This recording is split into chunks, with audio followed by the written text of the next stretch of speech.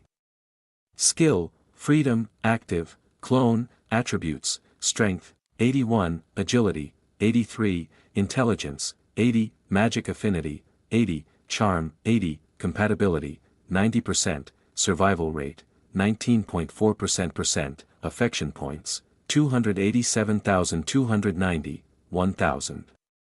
Affection points equals 1. Any attributes, seduction, 3/10, / those increases in strength and agility from pushing his body to its limits filled him with satisfaction. With determination, he commanded. Increase my level, ding, you have leveled up, level, 10. Increase my level, ding, you have leveled up, level, 11. Increase my level, ding, you have leveled up, level, 12. Ding, congratulations on leveling up, reward, 30,000 affection points, ding, / name, Aether, sex, male, race, ########, level, 12, title, the lost one, slave, eternal contract to #############, the only holder of Aether and pastless, futureless entity, skill, freedom.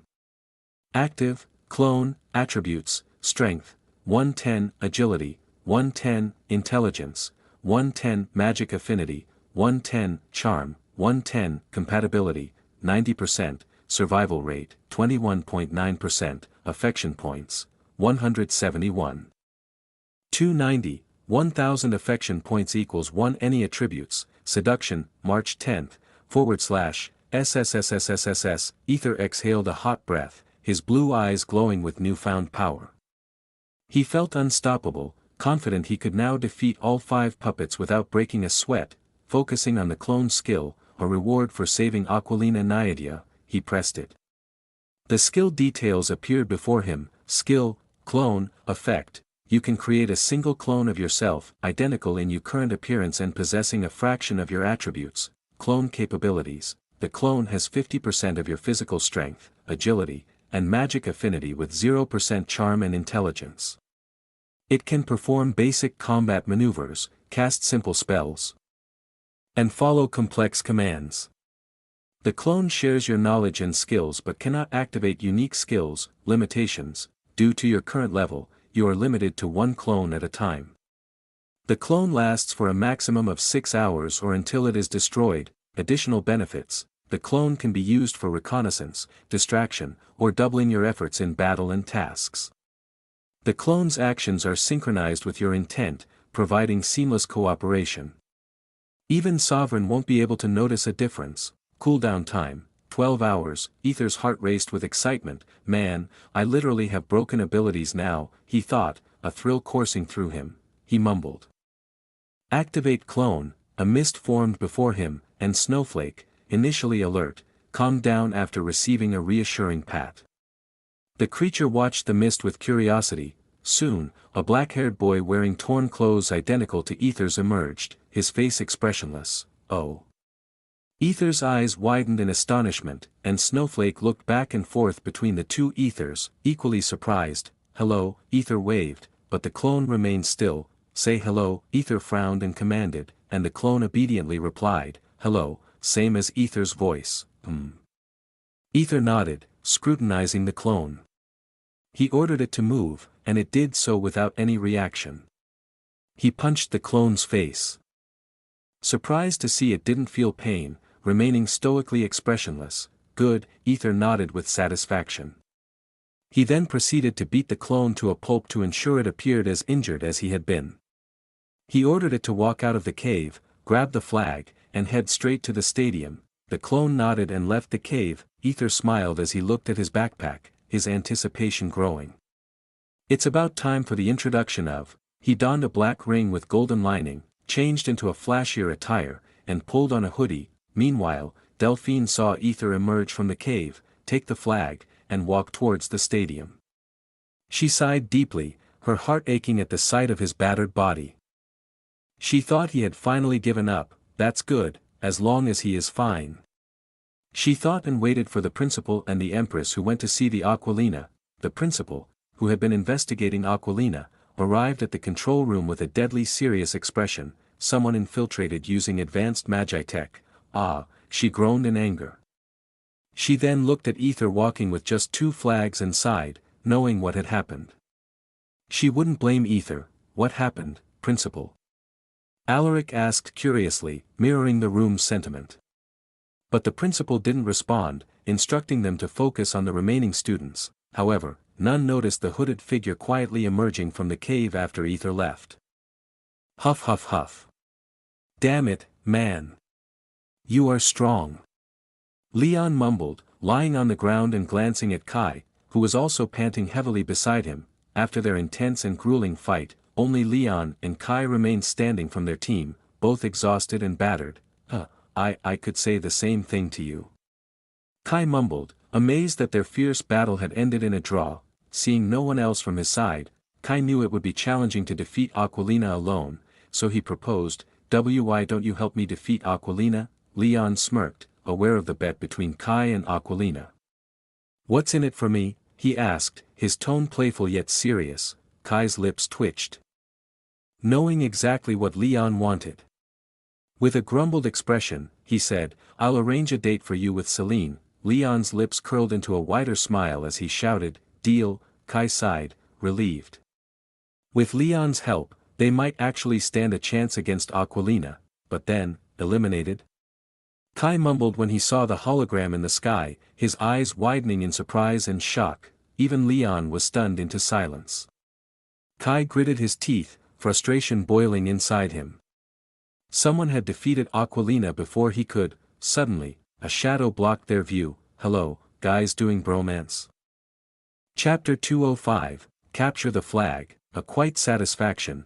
In the control room, Principal and the others stared intently at the screen, their frowns deepening as they saw a hooded figure appear.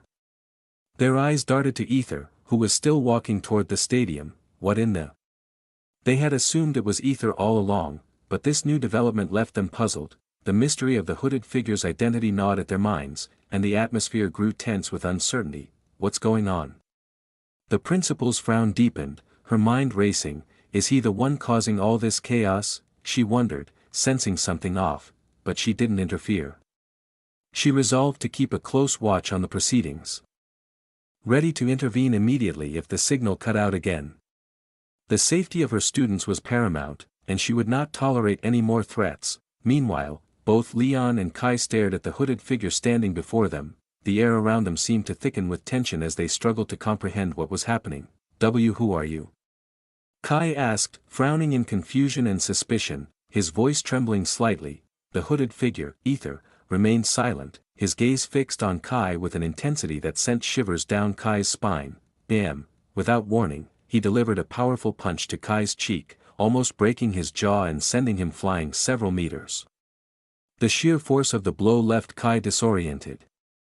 His world spinning. Thud. Leon's eyes widened in shock. He couldn't believe what had just happened and, even more, he hadn't even seen Aether's attack until it landed. His heart pounded in his chest. He is strong, a mixture of fear and rage bubbling within him, bastard. Leon shouted, preparing to use his bubble attack. But before he could act, Aether appeared before him in a blur of motion and grabbed him by the neck, lifting him off the ground effortlessly. Aether stared into the eyes of the blue-haired boy who was always trying to flirt with Celine. His grip tightened, nearly snapping Leon's neck if not for Kai, who attacked from behind in a desperate attempt to save his friend. Aether swiftly dodged and delivered a vicious kick to Leon's groin with full force, making Leon's face contort in horror and agony.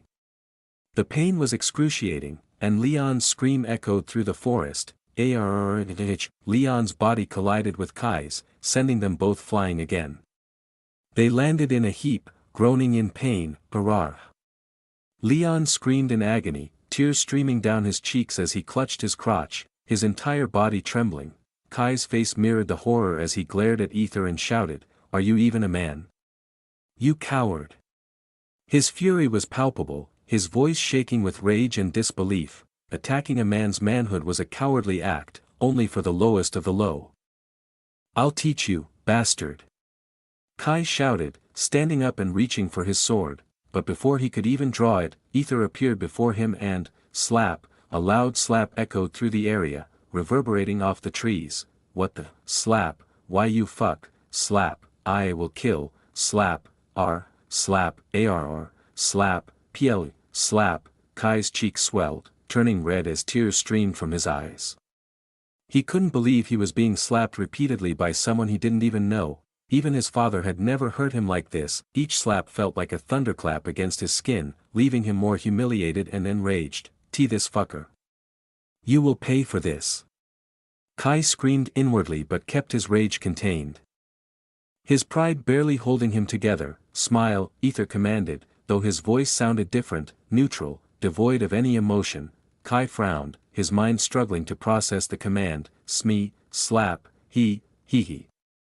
Kai forced a smile through his tears, his face a mask of pain and humiliation. Aether nodded in satisfaction but then annoyed. "Good, but your smile is shit just like your face, you, slap." After taking enough critical hits, Kai finally disappeared, leaving behind a blackish-blue flag. Aether then focused on Leon, who was still clutching his groin while cursing Aether. His face was twisted in pain, his body trembling. "You motherfucker. Your death won't be easy. Your balls will burn in hell." Leon suddenly flinched as Aether turned his attention to him. Leon backed away, traumatized by Aether's ruthless display of power. His fear was palpable, his body trembling uncontrollably. "Don't talk to my woman," Aether said in a deadly serious tone, his voice low and menacing. Still neutral though, Leon wasn't sure what Aether was talking about. He had spoken to many women, so he nodded without hesitation, desperate to avoid more pain. "Good," Aether nodded, turning to leave. His movements were fluid and purposeful, like a predator leaving its prey. That's all. Leon was sure this guy would eliminate him, but it seemed his target had been Kai. Relief washed over him. Leon sighed, vowing internally to find this asshole and break his balls just like his own had been broken once he was healed. His anger simmered beneath the surface, mingling with his pain, but it was short-lived. "Oh.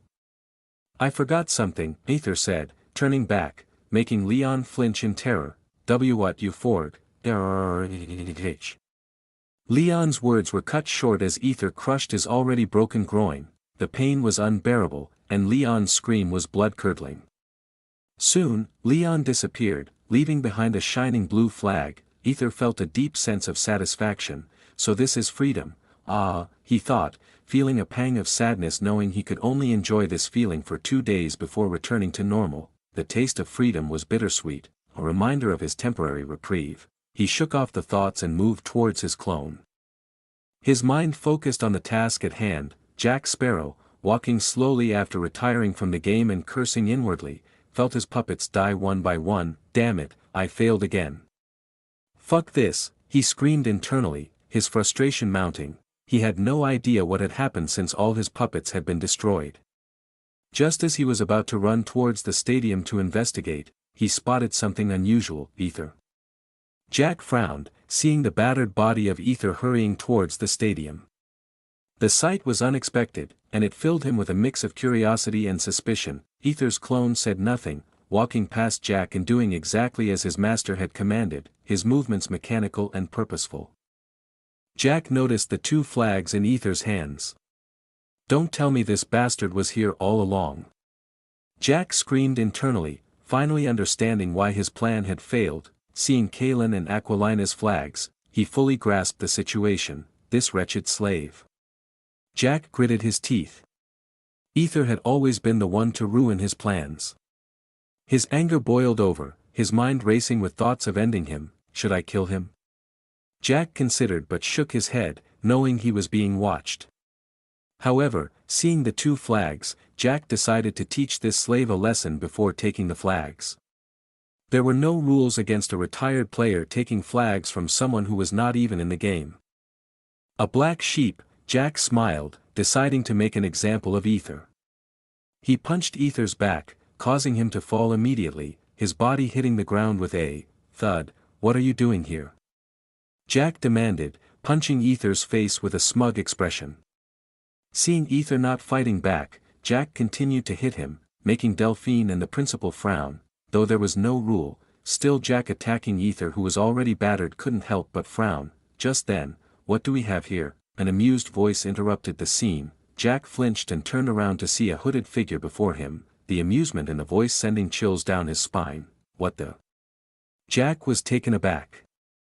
His mind reeling, just what the heck is going on? He screamed inwardly while the original Aether thought, "I can take from retired people, right?"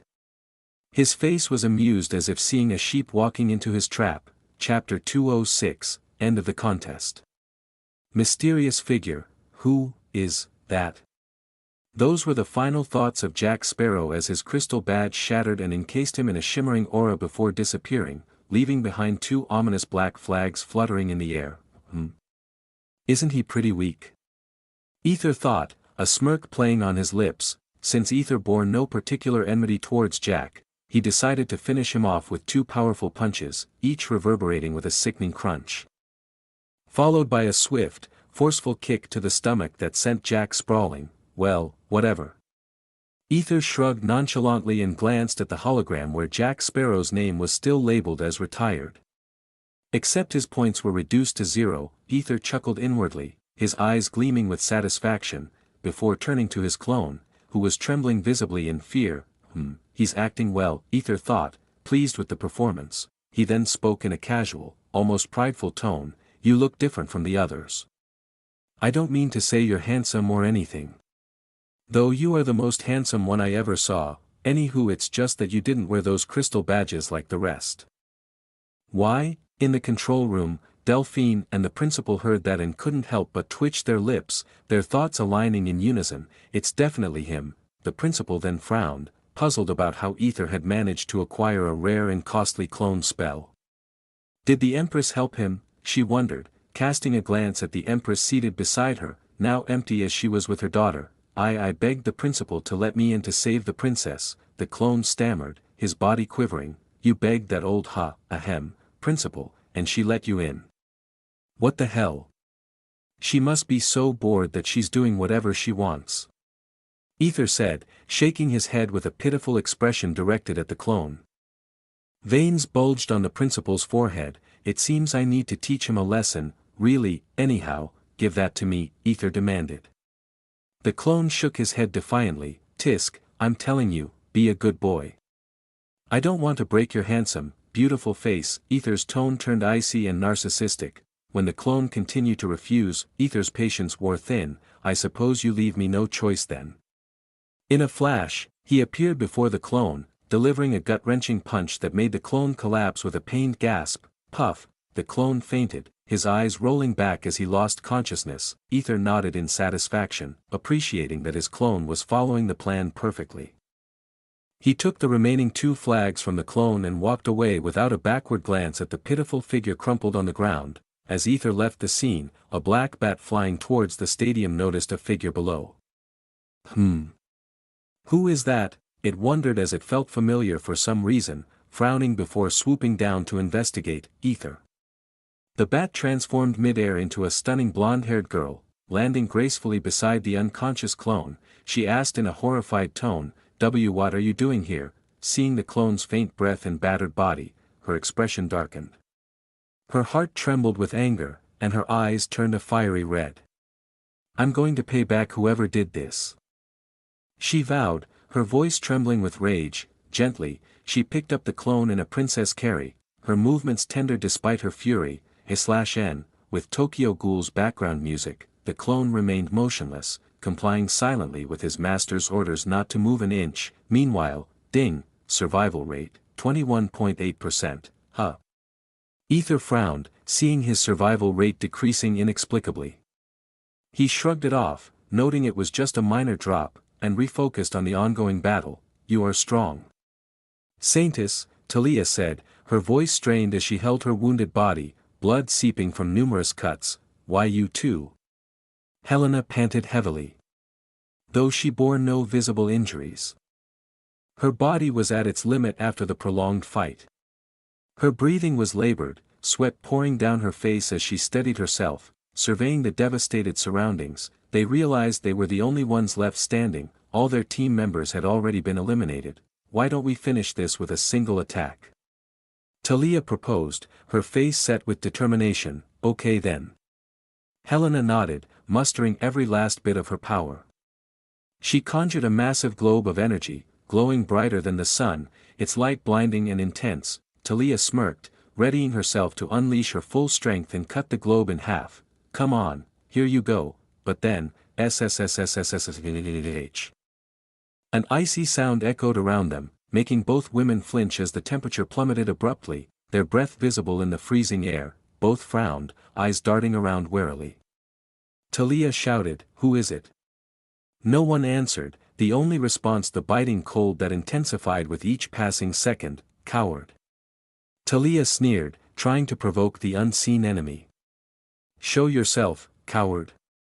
"Who?" Hearing a neutral, almost bored tone, both Talia and Helena flinched, turning to face the direction where a hooded figure emerged from the shadows. "Of course you, who else hides their face?" Talia snorted, readying herself for battle. She could sense the figure's strength, a power that surpassed her own. Helena frowned, sensing the potent aura but noting the absence of malice or killing intent. The figure's presence was disconcertingly calm. Aether nodded, his voice dripping with sarcasm. "Being a coward is better than being a warrior, huh?" Talia frowned, taken aback. Aether continued, his tone mocking, "At the end of the day, cowards are the ones who see the dawn, not the powerful warriors." Talia's eyes blazed with anger, feeling insulted. How dare he say cowards are better, she thought furiously. Warriors are the ones who sacrifice their lives for the dawn. "You coward." Talia sneered, about to lunge at him and crush his beliefs, but, "Wait, something's wrong," Helena said, her voice urgent, sensing an eerie calmness settling over the battlefield. "What do you mean?" Hiss. "Boom." A humongous white snake burst from the ground, its massive tail crushing both women. Just before their bodies could be obliterated, their crystal badges shattered, and they disappeared, leaving behind 2 flags each. If not for their legs being frozen they would able to escape with a 10% possibility, but they were totally focused on him, not the surroundings, so they paid the price. Hee, small fry. Aether nodded in satisfaction, patting the head of Snowflake, the giant snake. "Master, good girl," Aether praised her. 3000 affection. Surveying the remaining flags, Aether's smirk widened with satisfaction. He glanced at the hologram displaying the current standings. Raven Noir, 100 points, retired. Kalen Darkfang, eliminated. Arya Zephyr, 300 points, retired. Jack Sparrow, 0 points, retired. Leon Dragonheart, eliminated. Helena Sunfire, eliminated. Kai Frostblade, eliminated. Finian Sunfire, eliminated. Nyx Shadowfall, eliminated. Aquilina Naiadia, eliminated. Ashera Nightfire, eliminated. Aurelia Scarlet, 1200 points, retired. Talia Crimsonclaw, eliminated. Look at that, I really got 10, must be my luck, Aether giggled, draping himself over Snowflake's massive body. It's time to end the contest, Snowflake hissed in agreement, slithering towards the stadium at high speed, her scales glistening in the cold light of the bright sky. Chapter 207, Hee. A villain, please at least tell us now, Principal, Alaric demanded, his face etched with seriousness and determination. The contest had finally reached its dramatic conclusion, and a palpable tension filled the air as everyone was desperate to uncover the identity of the hooded figure and the mystery surrounding Aether's sudden appearance in the game. The principal, striding purposefully through the grand corridor leading to the stadium, responded without breaking her stride. Her voice, calm yet authoritative, carried over her shoulder. As that servant mentioned, he begged me so incessantly that I got annoyed and threw him into the mix, though it felt a bit unreasonable, still, as everyone knew how their principal had a short temper. It wasn't surprising to hear that, but still, one thing hadn't been answered, and Alaric pressed, his curiosity burning with impatience. You will see who he is soon enough, the principal replied, a sly smile curling her lips. Her thoughts, favored by arcane. You have more tricks up your sleeve than you show, boy. You've certainly caught my attention. Alaric and the other professors exchanged frustrated glances.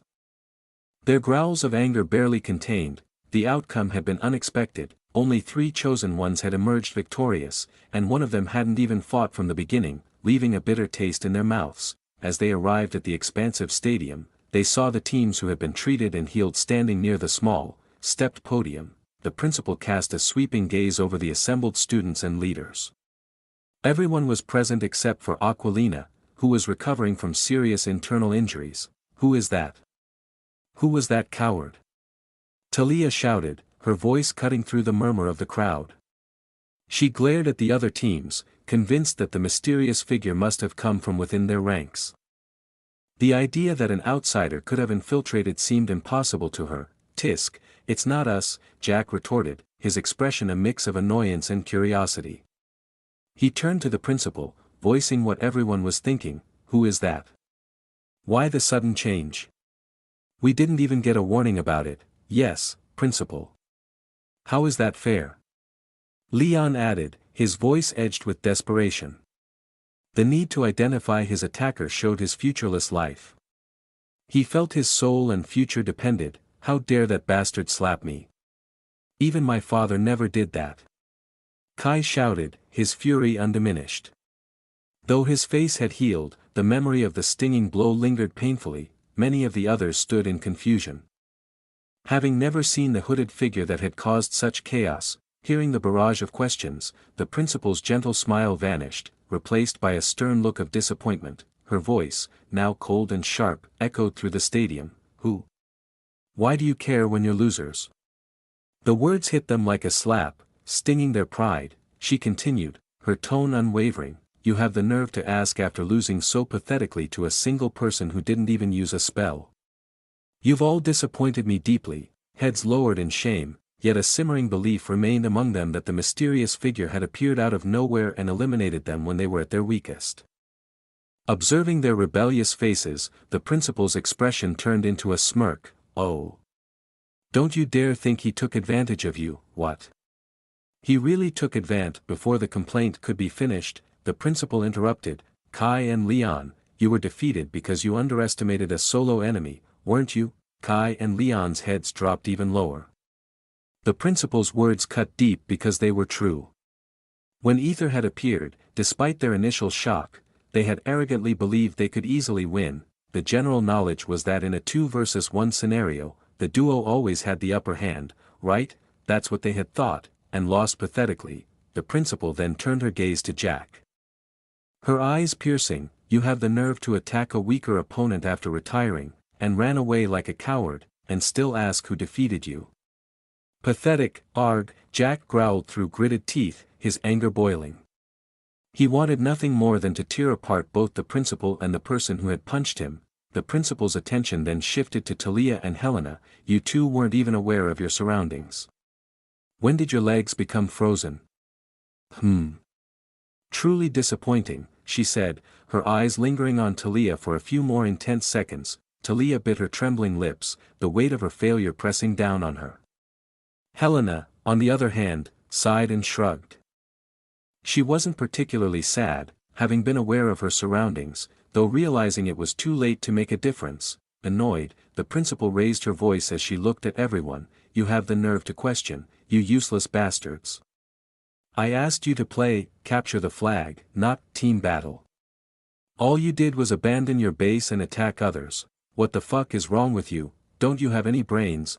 Not one of you realized the true nature of the game.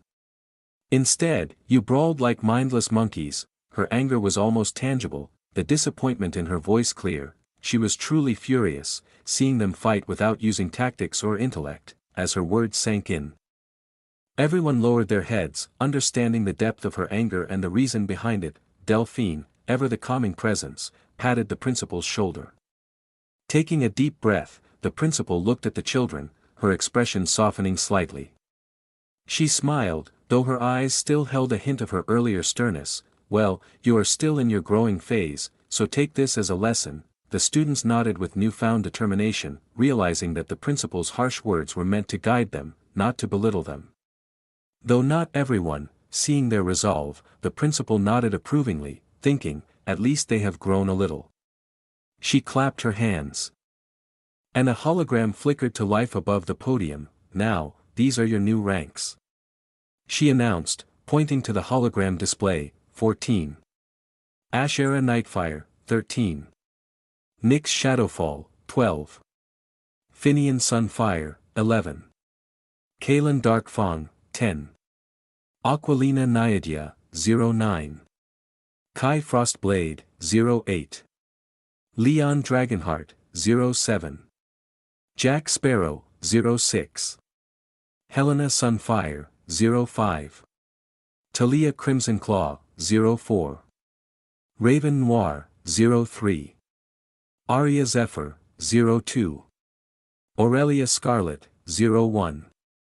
Underscore underscore underscore underscore underscore underscore underscore underscore underscore underscore underscore underscore underscore underscore. Seeing the updated rank list, the chosen ones felt as though they had swallowed something incredibly bitter. They wanted to protest, to say something in their defense, but the fear of angering the principal further kept their mouths tightly shut. The principal addressed the 3 flag holders. "Though I was disappointed that no one managed to capture others' flags, sigh, anyhow, congratulations." Aurelia Scarlet, Aria Zephyr, and Raven Noir, the trio bowed deeply with respect. Now, everyone looked up at the principal, their eyes wide with eagerness, awaiting the announcement of the first-place winner. Suddenly, a breathtakingly beautiful woman with flowing purple hair materialized beside the principal, causing a collective gasp of shock and awe to ripple through the crowd. "Empress Marisandra Naiadia!" gasped the students in unison, those from the Aquarius Naiadae Empire. Immediately knelt, shouting, "Hail Empress Marisandra Naiadia," in reverent unison, while the rest of the students and faculty bowed respectfully. The Empress bestowed a gracious smile upon them and said, "There is no need for such formalities here. You are students, and I am merely a visitor. Now, rise, my people." The Aquarius students nodded eagerly, clearly thrilled to be in the presence of their revered Empress. Talia, in particular, seemed utterly entranced, her eyes wide and sparkling with admiration, as if she were gazing upon her greatest idol. "Is everything concluded?" the Empress inquired, her voice soft yet commanding, as her gaze swept gently across the crowd, searching for a particular individual. "Yes, everything is finished, except he hasn't arrived yet," the principal replied, a hint of annoyance creeping into her voice. "What's taking him so long?" she thought, her patience wearing thin. The Empress nodded thoughtfully, her eyes shifting to the hologram displaying the contest results. As she scanned the final tally, her eyes widened in astonishment. "Damn, that boy really did capture 10 flags. I wonder how much he's grown now," she mused, her lips curling into an intrigued and excited smile. As the minutes ticked by, the anticipation in the air grew palpable.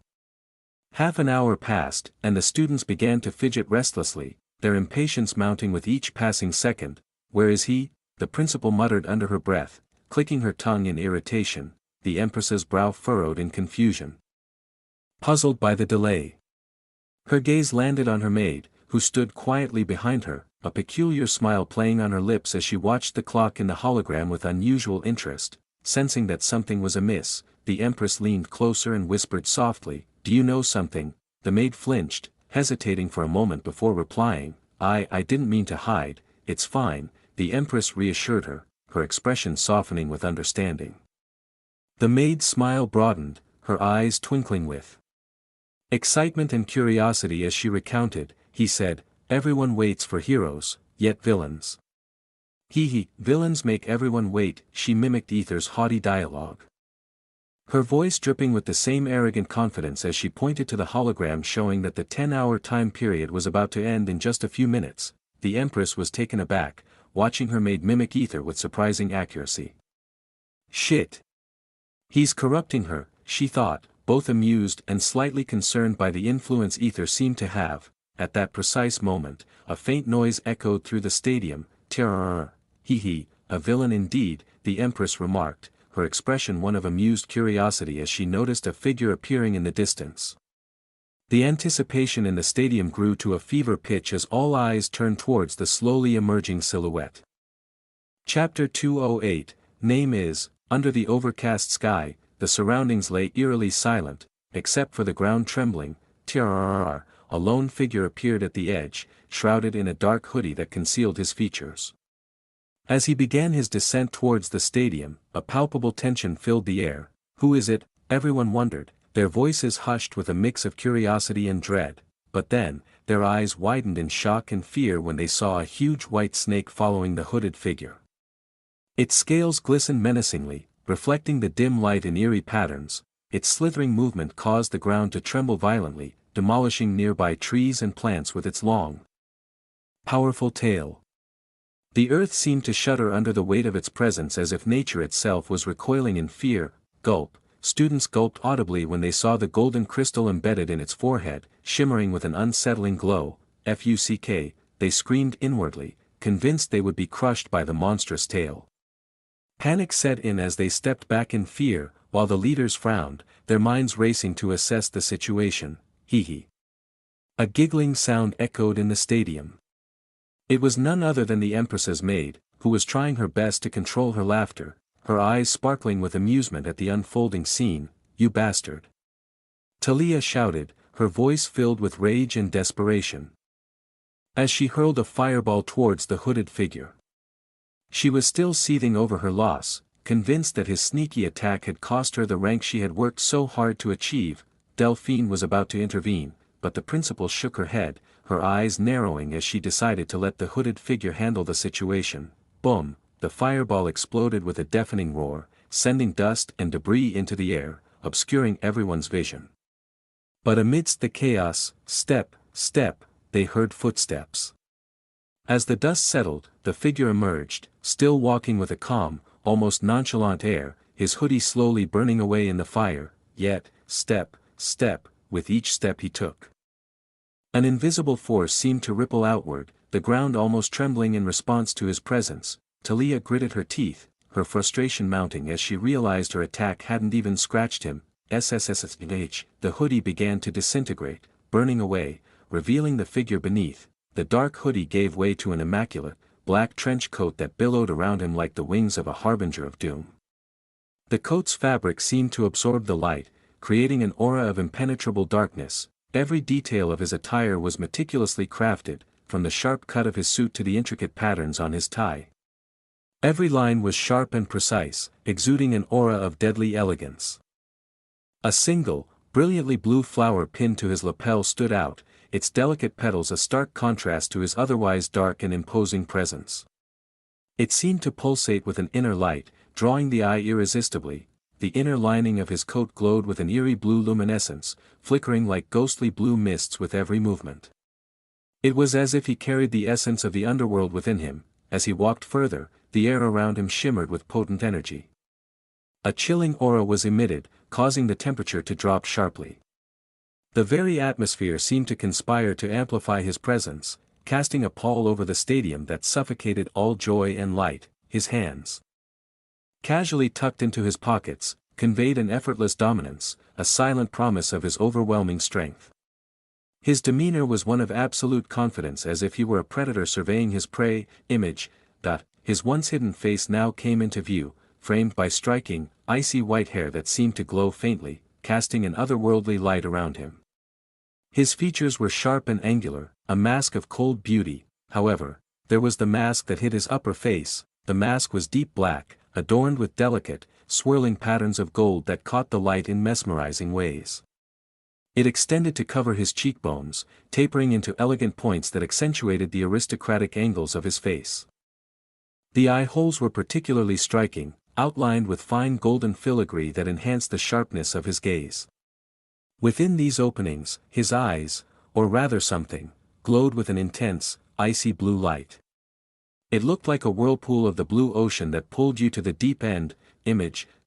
Step, as he stepped into the stadium, the lands that the principal created suddenly disappeared, vanishing as it returned normal stadium. Silence reigned as he came to a halt. The air was thick with tension, and everyone started to feel the temperature lowering further, the cold seeping into their bones. The snake, now glaring at everyone with a predatory intensity, added to the suffocating fear that gripped the crowd. The students stood their ground only because of the principal, otherwise, they would have already fled in terror. However, there was one reaction that captured the women's hearts. "He is fucking cool," they screamed inwardly, their fear giving way to admiration and infatuation. "Ten affection, ten affection, ten affection, ten affection." Aether's lips curled into a sinister smile as he stepped forward. Step. SSSSSH. As soon as he stepped, the land suddenly turned to ice, pure ice. The ground beneath him crystallized into a smooth, reflective surface, mirroring his dark form, but it didn't end there. With each step, the ground trembled, ice spreading outwards, forming a path that seemed to herald his approach. Those standing near the podium suddenly stepped back, feeling their legs might get frozen, the chill reaching up and biting at their skin. There were no words, only the sound of his steps reverberating through the silent stadium. Aether halted before the stepped podium. Though there were stairs, he smirked. With a single, decisive stomp on the ground, an ice staircase formed instantly, gleaming with an otherworldly light. The Empress and Principal were surprised by his rebellious and fine control of arcane energy. Taylor, meanwhile, had a proud face, wanting to scream that those clothes were her choice. Delphine was blushing even more when she looked at him. He looks different. He was not the boy who teased but rather a man shrouded in mysteries. When he stepped on the first stair, those of lower levels suddenly kneeled as if immense pressure was weighing them down, their bodies buckling under the strain. What the? Others frowned, their expressions filled with confusion and fear. The principal smirked upon seeing this, her eyes gleaming with intrigue. Step. With each step, students slowly kneeled, unable to withstand the crushing pressure. Upon reaching the podium, everyone kneeled except the team leaders, who were struggling to remain standing, their bodies shaking with effort. Snowflake stood behind him. HISSSSS. Aether's lips curled up as he said, "Good." A shiver ran down their spines when they heard his icy, emotionless voice with a hint of arrogance. This was his true voice when he was 28 years old, using a voice changer embedded in the mask. So, basically, it was his voice with the old one. Even the professors frowned, feeling a sense of unease that they couldn't quite place. "Good? You bastard." Leon gritted his teeth as he withstood the pressure and glared at Aether. "I will kill you." His manhood was deeply wounded, and there was no way he would let this slide, even with the principal watching. However, before he could move, Talia moved first. She appeared before Aether, catching his neck in a vice-like grip, her eyes blazing with fury. "You are just a coward who plays dirty tricks." Ha ha ha ha ha ha. His laugh sent shivers down their spines, echoing through the stadium. "Coward!" In an instant, Aether broke Talia's hand with a sickening snap and slammed her to the ground with such force that she couldn't even react. Bim! Aether gripped her neck, his face a mere centimeter away from hers. He he he.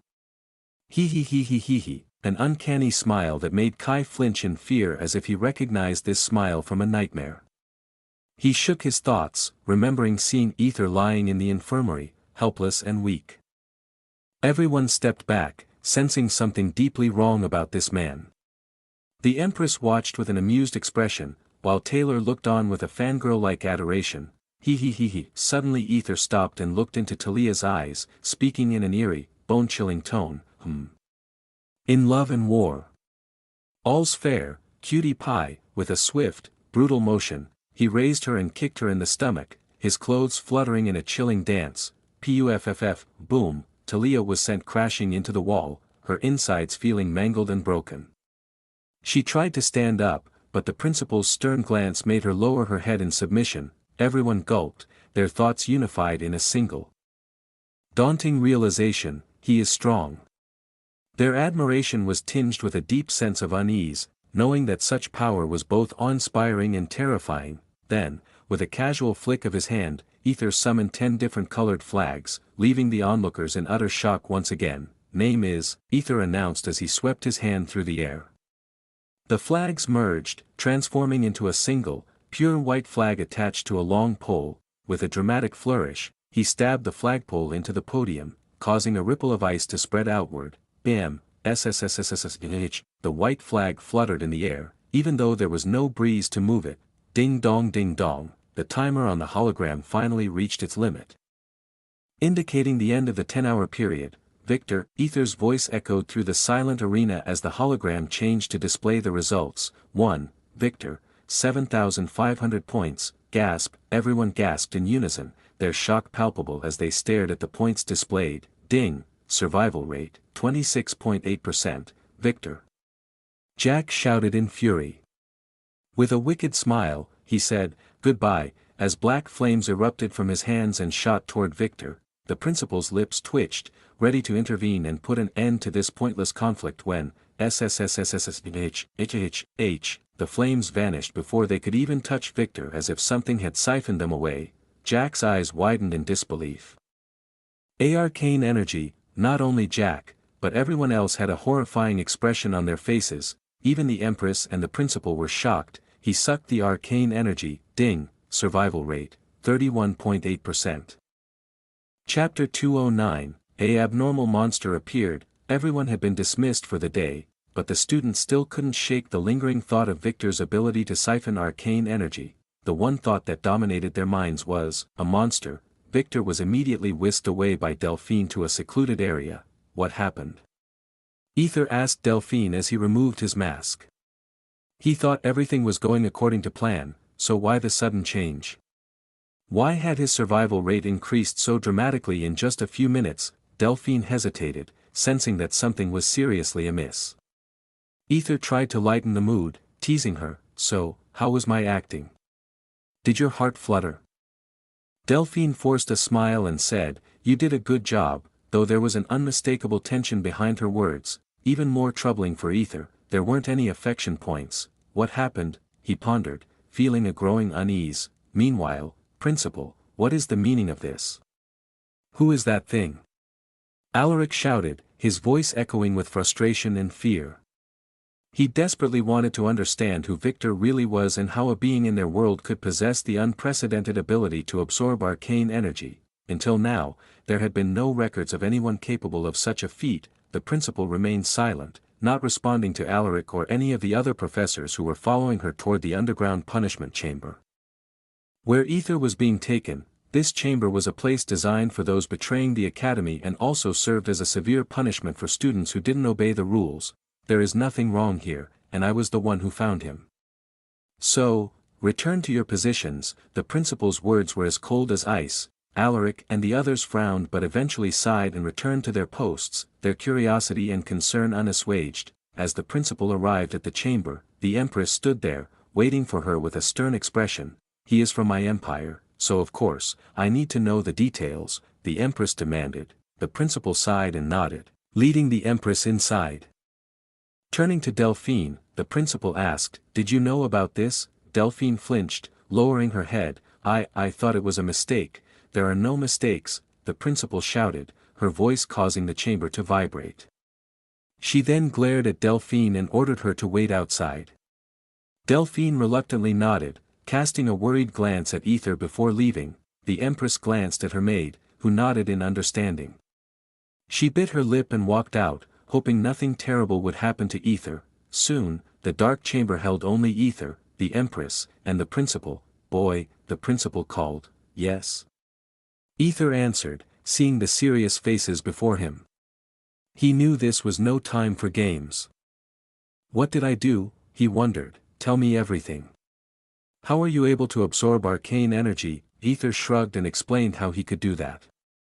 After hearing his explanation, both the Empress and the principal exchanged worried glances before sighing deeply. What happened? Aether asked, clearly understanding that something serious was unfolding just because he had absorbed arcane energy. The principal then said, simply put, you are a ticking bomb. Pardon? Aether couldn't believe what he was hearing. The Empress stepped in to elaborate, her tone grave and measured. What she means is that even though arcane energy permeates everything as a fundamental fuel, each source carries a unique signature. For instance, when I absorb arcane energy from the surroundings, it becomes my raw material. She demonstrated by holding out her hand, from which a small whirlpool of shimmering arcane energy swirled, drawing from the ambient surroundings. Then, she continued, her voice taking on an authoritative edge, I transform it into my own unique signature, a product that bears only my mark. Her other hand emitted a faint purple mist, which gradually morphed into a delicate blue water bubble. Once I've used it for my desired output, that specific form of arcane energy cannot be absorbed by anyone else. Still confused, Aether frowned. So, if he was able to absorb means he might be special or? Is there any rule not to absorb the arcane from others? Aether asked cautiously. The principal explained, it's not about rules, it's about a thing. She pointed to Aether and added, that can absorb arcane energy.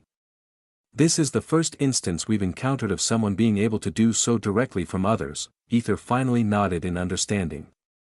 So they're worried about the unknown, me, he thought, a sardonic smirk curling his lips as he considered the irony of his situation. Every first has its place, right? Nothing is truly impossible. The Empress and the principal exchanged skeptical glances before the Empress spoke again, her voice tinged with caution. Yes, but your circumstances are different. How so? The Empress proceeded to explain, her words measured and precise. You absorbed arcane energy from others. The question is, where does it go once it's inside you? Aether remained silent, thinking. The Empress continued, her tone unwavering, no being can store arcane energy within their body indefinitely. Aether ventured a guess, it might be going back to the surroundings like a reverse process of sorts. Then the principal stepped forward, taking something similar to a scanner from her dimensional space. This device can detect the quality and quantity of arcane energy, she explained, positioning it carefully over Aether and scanning him from head to toe. Beep. Beep. Beep, as the scanner approached his heart, beep. Beep beep beep beep beep beep, the principal and the Empress exchanged a glance, their faces darkening at the sight of the red danger light flashing ominously. What is it? Aether realized something shit was about to happen. The Empress sighed heavily, her expression grave. As she said, you're a ticking bomb. The arcane energy stored within you is poised to erupt at any moment. What? Aether's face was filled with horror. If not for your strong body, you might have already exploded, the Empress said with a dangerously delighted tone, making Aether gulp in fear. She seemed to be enjoying this. The principal then stepped in, saying, if someone punctured your body, you would explode into pieces. OMG, the principal's lips trembled, trying to suppress her laughter.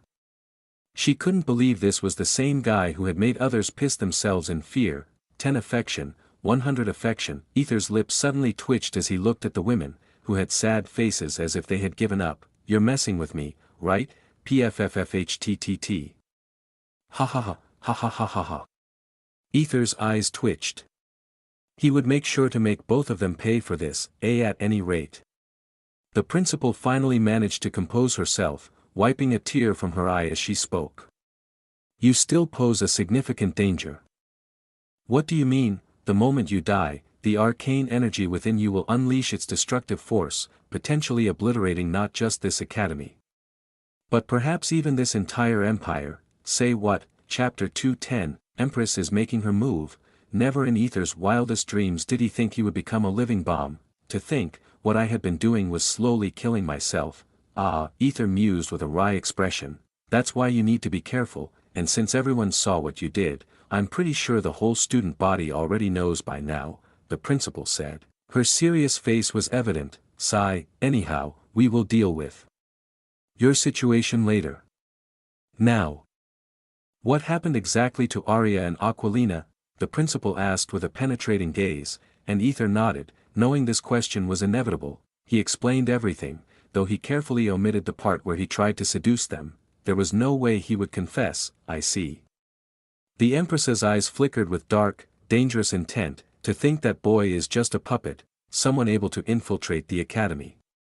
They must have used an advanced artifact similar to the one in that incident a week ago.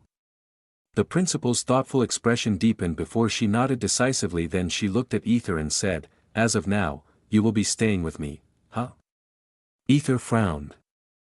Confusion mingling with an unexpected surge of anticipation. The idea of living with the principal was both thrilling and intimidating. I mean Victor, the principal clarified with a grin, Victor is under my protection as my disciple, so he will be living with me. Aether gulped, seeing the spark of enthusiasm in her eyes. Did I awaken something inside her? He wondered, feeling a strange mixture of fear and excitement. He quickly dressed and followed her out of the chamber. Delphine and Taylor sighed in relief, their faces lighting up as they saw Aether was unharmed. As they walked, Alaric and the other professors observed but didn't intervene. It was clear the principal was acting on her own authority. The Empress departed to check on her daughter, with Taylor, while Delphine returned to her work. Soon, Aether was led to the principal's house. It was grand, with a huge hall, luxurious kitchen, plush sofas, and elegant bedrooms. Nestled within the academy, it provided constant protection. What about Aether? I mean the servant situation. I could not possibly live here, right? Aether asked, his voice tinged with uncertainty. The principal had a thoughtful expression as she sat on the sofa. Aether decided to sit beside he. Sit over there. Aether nodded, a playful smile tugging at his lips, and sat opposite her, admiring her beauty up close for the first time. This is my first time seeing her this close.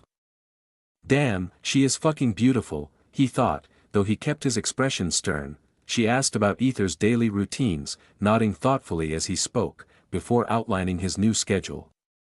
In the morning, you will act as a servant. After lunch, you can be Victor, and as soon as classes finish, you will return to being a servant. At night, I will teach you. Aether nodded in understanding, though a question lingered in his mind.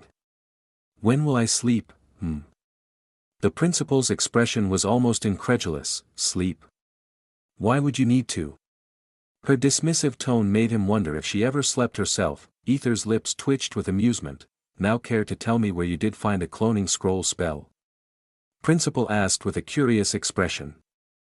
She was well aware it was very rare to get that spell, and considering his slave status she wondered how even able to afford it. I got it from someone. Aether didn't explain it further. Principal shrugged it off. Soon, the principal left for her duties, saying, you can rest now. Aether wandered around the house, noting hiding spots, peeking spots, and escape routes. Entering his new room, he marveled at its grandeur. The bed was enormous, large enough for 5 people. Damn. He thought with an amused smile. His life was certainly changing. He examined the room for potential escape routes, just in case he pushed the principal too far. What are you doing? The Empress appeared out of nowhere. Her gaze intense and questioning. Aether was initially startled but quickly recovered, coughing slightly, and nothing, just checking around. I see. The Empress's eyes softened as she looked at Aether. Thank you for saving my daughter. Her gratitude was unexpected, a softer side to her normally commanding presence. Aether blinked, surprised by her gratitude. With a cheeky smile, he replied, well, of course, I saved our, daughter, Empress. I know why, Empress would be sad, his expression shifting to one of sorrow. The Empress's lips twitched. Looks like he has grown in many ways, she thought, an amused smile playing on her lips. She placed a hand on his shoulder, pushing him down onto the bed as she straddled his hips, her body pressed intimately against his. Her touch was electric, sending sparks of desire coursing through him. Aether's heart pounded, feeling the heat of her body through his clothes. Though surprised, he maintained his composure, his hands instinctively finding her thighs. Empress always wanted to dominate. Ah, he mumbled with an amused face. His fingers tightened, feeling the smooth, firm flesh beneath them, his senses heightened by her closeness. The Empress flinched at his boldness, not expecting him to touch her so confidently. He is more daring than before, she thought, feeling a strange heat rise within her. She leaned in, her lips brushing his as she spoke. "I want to reward you for saving my daughter, so." She whispered seductively, her breath hot against his ear. "What do you want?" She pressed her ass against his, grinding slowly, teasingly, making him ache for more. Aether's ears twitched, his eyes widening with a mix of desire and surprise. Her scent enveloped him, intoxicating and arousing, her closeness driving him wild. "What's going on?" he screamed inwardly, trying to maintain his composure. The primal urge to take her, to claim her, surged within him. The Empress grinned inwardly, delighted by his blushing face. "How is that, bastard?" She finally felt a measure of control. Taking her revenge in this tantalizing game, yet, as she looked at his handsome face, she couldn't deny the strange heat that pooled in her belly. His charm is dangerously compelling. The realization both thrilled and unnerved her. Seeing him staring at her lips, she knew what he was about to ask. She smirked inwardly, ready to tease him further. "What is it?" she purred seductively, her voice dripping with honey, making Aether gulp harder. "However, give me a hug," Aether asked gently, wrapping his hands around her hips and pulling her into an embrace, their bodies pressing closer. The simple request caught her off guard, a tender contrast to the heated moment. The Empress was taken aback. Her cheeks flushing a delicate pink, she had expected him to ask for a kiss from the Empress must be special, right? And yet, the unexpected tenderness of his request stirred something deep within her. A red hue appeared on her cheeks. 200 affection, ding, survival rate, 31.7%, Aether didn't care, he knew she might be dangerous in the future, but shouldn't you make the dangerous ones your allies? With that thought, he decided to follow his heart rather than worry about his survival rate. The risk was worth the reward, and he was willing to take it. Now, he wanted to tame this lioness and express his true feelings. "Empress, why do you feel so good? Whenever I hug you, I feel my body calm down, and I feel so good like I could sleep for eternity while holding you," he said softly, his voice filled with genuine wonder. Those were his real thoughts because even before when he hugged her, he always felt like he was in a gentle mother's embrace. He wondered why. The Empress stared at his gentle yet curious expression and said, "It's because of my bloodline ability." Bloodline ability? Aether frowned. This was only the second time he had heard that term. Chapter 211, "I will make you mine Sandra." Yes, bloodline ability is unique and rare among everyone. It can be either awakened or passed down through the bloodline. You could say it's an additional attribute. The Empress explained, her voice softening as she spoke, a hot breath hitting Aether's face. "I see." Aether nodded, his curiosity piqued. "What's your bloodline then?" "The Meridian bloodline of the mermaid race. It possesses the innate ability to soothe and warm others." "Nothing much," she replied, her gaze meeting his with an intensity that sent a shiver down his spine. "Mermaid? That means you are a mermaid?" Aether asked, his eyes wide with surprise as he glanced at her lower half, expecting to see a slimy fishtail but instead seeing her voluptuous, curvaceous figure. "Yes," she confirmed. Aether's expression was one of shock and awe. He asked her to transform into a mermaid. But she dismissed his request with a wave of her hand. He decided not to push the matter further. He had just entered the academy as a student and knew there was time to learn more. "That means Aquilina is also a mermaid? If so, I'd love to see her true form," he thought, his imagination running wild with images of Aquilina in her mermaid state. He then hugged the Empress tightly, his body relaxing as he felt the soothing warmth emanating from her, the sensation almost intoxicating.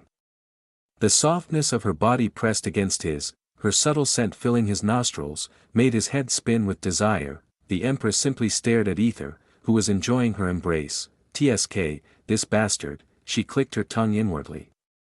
She had intended to tease him, yet here he was, calmly enjoying himself while her heart raced uncontrollably, her pulse quickening with each passing second. She could feel her resolve weakening under his touch. a dangerous vulnerability that she had not anticipated. 200 affection, Empress, Aether called gently, tugging her glossy purple hair behind her ear and gazing into her misty purple eyes, his touch sending electric thrills down her spine. Yes, she frowned, wondering why she even let him do as he pleased, a mix of annoyance and an unexpected thrill. Bubbling within her, her voice, usually so steady and composed, wavered slightly. Instead of speaking, Aether simply stared into her eyes. Wow, really beautiful, he thought before leaning in and, choo, he kissed both her eyes gently, his lips soft and warm against her eyelids. I wonder what I should do to capture those eyes, so they look only at me, he whispered, his breath warm against her skin, his voice filled with a possessive desire that made her heart skip a beat. The Empress was taken aback, unable to believe what had just happened. Her lips twitched as she asked, "Did you just kiss my eyes and propose to me?" "Yeah," Aether answered directly, his gaze unwavering, filled with a confidence that was both surprising and exhilarating. He knew that, unlike her daughter, the Empress needed straightforward actions. "I love you, my Empress," he declared, his voice ringing with sincerity and determination. Hearing his confession, the Empress's eyes widened even more. What in the world is he saying? She couldn't believe Aether was declaring his love so openly and determinedly. "I would like to take your hand," he said, entwining his fingers with hers, his touch both gentle and possessive, sending a thrill through her. The Empress frowned, unprepared for this sudden turn of events. Might be because of his recent growth, she thought, deciding to assert her authority. "Boy, you're talking to the M." Aether pushed her down, looking into her eyes as her hair spread out like a beautiful aster flower around her. "Woman, I am talking to a woman. A lovely woman who hides her gentleness behind a strong facade," he said, rubbing her eye corners with a possessive tone. "Those eyes. I will make them mine, and they will look at me with gentleness and warmth," he vowed, his voice low and husky with desire. The Empress's body visibly shook as she saw the possessive gaze in his eyes. Her lips curled up as she pushed him down and looked down at him with indifferent eyes. "You have the nerve to speak to the Empress like that," she said, pressing her firm, round butt against his crotch, her body heat seeping into him, igniting a fire within. 300 affection, survival rate, 31.6%, "No, it's not nerve. It's love, my dear Empress," Aether mumbled, gripping her hips tightly. They stared into each other's eyes, the air thick with tension, a heady mix of desire and defiance. The Empress leaned down, her lips just inches away from his, her breath mingling with his. The tension in the room was palpable as they continued to stare at each other. Aether knew one wrong move could mean his demise, but he relished the risk, the thrill of their dangerous dance. The heat between them was almost unbearable, their bodies aching to close the gap. He then pushed her down again, his face close to hers, his lips just a centimeter away. "Marisandra. I want you," he said, leaning in and biting her neck. His teeth sinking into her soft flesh. "Ha!" the Empress gasped, her eyes widening in surprise. She had expected him to go for her lips, but he bit her neck as if marking her, his possessive nature seeping through, branding her as his. "You will be mine," Aether declared, looking at the bite mark on her neck with satisfaction, his eyes gleaming with a predatory light. The sight of his mark on her skin sent a thrill of possessive pride through him. Ba-dump, seeing him stare at her neck with possessive eyes, the Empress's heart skipped a beat and her cheeks turned red, a flush spreading across her usually composed features. The intensity of his gaze, the raw desire in his eyes, was overwhelming. 500 affection, survival rate, 31.4%, "You're blushing," Aether smirked, pinching her cheeks, his playful yet dominant demeanor further unsettling her. The way he toyed with her, his fingers tracing her heated skin, made her pulse race. The Empress's eyes widened as she pushed him aside and stood up, tidying her dress, her movements hurried and flustered. She couldn't believe she had let him have his way with her. "It's Empress for you. And I will never be yours, bastard," she spat, her face bright red with a mix of anger and embarrassment, her pride wounded by her own reaction. However, Aether simply stared into her beautiful eyes, making her blush even more. She gritted her teeth before disappearing, her retreat a stark contrast to her usual composed demeanor, leaving Aether to revel in his small victory. As soon as she left, Aether sighed in relief, collapsing onto the bed. it's exciting to bet my life rather than fighting, he thought, recalling the Empress's flustered expression. Fuck, she is making my blood boil. He screamed inwardly.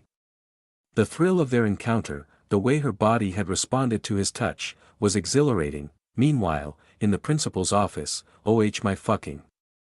This guy is really going after Sandra. The principal screamed inwardly, watching the live footage of Aether's room. She had never imagined there was a relationship between them. It even seemed Sandra was slightly interested in that boy, a thought that both shocked and amused her. The principal bit her lip in shock, looking at Aether giggling like an idiot. He is really something, she thought, a mix of disbelief and amusement coloring her thoughts. The audacity of the boy, his sheer boldness, was something to behold. Suddenly, the Empress materialized before the principal. I know what you're looking at, destroy that, she said in an icy tone, her eyes flashing with a dangerous light. The coldness in her voice was a stark contrast to the blush still lingering on her cheeks. The principal had an amused expression as she looked at the Empress, whose stoic expression was betrayed by a faint blush on her cheeks. A rare crack in her icy exterior. To be honest, the Empress did know the principal was watching, but she never thought the situation would escalate to the point that she herself would forget her usual control slipping under Aether's bold advances. The principal nodded, understanding the royal secret. She was about to delete the memory when, I will make you mine, Sandra. Aether suddenly shouted, his face full of excitement, his voice echoing with determination, the sound that sent a shiver down the principal's spine. Boom, everything was destroyed in an instant. The principal awkwardly looked at Empress, whose face was brighter than a carrot. Teach that bastard a lesson, as she disappeared. The principal could only nod her head in amusement. Chapter 212, Victor is hated by Aether's loved ones. After meticulously arranging everything, Aether decided to retrieve a few essential items from his dorm. As he mentally checked off his list, he suddenly realized he had forgotten someone. Or rather, something. Aether, now disguised as Victor, stood silently before the infirmary. He had just heard that his clone had been brought here. Celine, Ya, and Arya were gathered around the infirmary bed, their faces etched with deep concern and worry. What happened to him? Arya asked, her voice trembling, barely a whisper. I don't know, Ya replied, her voice filled with frustration and anger. She clenched her fists. When I found him, he was lying on the ground, heavily wounded. Her tone dripped with barely contained rage. Celine stared blankly at Aether, her expression unreadable as if she were trying to process the gravity of the situation. Her normally vibrant eyes were distant, lost in thought. Gulp, Victor gulped. Aether, you really messed up this time, he thought, mustering the courage to step inside the room. The floorboards creaked under his feet, echoing in the silent room. The trio turned to look at him, their expressions shifting from worry to surprise, then to suspicion as they saw the white-haired, mysterious boy.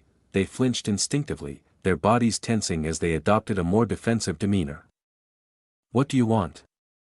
Arya asked with a pronounced frown, her voice icy and distrustful.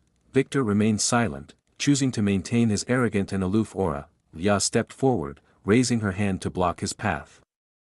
What do you want? She repeated, emphasizing each word. He is my savior, Victor declared, his voice steady as he ignored her obstruction.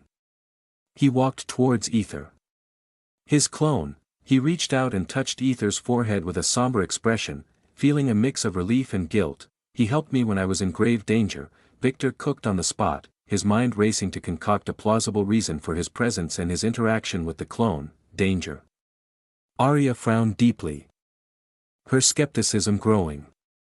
She crossed her arms tighter, her eyes narrowing as she scrutinized Victor. It was during the attack on Valisar City, Victor continued, his voice tinged with a convincing melancholy. He was the one who saved me from the chaos. He let his gaze drop as if recalling a painful memory. Leah nodded, her expression softening slightly as she remembered that Aether had been separated from them for a few crucial minutes. I see. He helped you, she said warmly, looking at Aether with soft expression. 100 affection. Arya, however, still had a doubtful gaze, her mistrust evident. She needed to hear it from Aether himself before she could believe it. Meanwhile, Celine continued to stare blankly at Victor, her eyes narrowing slightly as if she were trying to see through something. Victor felt a cold sweat trickle down his back under her intense scrutiny. Did she find out? He screamed internally, feeling a rising panic. Victor then asked who had hurt Aether. When he heard that no one knew, he sighed with visible relief, a small weight lifted off his shoulders. He then proclaimed with fierce determination, "I will ensure everyone pays for hurting my savior." He gritted his teeth, feigning intense anger and righteous fury. "Is that so?" A voice interjected. Suddenly, a person who had been lying on a nearby bed slid the curtain open silently.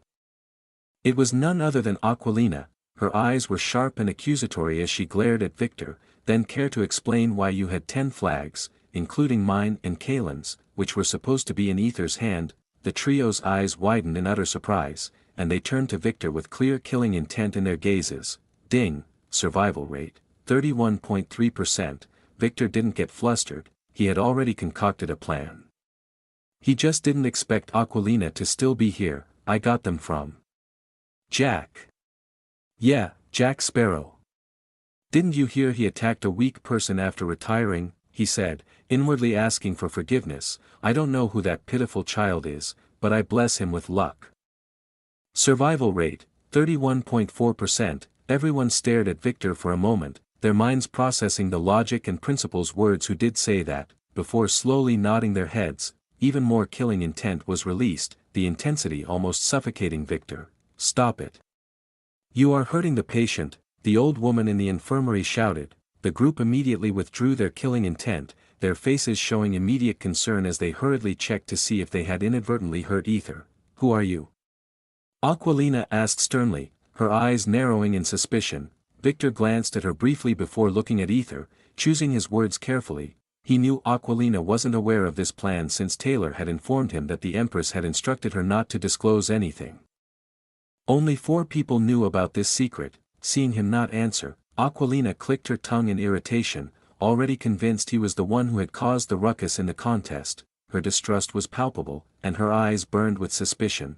Suddenly, Aquilina, Leah, Celine, Kai and Leon burst into the room, their eyes wide with alarm as they saw Victor standing with their dear ones.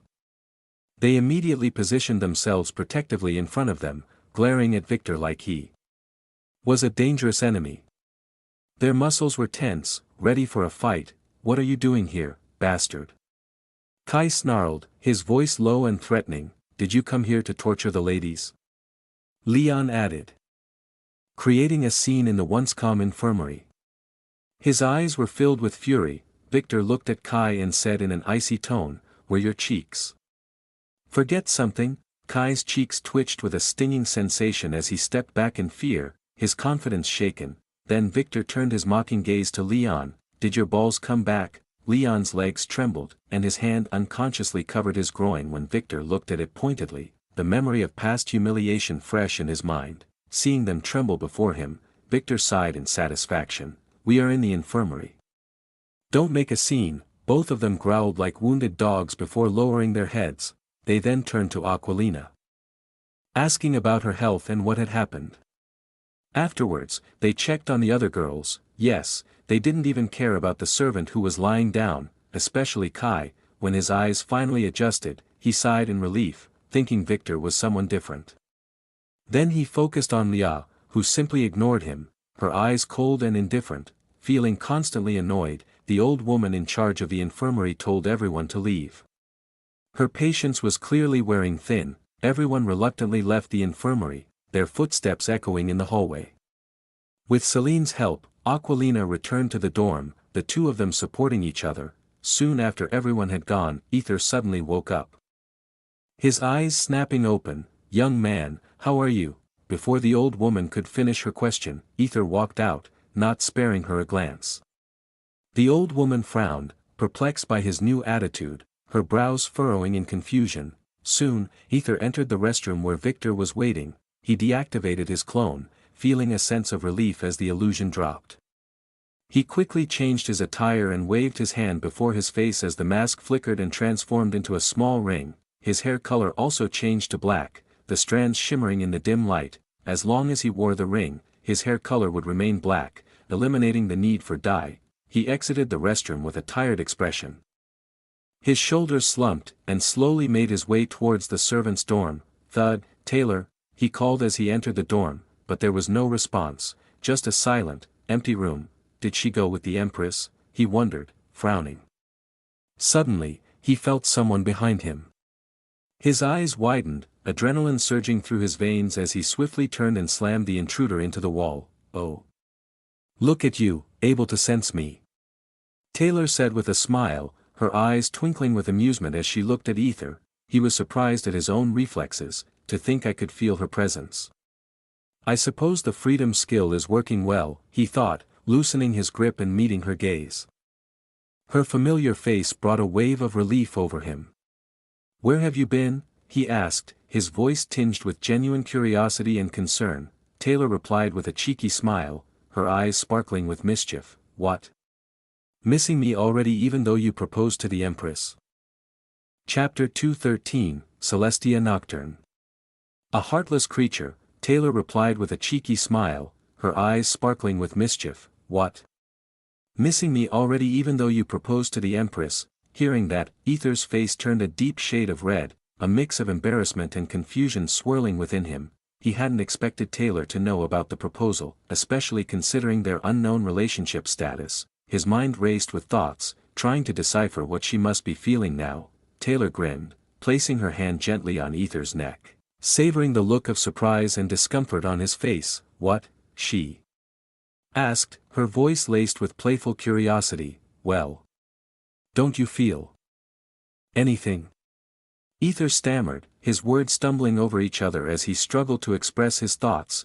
Relationships were a still mess for him, and he felt vulnerable and exposed, scratching his head awkwardly. Taylor's smile softened, her eyes reflecting a mix of amusement and tenderness. So, he does care about my feelings, she thought, feeling a warmth spread through her chest. That was enough for her. She leaned in and kissed him gently on the lips, a soft and unexpected gesture that left him momentarily stunned. I don't feel anything. Hearing that, Aether's heart sank, a wave of sadness washing over him. If she had felt jealous, it would have been a sign of her affection. But most of all, she never gave me any affection points. Aether thought, recalling how earlier, Delphine hadn't given him any affection points either. It made him ponder deeply. It was then he remembered that Taylor had never shown any affection points despite their intimate moments. It was his mistake for not noticing before. He was truly careless against Taylor. He asked his log for answers, but as usual, it didn't respond, leaving Aether to ponder whether she was playing with him all this time or if there was something else entirely. If it was play, then he would feel truly devastated. Despite his confusion, he couldn't deny the sincerity in her eyes. Her expressions were genuine, filled with warmth and affection, not the points. If she was acting, she was doing an incredible job and he fucked up. Seeing his sad face, Taylor bit her lip, hesitating. She wasn't sure if she should reveal the truth, knowing she was just a tool for the Empress. But she remembered how angry Aether had gotten for her, even though she had lied. Biting her trembling lips, she thought, "Forgive me, Your Majesty," and said softly, "Because you are the only one I have feelings for." Aether was confused. Taylor smiled and showed him her log as if she lying naked before him. Name, Celestia Nocturne. Sex, female. Race, Siren. The ODYSSEY bloodline. Level, 41. Title, Tool for the Marisandra Naiadia. Fallen Princess, Heartless Creature, Heart only for Aether. Attributes, Strength, 403, Agility, 410, Intelligence, 405, Magic Affinity, 410, Charm, 410. When Aether saw the log, he was shocked. The title, Heart only for Aether, stunned him. He immediately picked her up and sat on the bed, placing her on his lap.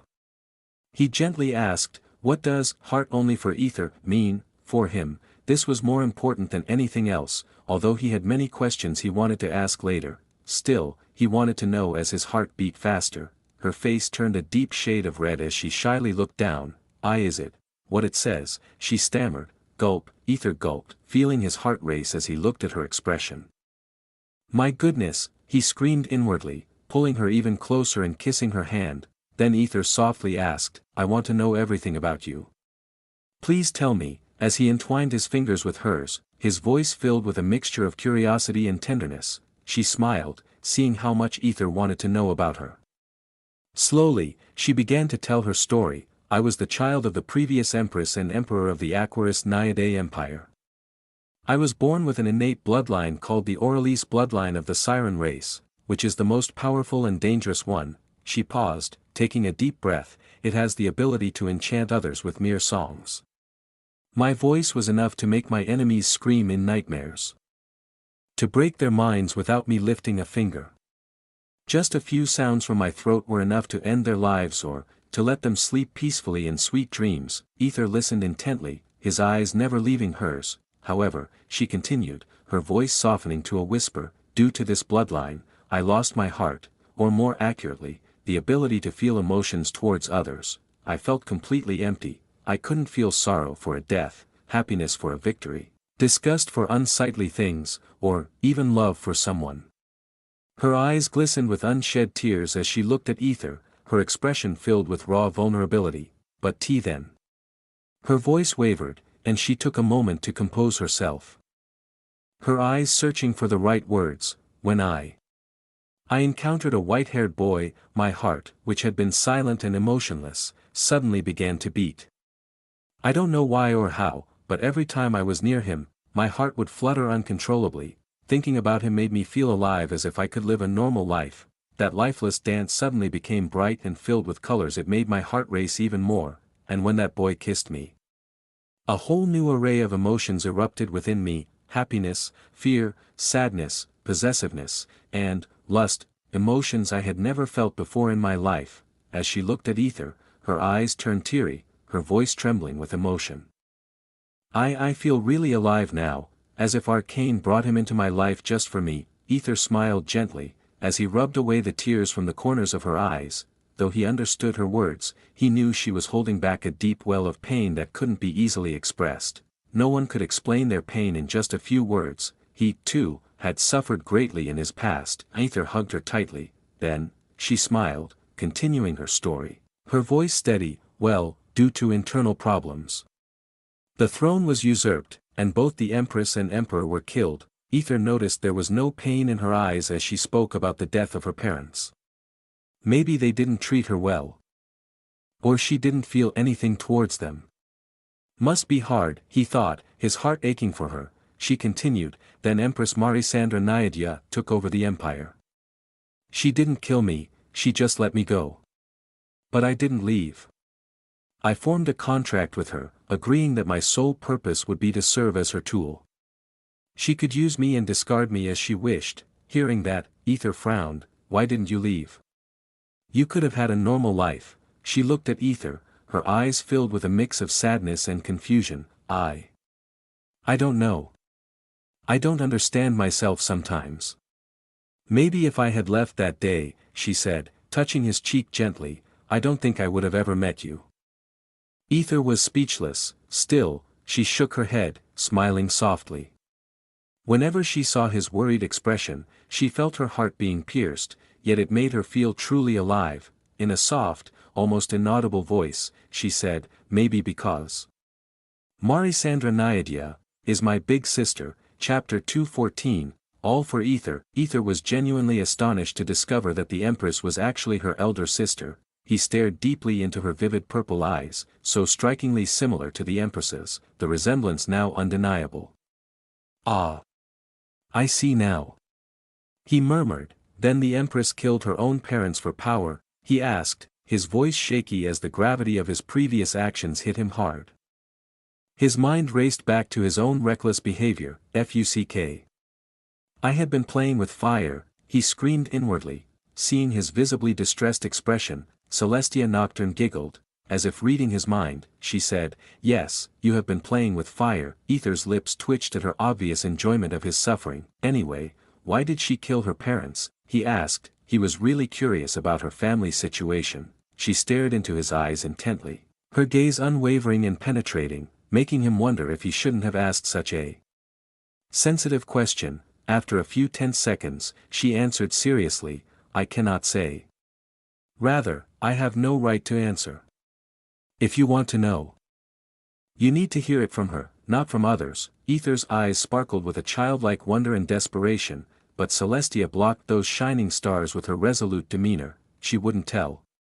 Maybe if he tried hard, but she still was determined to not tell him. All I can say is, she is way more pitiful than me, Celestia mumbled, clenching his collar tightly as if drawing strength from the fabric. If you decide to go after her, make sure your heart is open first, as if she was dead serious. Huh? Aether tilted his head, thoroughly confused. Open my heart? Celestia snorted derisively. Though I am a heartless person, I can see when someone truly shows their heart. Aether paused, staring blankly before lowering his eyes and asking in a soft voice, am I that readable? Celestia's expression softened. There were times when she could see his true vulnerable nature. She gently hugged his head to her bosom, her touch unexpectedly tender. Women, by their very nature, can discern the hearts of those they love. Aether. I don't know what makes you hesitate. She remembered the times when Aether showed palpable fear whenever Celine or even she made close contact. He was clearly scared of loving them, of opening himself up to that vulnerability. That's why Celine didn't push him, and her affection had remained stagnant for a long time. Stuck in a limbo of unspoken feelings, Celestia continued, I am not great at dealing with emotions. Look at me. Whatever happened to being scared of loving, but I won't ever stop loving you. This is my new feeling. I won't let it go. As her expression slightly darkened, Aether flinched, lifting his head from her bosom, seeing her dead serious expression as he had no words to express his feelings. I suppose I still fear loving others. After her, he thought, the memory of past pain still lingering. Then he smiled weakly and said gently, thank you for loving this useless bastard. Hee. Celestia giggled before kissing his forehead and warned sternly, if you decide to pursue the Empress, you will need to resolve your heart and embrace her fully. Or you will drown under the ocean that had no end. Are you fine with that? Aether asked with little hesitation. I mean, didn't you say you love me? Aether asked carefully. Yes, I do. Celestia's face turned red as cursed him inwardly for asking her again and again. Then Aether asked. Celestia tilted her head, still not understanding what he was asking. Don't you feel sad that I'm trying to woo other women? He asked straightly. If she truly loved him, shouldn't she feel jealous or even angry? However, I see. Celestia nodded in understanding before saying, then make sure to not make me sad. Aether was surprised to hear her answer. I suppose these worlds have a different view, or maybe because she was previous royalty. Was amused, awkwardly snuggled in her bosom. His lips were trembling to take a bite of this milker. Celestia giggled even more, licking her lips seductively as she thought, something tells me this womanizing bastard would be too much to handle for one person. She remembered the day when Aether subconsciously decided to kill Leon, who had just tried to speak with Celine. That memory lingered, a testament to the dangerous depths of his emotions, even though he didn't love Celine to begin. That time a shiver ran through Celestia's spine. She finally understood what meant to be loved by this man. Even more when Celestia was hurt, he tenderly cared for her before breaking the person who hurt her.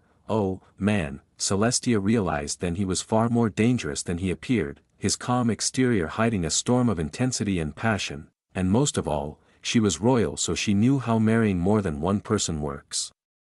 She looked at him with a wondering expression and couldn't help but comment, Celine, Queen Aria, Delphine, Princess Aquilina, Helena, Leah, even the principal.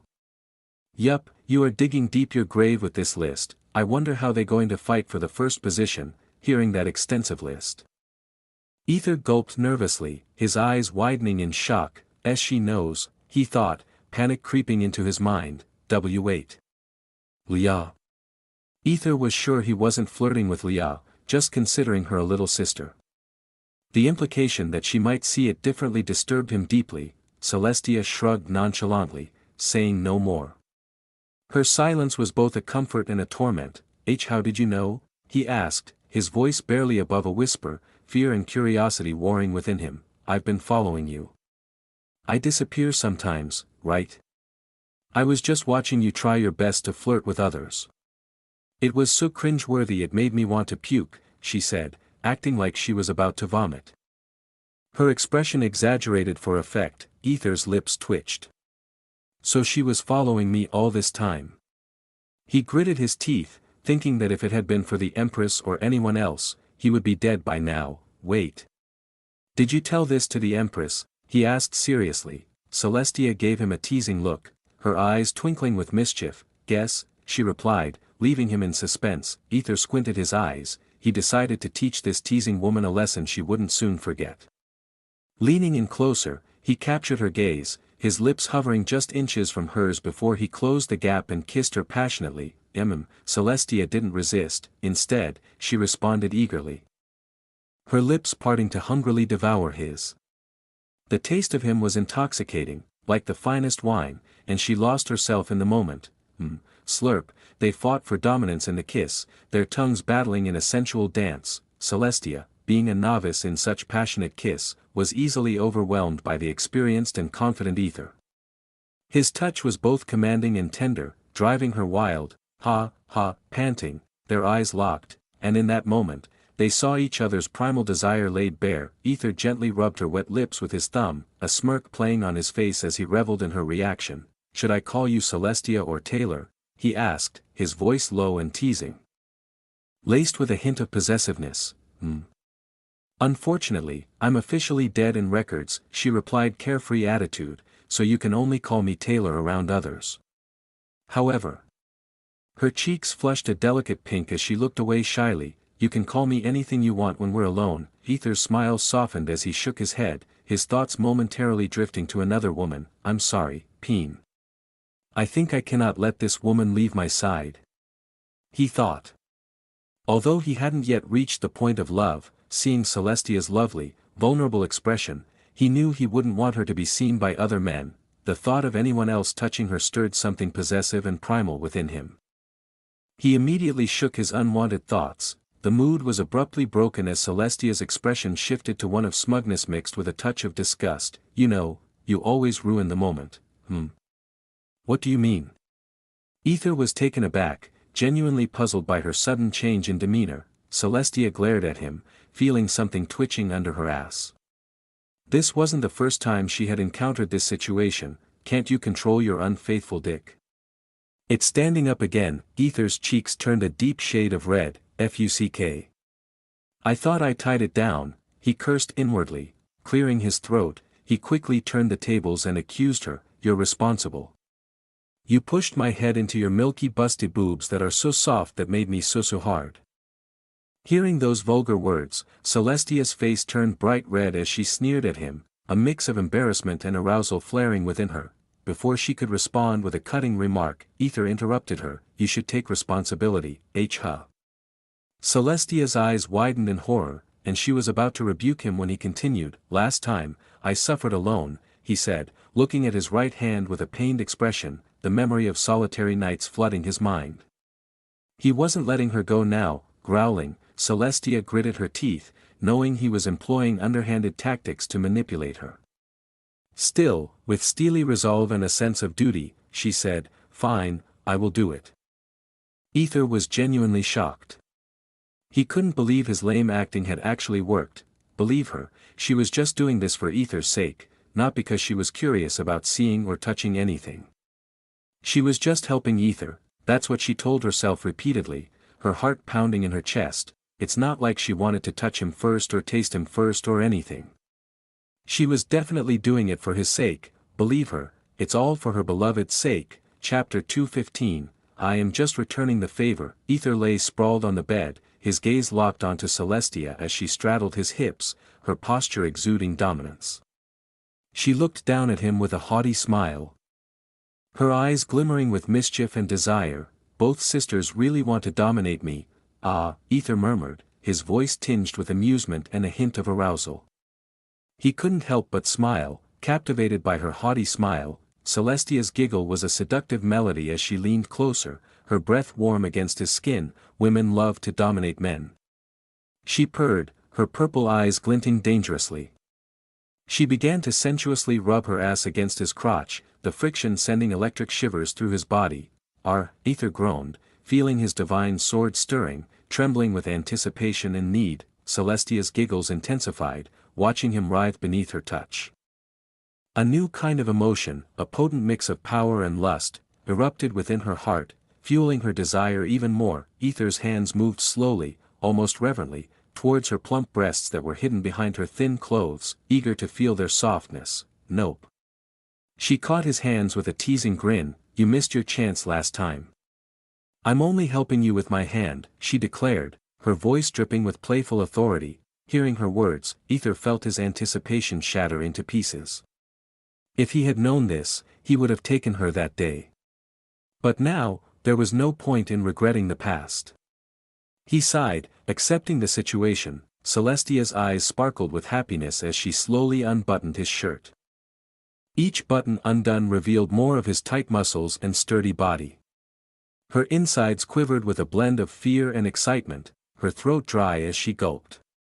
She couldn't resist the urge any longer and pressed her lips to his chest, leaving a trail of kisses. Chew. Aether shivered as a cold sensation coursed through his body.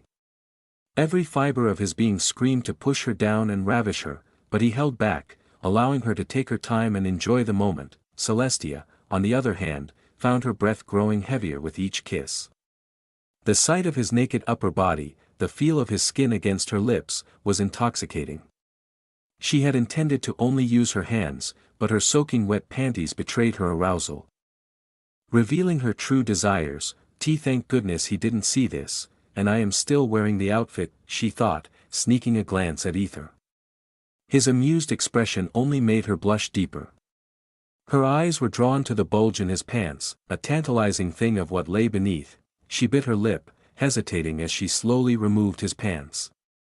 As she slid them down, the outline of his hard, firm erection became more apparent through his underwear. Her panties grew even wetter, and maybe I shouldn't see this, she thought, immediately changing her plan. She lay beside him, her face flushed with a mix of embarrassment and desire. Aether looked at her, curiosity and lust mingling in his eyes. With a deep blush, she asked, only my hands need to treat it, right? Well. Aether pondered, the thought of her hands alone already driving him wild. In this new life, every touch was heightened, making him harder than ever. For now, her hands would be more than enough. Receiving his nod, Celestia bit her lip, her hand trembling as it moved towards his lower body. Her eyes remained locked on Aether's, silently chanting, don't look, don't look, don't look. Slip. Her hand slid inside his underwear, finding his erection hard, firm, and impossibly big. Celestia's eyes widened in shock. This feels totally different than through the pants. Seeing Aether's grin, Celestia's blush deepened. Overwhelmed with a surge of desire, Aether couldn't resist capturing her lips in a passionate kiss. She responded eagerly, their tongues dancing as her hand began to stroke his vigorous sword. Arf! Aether groaned, the sensation of her cold hand against his warm body sending waves of pleasure through him. Fuck. I want to fuck her, he screamed internally, but he held back, respecting her boundaries. Celestia's whole body trembled as she gently moved her hand up and down his shaft. Her eyes were drawn to his cock, but she knew that once she saw it, they would lose control and destroy the bed in their passion. She focused on his face, kissing him deeply as her hand worked its magic. Aether tried to grab her breasts, but she blocked him, whispering, nope, before biting his ear teasingly. Aether could only smile, vowing that he would have her at his mercy soon enough. For now, he wanted her to finish the job before moving on to the next stage. Chew. The room was filled with the sounds of their passionate kisses and his groans of pleasure. Celestia felt something sticky flowing onto her hand. Surprised, she asked, did you finish? From what she had read, she expected a man to tremble and their cock to bulge before climaxing, but Aether climaxed with an almost eerie calmness. Aether felt wronged. Even though it was a new sensation, he wouldn't climax that easily. Most of all, he had been controlling every inch of his body to avoid climaxing, wanting to savor this exquisite sensation. Aether grinned and started to say, that's just pre-cum for lubricating the W-on, but Celestia quickly sealed his lips with hers, her kiss fervent and demanding. She knew he was about to say something more vulgar, and she didn't want to hear it. Her kisses were intoxicating, her body pressed firmly against his. The feel of her soft breasts pressing into his chest, combined with the heat radiating from her core, made his divine sword throb with need. Her lips parted slightly, and with an amused, flushed face, she whispered breathlessly, come for me, darling. Aether, who had been holding back like a dam, suddenly felt it break upon hearing her sultry command. He climaxed in her hand, his body shuddering with a mix of helplessness and deep satisfaction. Celestia's face was bright red as she slowly withdrew her sticky hand. She stared at the warm, sticky substance coating her fingers, feeling a primal urge rising within her.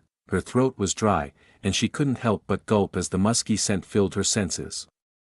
Even though she knew it wouldn't taste particularly good, her tongue and heart yearned to taste her beloved's essence. Panting heavily, she tentatively licked her fingers, savoring the taste. Not bad, she thought. Her desire growing, before eagerly licking her hand clean, her eyes half-lidded with lust. Aether watched with a mix of amusement and shock as Celestia licked his seed from her hand without hesitation. Her horniness was palpable, her nipples straining against her clothes, clearly visible through the thin fabric. After finishing, Celestia snapped out of her daze and looked at Aether, who wore a smug expression. "Did it taste good?" he asked, his voice low and teasing. Celestia's face turned an even brighter shade of red. She couldn't believe what she had just done, especially in front of Aether. Embarrassed, she tried to pull away, but Aether caught her hand and pulled her on top of him. He kissed her deeply, his tongue exploring her mouth with a fervor that left her breathless. Celestia struggled for a moment before melting into the passionate kiss, her body pressing against his, craving more. Lost in the embrace, Aether's hand slowly traveled down her body, slipping under her skirt with deliberate slowness. MFF. Celestia gasped in surprise. What are you doing?" "Nothing, just returning the favor," he whispered, his breath hot against her ear. He gently bit her earlobe, causing her body to lose strength and her mind to fog with desire. She moaned loudly when she felt his fingers slide into her most intimate place, sending waves of intense pleasure through her. Chapter 2:16, I Will Bite You Off, Aether Stoppp. Celestia's voice trembled with unrestrained pleasure, each word laced with a desperate yearning as Aether's fingers explored her sweet, precious slits, places she had never allowed anyone else to touch. Aether grinned, watching her writhe atop him. Even after he released her, she lay there, panting and trembling, a beautiful mess of raw lust and ecstasy. She was free to go, but she didn't. "I told you I'm not to touch Mia," Celestia mumbled, her hands clutching at his chest as her glasses slipped off, her purple eyes glazed with ecstasy, rolling back in sheer bliss. Her face was beet red. MFFF. Aether continued to tease her sweet slits, his fingers dancing over her tender folds, his middle finger delving deep into her inner walls, making her body quiver and her moans grow louder. Aether, Celestia bit into his neck to muffle her moans, her teeth sinking into his skin, her body responding with uncontrollable fervor to every touch, every caress. This feeling, it's different. You feelings this, don't you?" Celestia, with his other hand, Aether grabbed her round, firm ass, kneading and spreading her cheeks. The sensation made Celestia clench them tightly. No. Suddenly, she felt an overwhelming pressure building inside her, an urgent need that made her cry out. I need to go. Stop. Something is calm." Just as she was on the brink of release, Aether's fingers stopped moving. The abrupt halt left her teetering on the edge of ecstasy. Her frustration palpable. Celestia stared at Aether with an annoyed, pleading look. "What? You told me to stop, so I did. If you don't tell me, I don't know." Aether shrugged, though his fingers continued to tease her, grazing her sensitive areas but avoiding the entrance she desperately wanted him to touch. Celestia wasn't sure what this feeling was, but she craved it. She had tried to masturbate before, but it never felt like this. Her eyes filled with tears, and she mumbled, "You meanie," as she gently bit his Adam's apple and sucked on it, her lips and tongue exploring his skin with newfound boldness. Aether smiled with satisfaction. "Men love to be mean to dominating women." He whispered something, his breath hot against her ear, making her shiver. Celestia flinched, her face turning visibly red. She shook her head in denial, but Aether persisted. "Say it," he whispered into her twitching, red ear while squeezing her ass tightly, his fingers digging into her flesh. Celestia blushed deeply. She desperately wanted to feel this sensation again. She buried her face in his chest and mumbled, make, I can't hear you." Make me come. Aether's grin widened, his ego flaring. He kissed her head and said, you've done well, now come for me, dear, then plunged his fingers back into her eager, wet slit. Yes, I am FFF. Aether sealed her lips with his, their tongues intertwining in a dance of lust. His fingers scraped her inside faster as the nectar flowed like a dam. Finally, he flicked her protruding clit and pinched it gently, sending shockwaves of pleasure through her body. Her body shuddered as current passed through her brain, making her shut down and go blank. Celestia let out a muffled cry, her body shaking violently as she climaxed. Her hips trembled uncontrollably. Her mind going blank with overwhelming pleasure. Her legs and toes curled up, her entire being lost in the throes of her first truly satisfying orgasm. Celestia felt her body go heavy as she collapsed on top of him, panting heavily. Aether looked at his drenched hand, sniffing it curiously. She smells different. He wondered what a woman with a siren bloodline would taste like and was just about to lick his hand when, please don't. Celestia caught his hand, her eyes wide with embarrassment as she saw him trying to taste her nectar. Aether had a smug look on his face. Why? You licked mine, didn't you? Celestia gritted her teeth. No means no, she shouted, using her magic to cover Aether's hand in water and cleanse it instantly. The thought of him tasting her essence was too intimate, too embarrassing, as if he was licking her inside. Aether was taken aback. You little. He was just about to drink from the source when Celestia immediately covered herself with the bedsheet like a koala, sneering as she said, come near me, and I'll tell the Empress. Her body was already so sensitive that she knew she would succumb to the feeling again, and she was scared of it, so she played her hidden card. Aether's lips twitched. He knew she was playing, but still, using the Empress card was unfair. Aether snorted and lay down on the bed. Celestia giggled before slowly and carefully lying beside him. Don't touch me, she murmured as her voice slowly trailed off, and she fell into a deep sleep. This was her first time climaxing with such powerful emotions, leaving her feeling utterly exhausted. Aether smiled before hugging her tightly and falling asleep as well. Heh. Celestia giggled softly before hugging him tightly in return. Next morning, Aether woke up feeling a mix of satisfaction and residual arousal. He looked over at Celestia, still asleep beside him, her chest rising and falling gently. The memory of her climax and the way her body had responded to his touch made his heart race. He reluctantly got out of bed, careful not to wake her, and dressed for the day. Celestia smiled before waking up. As he stepped out, he was greeted by Aquilina's concerned gaze. Are you fine? She asked, her voice soft and gentle. Her eyes searched his face for any signs of distress. 6,000 affection. Yes, princess, Aether replied with a reassuring smile, taking her handbag from her. Aether, Celine's worried voice cut through the morning calm. She touched his face, her face inches from his. You don't need to push yourself, okay? She said softly, her breath mingling with his as she took Aquilina's bag. 4,000 affection. She knew Aquilina pulled Aether into the contest, her inward grumbling about the bitchy princess evident in her expression. She thought about asking her brother to change the ownership soon.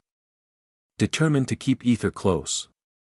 Just then, her nose twitched as she caught a scent, something different about Aether. I am fine, Cel, Aether assured her, patting her cheek gently. Celine blushed deeply, her eyes fluttering at his unexpected touch. 4,000 affection, 4,000 affection, 4,000 affection. Okay, let's calm down, he thought inwardly, following the princess while carrying her bag again. Celine nodded with a smile, her eyes falling on Taylor, who was still waiting for her bag. She was in a good mood today. She handed it over. Here. Taylor blinked in surprise before saying, thank you, madam. As he took the bag, however, Celine frowned, detecting something off. The lingering scent of Aether on Taylor. Her eyes narrowed suspiciously as she glanced between Taylor and Aether. And no way, right? She thought, shaking her head to dispel the unsettling idea. Inside the classroom, the atmosphere buzzed with excitement and gossip. Did you hear that Victor is about to join our class? Oh, I didn't see that coming. I thought they would experiment on him, considering he can absorb the arcane. Yeah, but the principal found him, so she's probably eager to accept him into the class. That's why she started this contest, right? The contest must be a way for him to enter the class without objections. I mean, he almost collected 10 flags while none of the chosen ones even got another's flag. Ha ha ha, I thought they'd be so dangerous but, he. The chosen ones exchanged uneasy glances, swallowing their pride. Delphine entered, having heard the news about the new guy but noting he would only attend half a day. The chosen ones growled with impatience, eager to confront him. Meanwhile, Aether leaned over to Taylor with a mischievous grin. Hey, Taylor, I need to go choo-choo. Would you mind coming with me? I'm kind of scared to go alone. As he had a scared face, Taylor's face turned bright red, and he pinched his hips. I will bite you off, I am waiting, Aether teased, his eyes dancing with playful lust. Taylor's eyes widened in disbelief, and maybe I shouldn't have told him. He felt a mix of annoyance and happiness. I feel very happy. Chapter 217, Disgusting Brothel. Inside Delphine's office, are you ready? Delphine asked, casting a glance at Aether, who was now adorned in a pristine white uniform that gave him the appearance of a noble student. He looks really different in every outfit, Delphine mused silently, her eyes catching something on his neck. Why is she clinging to your neck like that? She asked, raising an eyebrow. Aether awkwardly smiled, his eyes shifting to Snowflake, who was curled around his neck as if she had no intention of letting go. The previous day, he had instructed her to wait in the principal's house while he retrieved a few things, but circumstances had escalated, and he had somewhat forgotten about her. Now, she was sulking and clinging to his neck. Well, whatever. Delphine shrugged, deciding that as long as Snowflake didn't cause a commotion, it was fine.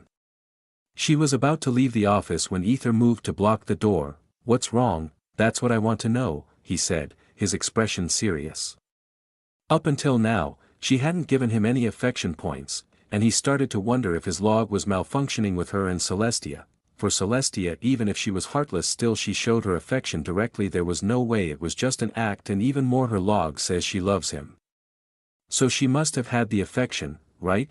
But it didn't. So, it must be something else. Delphine frowned, not understanding Aether's sudden actions. Aether stepped forward, standing directly in front of Delphine with a look of determination. Did I do something to hurt you? What are, please, Aether interrupted, shaking his head, I can feel it. Even though you're this close to me. It feels like there's a distance between us. Why? Aether genuinely wanted to understand what had transpired. Although he could resort to his usual tricks, Delphine was one of the few people who cared about him differently from others. He didn't want to taint that unique feeling. Despite everything, he was still a good guy at heart. Delphine simply shrugged. Why would we be close? She moved away from Aether. Exiting the room as she bit her trembling lip, Aether blinked a few times, sighed, and then waved his hand before his face, causing a mask to materialize. He followed her silently. Okay, students. As you all know, his name is Victor, and he will be attending classes for the remainder of the 4-year term. Please be friendly with him, Delphine announced to the class.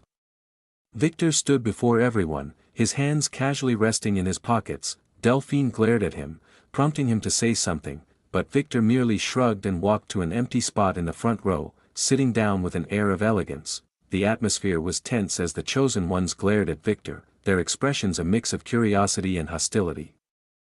Victor, however, didn't seem to care. Snowflake, perched on his neck, hissed angrily, her presence commanding silence from the others. Soon, the class resumed, the tension slowly dissipating. Victor, eager to learn about this new world, intently took notes, his focus unwavering. This surprised a few who had assumed he would be a rebellious and uninterested student.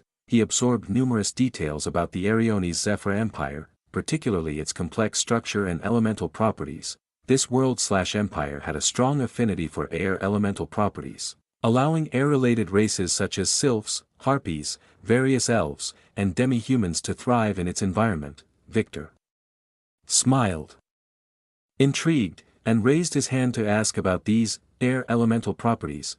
Delphine's stern expression softened briefly into a smile before she masked it again with her usual authoritative look. 300. Arcane energy is a cluster of energy composed of different elements like air, water, fire, and others. In this world, the most prominent element is air, which is prevalent in the arcane energy clusters, she explained, her voice measured and precise. Author's note: if you struggle to understand, remember our Earth's atmosphere contains nitrogen, oxygen, CO2 and is similar. Each empire has the same arcane energy, atmosphere, but different elemental quantities, different composition levels of nitrogen, oxygen, and CO2. Still not able to grasp comment me, Victor's lips twitched inwardly when the flow of affection abruptly ceased.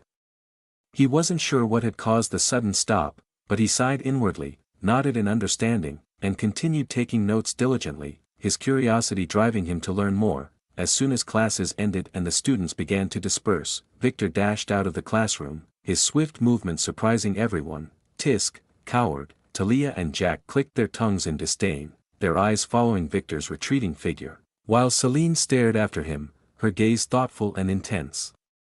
Inside Aquilina's room, Aether meticulously tidied up, ensuring everything was in its proper place before handing her the neatly compiled homework documents. Aquilina skimmed through the details, her eyes scanning the pages quickly, while Aether gazed out the window, his mind preoccupied with thoughts of Celestia. He didn't want her secretly stalking him, her presence was always an unsettling mystery. Where could she be, he wondered, his thoughts racing.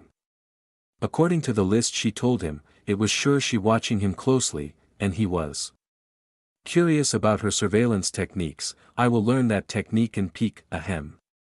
I mean to use it to my advantage, for my future plans only, he resolved, his expression serious and determined. What are you thinking?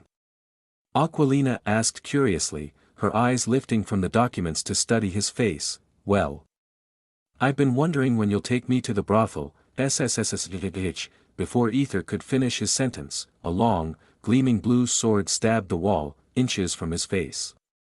The sound was sharp and sudden, causing him to freeze in shock. Princess, he stammered, his eyes wide with surprise. Nothing, just a bug. Aquilina smiled a serene yet unsettling expression. And you don't need to visit a disgusting brothel anymore, Aether, she said calmly, her tone unwavering. What do you mean? How can I seduce other arcane queens? How can you become sovereign? Aether asked. His voice a mix of innocence and shock. Aquilina's smile remained, making him think she didn't care. Then, her expression turned serious, her eyes glinting with a dangerous determination. We are changing the plan. There's no need for you to seduce them, she declared, her voice firm. Princess. What do you mean? Aether asked, confusion and unease creeping into his voice. I mean, I'm going to end them. It's easier to kill them rather than seduce them. It's hard for you, you know. Aquilina said with a determined expression, a dangerous glint in her eyes. 6,000 affection. Aether stood speechless, his mind struggling to process the sudden shift in their plans. Looks like I need to keep my act, he thought. Chapter 218, Arya makes her move. Don't worry, I won't hurt your dear Arya, definitely. Aquilina said with a gentle smile, her demeanor calm and serene as if she was mercifully letting a bug go just for Aether's sake. Aether blinked for a moment, processing her words before nodding slowly. Yep, Arya is her first target. He thought to himself, feeling a sense of urgency creeping in. He knew he needed to take swift action before things spiraled out of control and caused even more complications. Aether stood before her, lowering himself to one knee like a knight before his lady, and gently took her hand in his. She remained silent, not even frowning at him for touching her without her explicit permission. This gesture alone spoke volumes about how deeply she had fallen for him. Others might dismiss this as a trivial act, but Aether understood the profound significance. She had surrendered both her body and soul to him, entrusting him with everything. All he needed to do was accept this for what it truly meant. Princess, these hands should never, ever be stained with blood again. Aether declared, his voice imbued with solemnity as he looked earnestly into her mesmerizing purple eyes.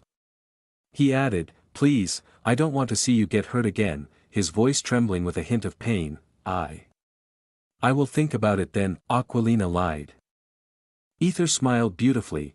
Aquilina bit her lip, her gaze softening as she looked at the man who loved her so deeply. 6,000 affection, she didn't want him to kneel before her, she desired to be treated equally, just like how Arya treated him. She patted the spot beside her on the bed. Sit. Aether hesitated for a few moments, uncertainty flickering in his eyes before he finally sat down beside her. The air around them suddenly turned silent, an almost tangible tension settling in. Aquilina, now seeing him up close, took in the sight of his shimmering black hair, his sharp gaze, and his alluring red lips. Her heart skipped a beat as she lowered her head, her thoughts racing.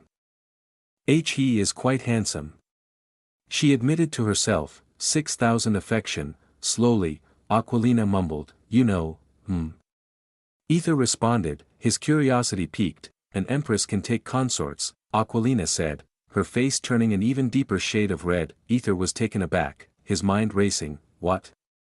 An empress taking consorts? When did this happen? He needed to know more details immediately. He couldn't allow another man to have her. The thought of the dominating woman he desired being with someone else was unbearable. He wanted her all to himself and couldn't fathom letting others have her. Empress? Is your mother marrying again? Who is he? What level is he? How old is he? Is he trying to deceive your mother? Aether bombarded her with questions. His concern evident, Aquilina was taken aback by his barrage of questions. She covered her face with embarrassment, realizing he had misunderstood her words. I messed up, she thought, but then frowned. Why are you asking so much about my mother's affairs? I was worried about what kind of father you will have, so.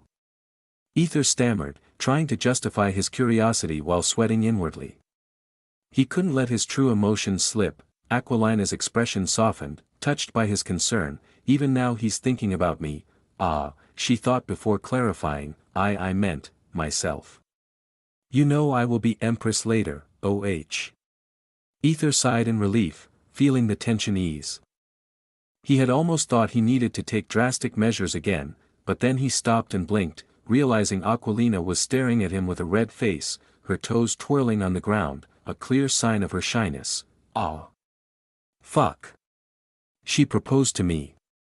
Even Aether wasn't entirely sure how to respond to her. He knew he could reciprocate her feelings, but considering her determined nature, he was certain she would do anything to get what she wanted. He decided to maintain his dense act, with gloomy eyes. He said, is that so? Hearing his sad voice instead of the expected happiness, Aquilina frowned and looked up, seeing Aether's gloomy and hurtful expression. What did I do? She wondered.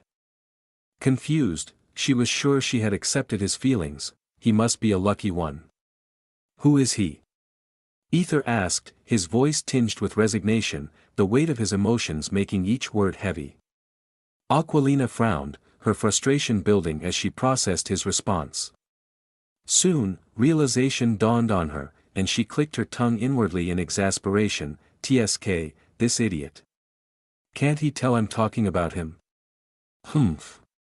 She puffed out her cheeks in anger, feeling a mix of irritation and disappointment before finally speaking. Yes, he would be the luckiest person in the world to marry me, and yet, he is an idiot not to understand my hints. Her voice was filled with unmistakable annoyance.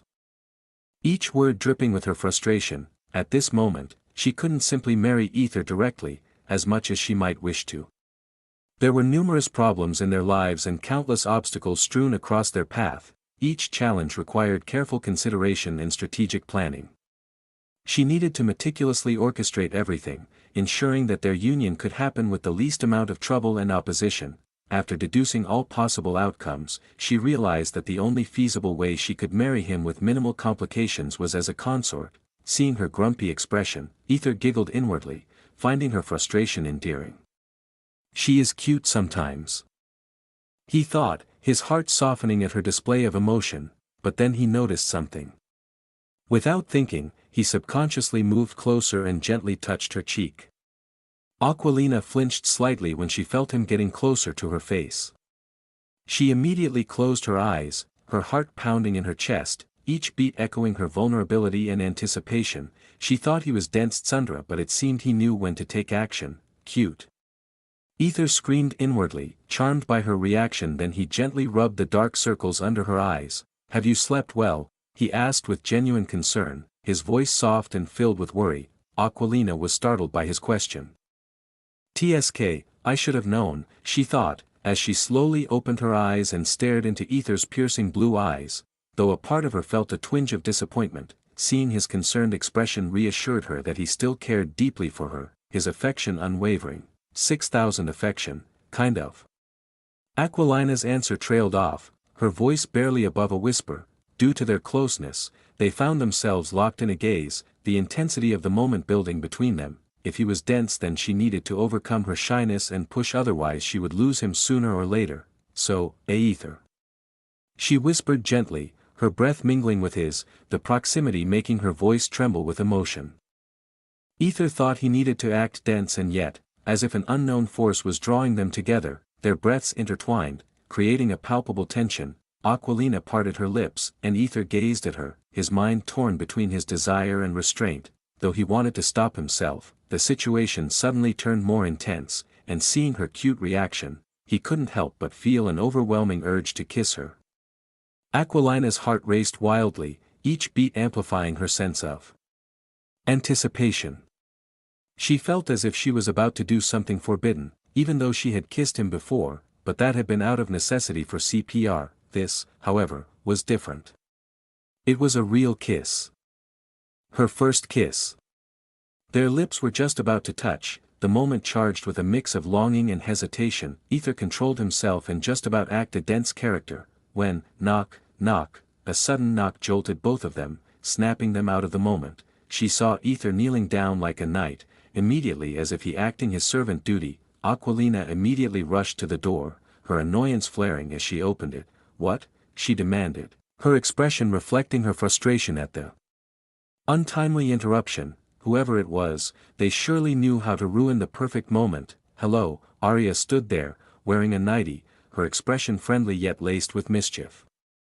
Crack, crack, Aquilina almost broke the door in her frustration, barely able to contain her irritation. "Of course, this thieving bitch," she screamed inwardly, her mind racing with anger before asking with an annoyed face, "What do you want?" "I'd like to have a chat with you, Miss Aquilina," Arya said sweetly, her tone dripping with false innocence, though her eyes were fixed on Aether, who was looking at her with a gentle smile as he waved at her happily. 8,000 affection, as if on cue.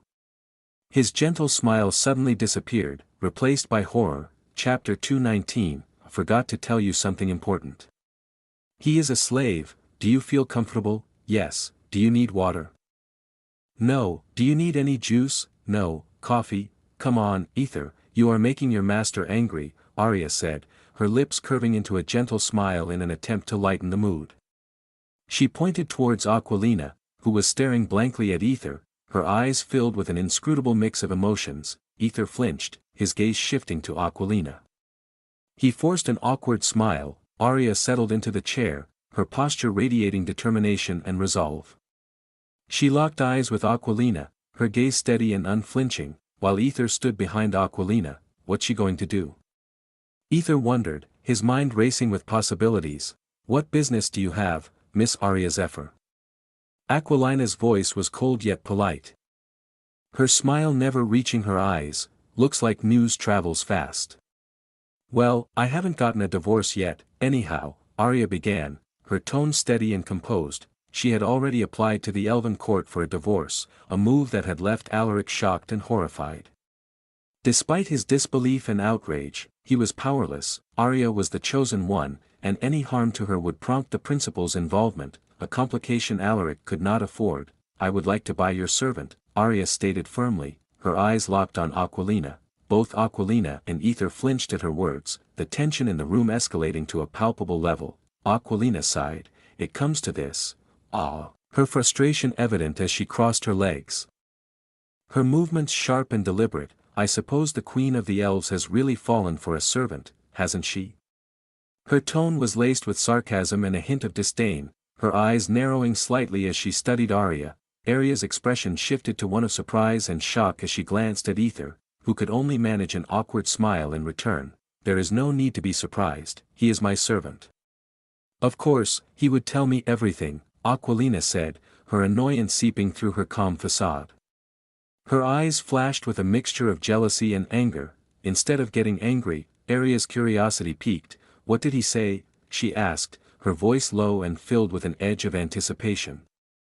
Her eyes narrowing slightly as she leaned forward.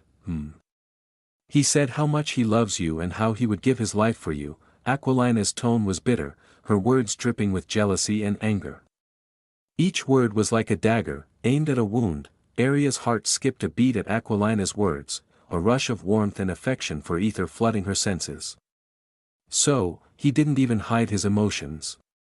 What a lovely man, she thought. 7,000 affection, that makes the deal easier then. "What do you want in return for him?" Aria asked, her face serious and determined. Her voice was steady, but her heart was racing. She couldn't let this man, whom she had grown to care for deeply, fall into another woman's grasp. Aquilina smirked, finding amusement in Aria's boldness. She had never expected Aria to confront her so directly. "Aether, sit on the bed," she commanded, her voice firm and unwavering. Aether hesitated, unsure of her intentions, but as a servant, he complied without question. With a grin, Aquilina rose from her chair and, to Aether's shock, sat on his lap. "Princess." Aether exclaimed, his voice filled with disbelief and shock.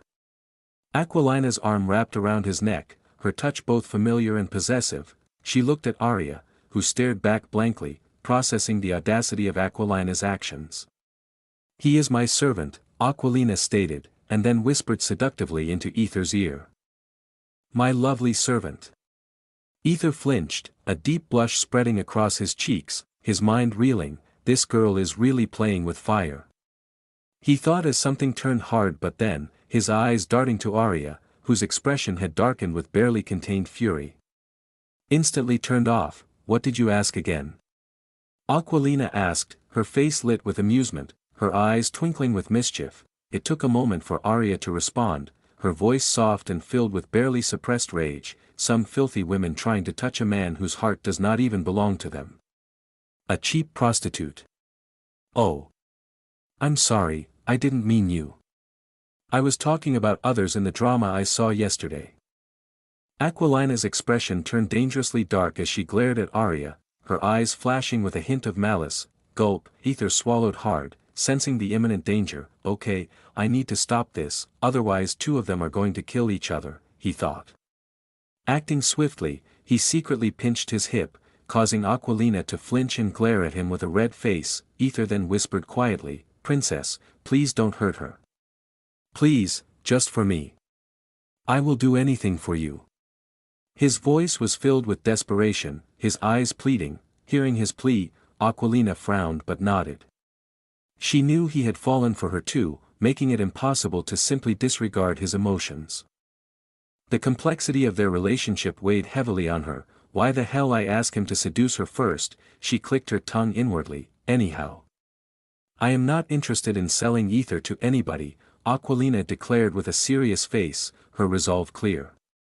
Her words were final, a statement of unyielding defiance. Aria stared at Aquilina for a few seconds before speaking again, her tone calculated and deliberate. "I have something that you want." Aquilina's frown deepened, curiosity piqued. "The trial," Aria said. Aquilina's eyes widened in shock. Without hesitation, she asked Aether to leave the room. Though Aether wanted to stay and hear the details, Aquilina's urgency left no room for argument. Seeing his reluctance, she misunderstood, thinking Aether believed she would harm Aria. With an annoyed face, she assured him, "I won't hurt her." Aether could only nod and prepare to leave. As he did, he leaned down to Aria, who flinched and whispered, "Please don't be angry at her. She is important to me." His voice was filled with sincerity, his eyes reflecting the depth of his feelings. Aria nodded with a smile, whispering back, "I want you in my room later." As she winked at him, 7,000 affection, Aether gently smiled before exiting the room. Of course, Aquilina noticed, her mind still reeling. "She is important to me," she thought, the words echoing in her mind. 6,000 affection, "It seems he cares for you too," Aria commented, but inwardly, she thought, "though you are hurting him." What a naive man. Aquilina just smiled, saying, "Of course, he cares for me more than others." Her words were a declaration, a reminder of the bond she believed they shared. A palpable tension filled the room again, the silence thick and heavy. Breaking it, Arya produced a small wooden box. "The item for this trial is inside," she said. As she opened the box, a bright light filled the room, blinding Aquilina momentarily. "Tethys. Where did you find it?" Aquilina asked, her face filled with astonishment. Just as she was about to touch it, Arya pulled it back, grinning. "It's mine." To begin with, Aquilina was taken aback, so the first trial already has a winner before it even started. "Ah," she thought, "you want to trade this for Aether, right?" Aquilina asked, her voice serious. "Yes. All I want is him, and you will be the winner of this first trial. A win-win for both of us. What do you think?" Arya asked, her face filled with amusement. She was confident this villainess would accept the deal. Aquilina bit her lip, her mind racing with possibilities. "There is no need to think too much, Aquilina. He is just a servant to you. You can have many more with your mother. You literally have hundreds of strong warriors as your servants. So why bother holding on to a small servant whose heart clearly belongs to someone else?" Arya asked, her smile almost taunting. Veins popped on Aquilina's forehead. She knew Arya was right, but still, there is no one like him. She thought. Two options lay before Aquilina: accept Arya's offer and secure victory, or let it go for Aether's sake. She knew the answer already and what she needed to do. However, she wanted to put this woman in her place and make her forget about Aether. "I forgot to tell you something important. He is a slave. An eternal slave." Chapter 220. Is she a child? Meanwhile, that place, yes. "Move it there," Helena exclaimed, pointing eagerly at a specific spot as Aether struggled to move the heavy table towards the corner. Her enthusiasm was almost childlike, a stark contrast to Aether's growing frustration. Aether sighed deeply, his shoulders sagging with the weight of his exasperation. He couldn't believe that Helena had once again lured him into her room, insisting that she needed his help. And what was the help this time? She had just asked him to move the table. A task he had already performed the last time he was here. "She just wants to talk to me but doesn't know how," Aether mused, a blend of amusement and irritation dancing in his thoughts. He glanced at the golden-haired girl, whose eyes sparkled with a mix of curiosity and something deeper. "That's all. I'll be leaving then," Aether announced with a smile as he pretended to head for the door. Helena snapped out of her reverie, a wave of panic washing over her features. She desperately wanted to know more about this boy who had managed to captivate not only the archpriestess's interest but hers as well. Ever since he had kissed her forehead, he had been an ever-present thought, haunting her every waking moment and infiltrating her dreams. She wasn't sure why, but she needed to understand these feelings that made her feel so sick. It was as if her body and mind were at war, and she couldn't find peace. She had tried using her holy power to dispel any trickery, but there was nothing to be found. It was maddening, and when he entered her room, her heart raced uncontrollably. As if he was the very cause of her ailment. She had even confronted Finian, but he had merely suggested she needed rest, though no amount of rest seemed sufficient to quell the turmoil inside her. "W8. She called out, her voice laced with desperation and something akin to fear. Aether turned, his eyebrow arching in curiosity, a small smirk playing on his lips. I. Her mind raced, scrambling for a plausible reason to keep him there. She squinted her eyes, the pressure mounting.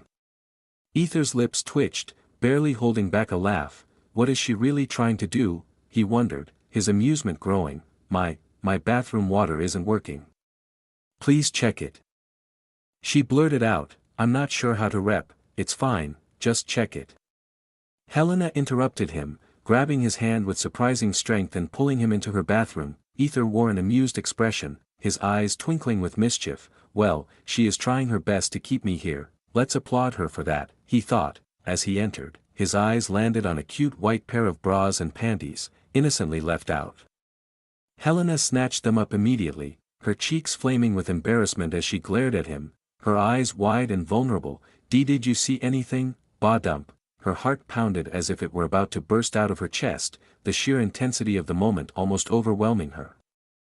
"Nope, the white light is too blinding," Aether said with a straight face, though inwardly he was chuckling at her naivety.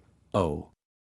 Helena nodded, as she looked around noticed the light was indeed too bright. Aether looked at Helena, who had taken his teasing words too seriously. Is she really this naive? He thought, both shocked and charmed by her innocence. There was something endearing about her awkwardness, something that tugged at his heartstrings. Upon inspecting the shower, he found that it was indeed not working.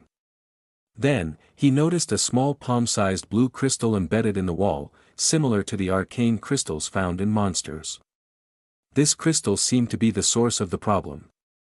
This was an artificial crystal created by the Academy, designed to store predetermined functions activated by pouring arcane energy into it. It was a complex piece of magic, one that required a delicate touch and a keen understanding of its workings. He wasn't entirely sure how it worked, but since she was trying so hard to keep him there, he decided to play along and act like a plumber. Like someone who was a jack of all trades. Meanwhile, Helena watched him with growing curiosity, her admiration for him swelling with each passing moment. He knows everything, she thought, nodding in awe. 200 affection. Aether touched the crystal a few times before it out. Damn, it came out, he cursed inwardly. Sweat forming on his back as he pretended to inspect the crystal. He needed to maintain his composure, to act as if he knew exactly what he was doing. Aether, pretending to be a professional plumber, rubbed the crystal a few times as if cleaning it. No one noticed the very minute spark that flickered inside whenever he rubbed it. He then placed it back on the wall, touched the handle, and poured energy into it. Thus, it's working. Helena jumped in surprise, her eyes wide with delight. Not only her but Aether was also taken aback, so all it needed was just to be rubbed, he wondered, amused by his own makeshift professional act. But it's not enough, Helena murmured, frustration tinging her voice as she touched the handle and poured her energy into it. The crystal flickered before releasing more water, the flow increasing with her arcane energy. Now it's working fine. Helena nodded in satisfaction, her smile radiant and her eyes shining with gratitude. Aether smiled back, feeling a surge of pride, but then, crack, the crystal shattered, and, splash. The entire bathroom was flooded with water, the force of it drenching them both. Aether, drenched and dripping, looked blankly at Helena, who lowered her head in shame, her cheeks burning with a mix of embarrassment and guilt. Sigh. Aether sighed deeply, his annoyance mingling with a strange sense of protectiveness. He took the towel hanging near the hanger, gently wrapping it around her shoulders. You'll catch a cold, he said, his voice softening as he rubbed her golden hair, the intimate gesture making her heart flutter even more. 300 affection, her cheeks puffed like a squirrel's, her eyes brimming with unshed tears. She knew it was her fault, but who could have expected the crystal to suddenly explode? She had always used it that way, so she was equally surprised by its failure. Then Aether's hand moved towards her face, gently rubbing her cheek as she looked up at him, her eyes wide and vulnerable like a child's. There was something so pure and innocent about her, something that called to a protective instinct deep within him.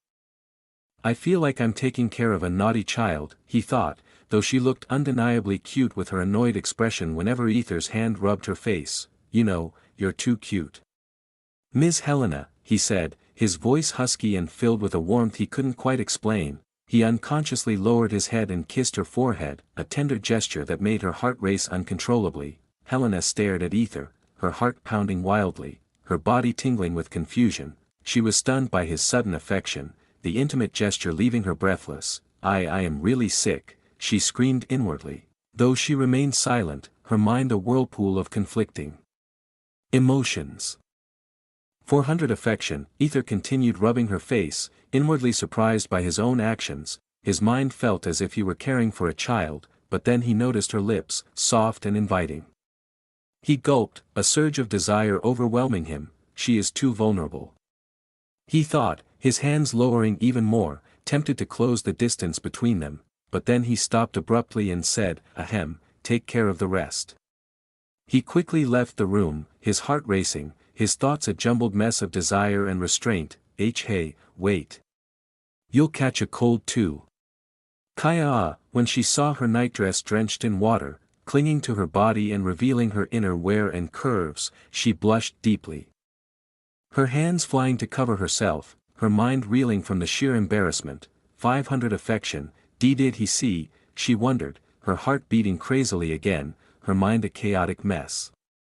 What's this feeling, she mumbled before lowering her head, her face a deep shade of red. She really needed to visit the archpriestess, meanwhile, thank goodness. Aether mumbled as he leaned against the wall. When he saw her seductive body, which was completely in contrast to her childish act, he was momentarily lost, his naive expression only heightening his inner desire to taint her, even though he wanted to. Now was not the time. He had other plans for the day. Knock, knock. He quietly knocked on Arya's door, hoping to slip inside before anyone saw him, but the door didn't open. Aether thought Arya might still be in Aquilina's room and was about to leave when, thud, in a fraction of a second, Aether was pulled into Arya's room. Arya, why did you come from Helena's room? And, why are you drenched? Arya asked, her voice deadly and emotionless, her eyes piercing. Chapter 221, Why do I feel like I'm raising something dangerous, is that so? Arya had a skeptical expression as she rubbed Aether's drenched hair with a towel, her fingers lingering in his hair a little longer than necessary, feeling the softness beneath the wetness. Yes, she just asked me to repair her shower. Aether sighed deeply, a mix of relief and frustration in his voice. He was grateful that the truth had managed to calm her down, but the weight of the situation still pressed heavily on his mind. He watched as droplets of water trickled down his chest, catching Arya's eyes momentarily. You know, you could have just ignored her. It's not like you're a servant to everyone. Right? She asked with a pout, her lips forming a small, adorable frown that made Aether's heart skip a beat. Her eyes, filled with a mix of concern and irritation, bore into him, making it clear how much she cared. Aether just smiled at her concerned face. He knew she was deeply in love with him, and yet a pang of guilt pierced his heart. He was about to speak when Arya mumbled, you know, He leaned in closer, his curiosity piqued, his breath mingling with hers in the small space between them. I applied for the divorce. I know, next week the Elven court summoned both of us and I'm a little scared to go alone, Arya stammered, her eyes reflecting a mixture of fear and hope as she looked into Aether's eyes. Aether understood what she was trying to say. Should I come with you? Arya's face lit up with a gentle smile. I would be happy if you came with me, she said, her voice tender and filled with happiness. Aether didn't think much at that moment. She was making an important decision in her life, and he needed to be there for her who was responsible for that decision. He nodded, I will. Hearing that, Arya couldn't help but grin like a little girl who had just been given her favorite treat. Seeing Aether staring at her lips, Arya bit hers, her body trembling with a mix of anticipation and desire. She was a traditional woman, but still, she was a woman before everything else. And her feelings were consuming her. Last time, she hadn't wanted to kiss him because she was tied to Alaric, but now she was free, even if the divorce wasn't finalized yet. The mere thought of Alaric no longer having a hold on her filled her with a sense of liberation. She had already submitted the papers, so there was no need for her to feel guilty or even wrong. At this moment, she was no man's woman, and the freedom made her bold. Aether. She barely whispered, her voice trembling with desire as she let go of the towel and wrapped her arms around his neck, slowly parting her lips. Her eyes closed, lashes fluttering against her cheeks as she leaned in closer. Aether's hand gently caught her slender hips, his touch sending a shiver through her spine. Slowly, Aether's lips met hers in a tender kiss, the world around them fading into insignificance. She slowly melted into his embrace. Her hands slid up to tangle in his hair, pulling him closer. It was a simple peck, yet Arya felt as though her entire body was on fire. Her long elven ears turned bright red, her cheeks burned hot, and she felt a tingling sensation spreading through her stomach, a mix of nerves and excitement. The simple kiss quickly deepened into a passionate one. Aether sucked her lips with a hungry expression as Arya struggled to keep up with Aether's intensity. His hands roamed her back, pulling her flush against him. She moaned again, more urgently this time, when Aether's hands roamed to her bust ass, squeezing gently. Her legs wrapped around his hips as she hugged him tightly, kissing him even more fervently. Her body pressed closer to his, feeling the heat radiating from him. The room filled with the sounds of their kissing, the wet, hungry noises echoing around them. Aether's hands explored her ass, sinking his fingers into her flesh, while her ample breasts pressed against his chest, the sensation driving him wild. He could feel her heart beating rapidly against him, matching his own. He felt like he was floating on a cloud. He slowly walked towards the bed and gently sat down. Never breaking the kiss, Arya, slowly but surely, started to keep up with his passionate kisses, but then, she needed to breathe. She gasped for air, her chest heaving as she pulled away slightly, their foreheads resting together. Aether also breathed heavily, looking at her with a tender smile. Arya, he whispered, kissing her forehead softly, the gesture filled with love and care. 7,000 affection. Arya felt a surge of emotions. Even though they had kissed like lovers, when he kissed her forehead, she felt something entirely different, something she couldn't put into words. It was a mixture of love, security, and an overwhelming sense of being cherished. Tears welled up in her eyes, but they were tears of joy and relief. Seeing her lovely expression, Aether felt the need to say something now, otherwise, he would feel like a total bastard towards her. Arya. I need to tell you something, he said, his voice serious and filled with an earnest desire to come clean. Seeing his expression, Arya nodded, but she didn't move away from his lap, her hand still resting on his neck, her eyes locked onto his. There are lots of things that I'm hiding. I don't know how to tell you this, but I am a eternal slave, Arya mumbled softly, her voice calm and understanding. Her eyes softened with empathy as if she had known all along. Aether blinked in surprise. How did you, princess? Arya just smiled, and it was enough for Aether to understand that the little princess had already devised some plan to break them apart. TSK, I knew this would happen, but never thought she would tell her sooner. Aether clicked his tongue inwardly before looking at Arya with an apologetic expression. I'm sorry, I didn't mean to hide it. Aether, Arya interrupted him with a serious face, whether you are a slave or whatever. I don't care. Nothing matters to me because I love Aether, that's all. Her voice was firm, leaving no room for doubt. When she learned that Aether was an eternal slave, instead of feeling disgust or pity, she felt an inexplicable anger, an anger that almost made her want to kill the person controlling Aether's life. Her hands tightened around him as if vowing to protect him from any harm. Aether seized this opportunity to test her. Even if I lied to you? He asked, needing to be sure he had an escape route. Arya tilted her head for a moment before asking, what lie are we talking about? Her curiosity was genuine, her eyes searching his. Well, nothing. Aether averted his eyes awkwardly. Arya frowned before pinching his cheeks and hugging him tightly as if she didn't want to let go. As long as you love me. I don't care, she said possessively, her voice dripping with determination and love. She knew her Aether was different, of course, her man had to be different from others. She understood that he had some secrets, but she didn't care as long as he loved her, a love for her heart. A love that she wanted. A love that she hoped for, she only wanted that. 8,000 affection. Aether gulped inwardly, before saying sincerely, I will tell you everything one day. I promise. And inwardly added, I hope I will be alive after that. As he resigned himself to the truth, hearing that, Arya smiled even more and nodded, hugging him tighter, her heart swelling with affection and devotion. She felt a sense of peace, knowing that he intended to share everything with her one day. 8,000 affection. Why do I feel like I'm raising something dangerous? Aether thought, his heart pounding with a mix of fear and excitement as he looked at the cute yet intense Arya, who seemed to be perfectly calm on the outside. Her possessive eyes hinted at a fierce protectiveness that both thrilled and terrified him. Aether left the dorm and quietly walked towards the restroom. He took a deep breath, steadying himself, before disguising himself as Victor. With his new persona firmly in place, he made his way to the principal's house. As he entered the house, the principal looked up from her work, her eyes sharp and inquisitive. You late? What are you doing? She asked.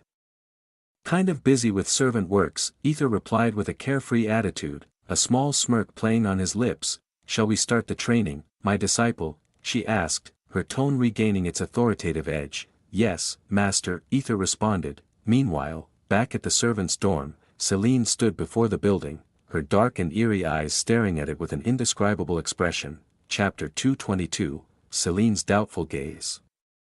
Training hall inside the principal's house, increase agility. Ding, 1 agility, 117, boom, come on, brat, why do you keep running? The principal's face was twisted in a mix of amusement and challenge, her eyes glinting with a dangerous spark as she watched Aether desperately evade her relentless attacks. "Huh? Why don't you start teaching me instead of trying to kill me?" Aether shouted back, his voice tinged with frustration and desperation. His body moved with instinctive speed, narrowly avoiding another bone-crushing punch. "Come on. I don't kill my disciples, unless they show no progress," the principal grinned, her amusement almost predatory. The grin sent an icy shiver down Aether's spine, amplifying his fear and adrenaline. "Fuck." Aether screamed inwardly. He braced himself, his muscles tensing in preparation for her next move. This wasn't training, it felt like survival. After what felt like an eternity, but was merely an hour, Aether lay sprawled on the ground, panting heavily. His clothes were shredded, resembling those of a beggar, and his body was a mass of bruises and aches. I am alive." Aether mumbled in disbelief, his voice barely above a whisper. Each breath was a painful reminder of the old hag's unprecedented attacks. The principal snorted, looking down at Aether with an annoyed expression. "Of course, you brat. It's not like I will kill my disciple. Anyhow, your growth is beyond what I expected from a blank cardholder." As she observed Aether, her curiosity deepened. She saw more than just a disciple, she saw potential, mystery, and a challenge. "Anyway, from this punching bag method, I got the gist of your fighting style," the principal said. She had already investigated his past with Empress Marisandra, so she knew more or less about him. Now, she wondered how an egoless person like him had developed such a sophisticated fighting style, maybe something about his past. She mused. Perhaps he had learned something valuable before being sold as a slave. Aether held his breath, she understood the MMA style already. "Damn it," he thought helplessly. The principal smiled, a hint of satisfaction in her eyes, as she looked down at him. "First, you use too much brute force in every punch. You need to learn to control your strength more efficiently." She paused, letting her words sink in before continuing. "Second, you need to select a suitable weapon that complements your fighting style. It will help you balance offense and defense. Third, control your arcane energy with precision. There were times you wasted excess energy, which could be detrimental in a prolonged fight. And finally." She crouched down, bringing her face closer to his, and said, "I want to learn your fighting style. So help me master it. A monster wants to become an even bigger demon." Aether couldn't help but think. However, he dared not voice his thoughts aloud. Despite his apprehensions, he knew getting closer to her had its advantages. "Oh, okay then." Aether nodded, his voice trembling slightly. He added, "I hope you don't kill me, ha."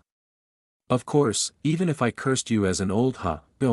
Next early morning, Aether winced in pain, dark circles under his eyes, as he entered the servants' dorm. "Fuck, she didn't even let me rest," he thought, his body still aching from the brutal training session.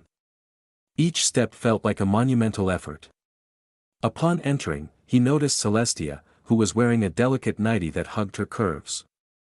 She looked at him with an amused expression, her eyes twinkling with mischief. "Did you enjoy your time with the principal, HIKK?" Before she could tease him further, Aether immediately hugged her, melting into her warm and comforting embrace. The feel of her soft body against his was a welcome relief from the cold, harsh training he had endured. Celestia smiled softly, hugging him back. She knew what he had been through all day. She had watched him secretly, and though the principal had noticed her presence, she hadn't said anything. After witnessing Aether's training, she had dressed up to welcome him back. "Hey."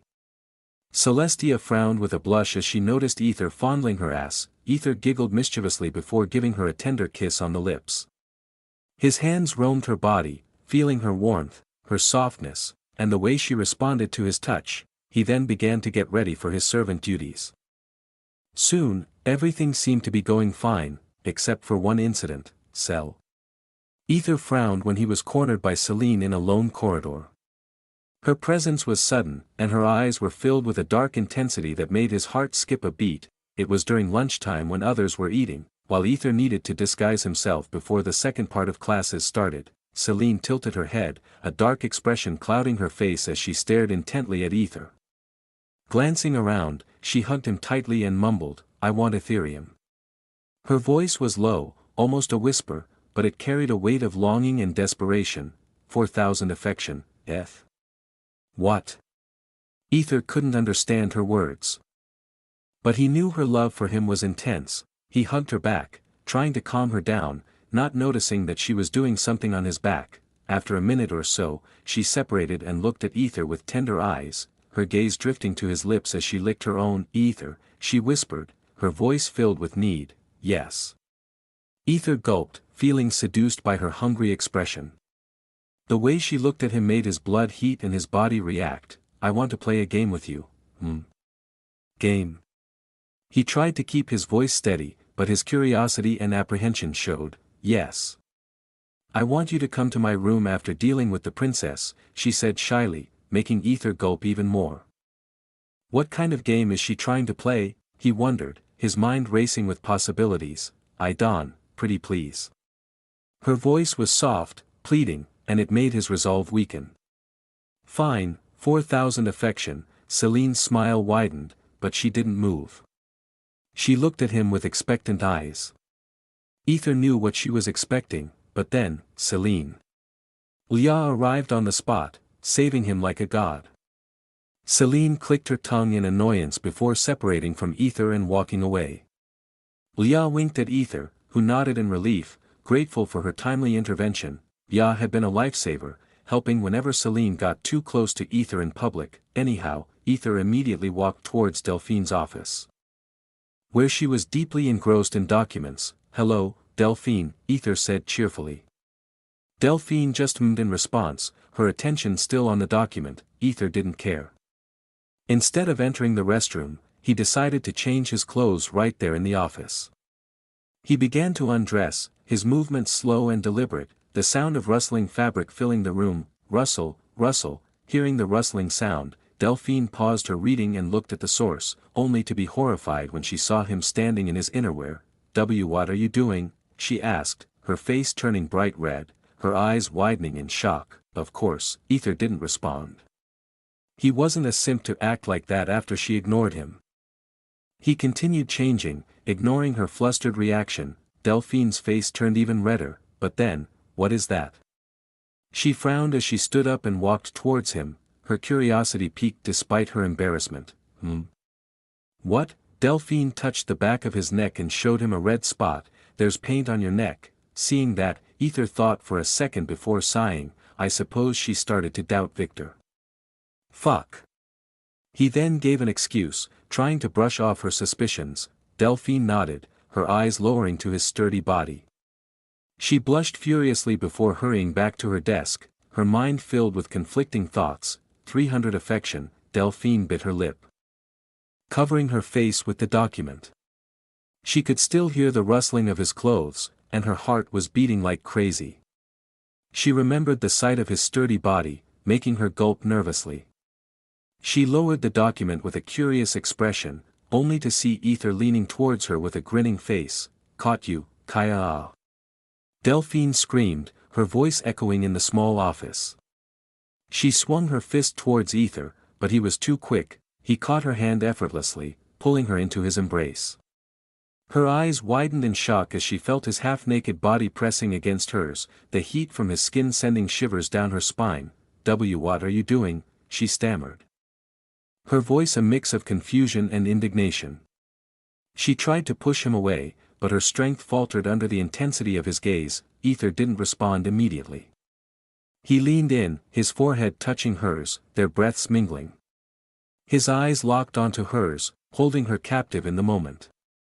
The world seemed to fade away, leaving only the two of them in a bubble of heightened awareness and raw emotion. Then, just as suddenly, he let go and turned away, continuing to change his clothes as if nothing had happened. Delphine stood frozen, her mind a whirlwind of thoughts and feelings. She touched her forehead where he had just been, a slow smile forming on her lips. 400 affection. Aether smiled inwardly, feeling a sense of satisfaction. Chapter 223, finished quick. Okay, students, now we are going to have a little sparring, Alaric announced as he looked at the students, his eyes lingering on Victor, who had an air of nonchalance. Everyone nodded and followed Alaric, their footsteps echoing in the spacious corridor. Victor walked alone, his isolation a stark contrast to the groups of friends chatting excitedly around him. His aloof demeanor made him quite unapproachable. However, Victor gulped inwardly and wondered why Celine was staring at him as if she were seeing through his disguise. What's wrong with her, he thought, feeling a bead of sweat forming on his forehead. Her penetrating gaze made him uneasy as if she knew more about him than she should. Soon, they arrived at the common training hall for the students, which looked more like a stadium than a hall, with high ceilings and bleachers surrounding the sparring platforms. Alaric paired the group and asked them to show their skills as he sat down on a nearby chair. He glanced at Victor one last time. Never thought we would be paired, Aquilina mumbled, her voice tinged with surprise and annoyance. Yeah, Arya nodded, staring at Aquilina, who stared back. Did you talk to Kai? Aquilina asked with a frown. She had hoped that mentioning Aether, the eternal slave, would make Arya back off. But to her surprise, Arya's smile widened as if to say, that's perfect, not yet. Arya answered, her expression determined, as if she would do anything to buy Aether for herself. Her eyes gleamed with ambition, and it was clear she was not easily deterred. Aquilina gritted her teeth. Even though she had given up that thing for Aether, she still felt her love for Aether was less intense than Arya's, which only irked her more. Fuck that elven bitch. Aquilina thought, her teeth grinding in frustration. Meanwhile, Celine stared at Victor's neck as if trying to see something invisible to others. Her intense gaze was unnerving, and Victor could feel the weight of her scrutiny. Cel. What are you doing? Leah asked in a hushed voice when she saw Celine staring. No, glaring at Victor. Nothing, just research, Celine replied vaguely, making Leah frown even more. Leah also looked at Victor's back, squinting her eyes as if she knew something but. She shrugged, knowing there was no way. Victor felt the intense scrutiny from Celine, making him sweat bullets. He managed to calm himself and looked at his partner, who was none other than Ashera Nightfire. Hello, my name is Ashera. Ashera introduced herself with a confident smile. Victor glanced at her and nodded, not saying anything more. She pouted and pinched Victor's hip, making him glare at her. I am sorry. Ashera immediately stepped back, her eyes wide with fear. Victor sighed inwardly, knowing he needed to keep his act together, or it would be disastrous. Alaric then called out, Victor and Ashera Nightfire, both nodded and stepped onto the platform. The students around them murmured with excitement, eager to see the principal's disciple in action. Beasts are not allowed, Alaric warned, pointing at the snowflake on Aether's neck. Aether gently asked Snowflake to step down, and the little creature nodded in understanding before jumping off Victor's shoulder. The nearby students initially recoiled, but seeing Snowflake's cute body with big eyes staring at Victor with affection, their hearts melted, struck by the creature's adorable appearance. Meanwhile, Alaric frowned, saying, I know the principal said she wants to keep your identity hidden and none of us are pressured to reveal it, but then. Alaric smiled provocatively and added, are you scared of showing your face? Alaric was going through a tough situation with his wife, and seeing a young man living with his first love filled him with rage. He couldn't bear to watch his beloved with another man, even though he had no chance with her himself. His jealousy and frustration were palpable, fueling his desire to humiliate Victor. Fuck you, he screamed inwardly. Victor frowned, his mind racing. This fucker, he's just like that annoying teacher, he thought. His lips curled into a smile as he said, I heard you're getting a divorce. Must be tough, divorcing such a beautiful wife. He glanced at Arya, who frowned at Victor. What could be the reason? Something personal. Veins popped on Alaric's forehead, his fury barely contained. The tension between them was electric, and everyone could feel it. Victor's lips curled even more, ready to torment Alaric further when Alaric shouted, "Begin." Victor chuckled, shifting his focus to Ashera, who was staring at him with her raspberry-colored eyes. A strange sensation entered his body, and his mind suddenly went blank like a toy being switched off. Hee. Ashera giggled, "That's all. I thought he would be able to at least resist her mind-controlling power. Looks like this guy is mentally weak." Snort. "What do you expect from a coward like him?" The chatters and murmurs filled the hall as their expectations of Victor were shattered. The students' voices were a cacophony of disappointment and surprise.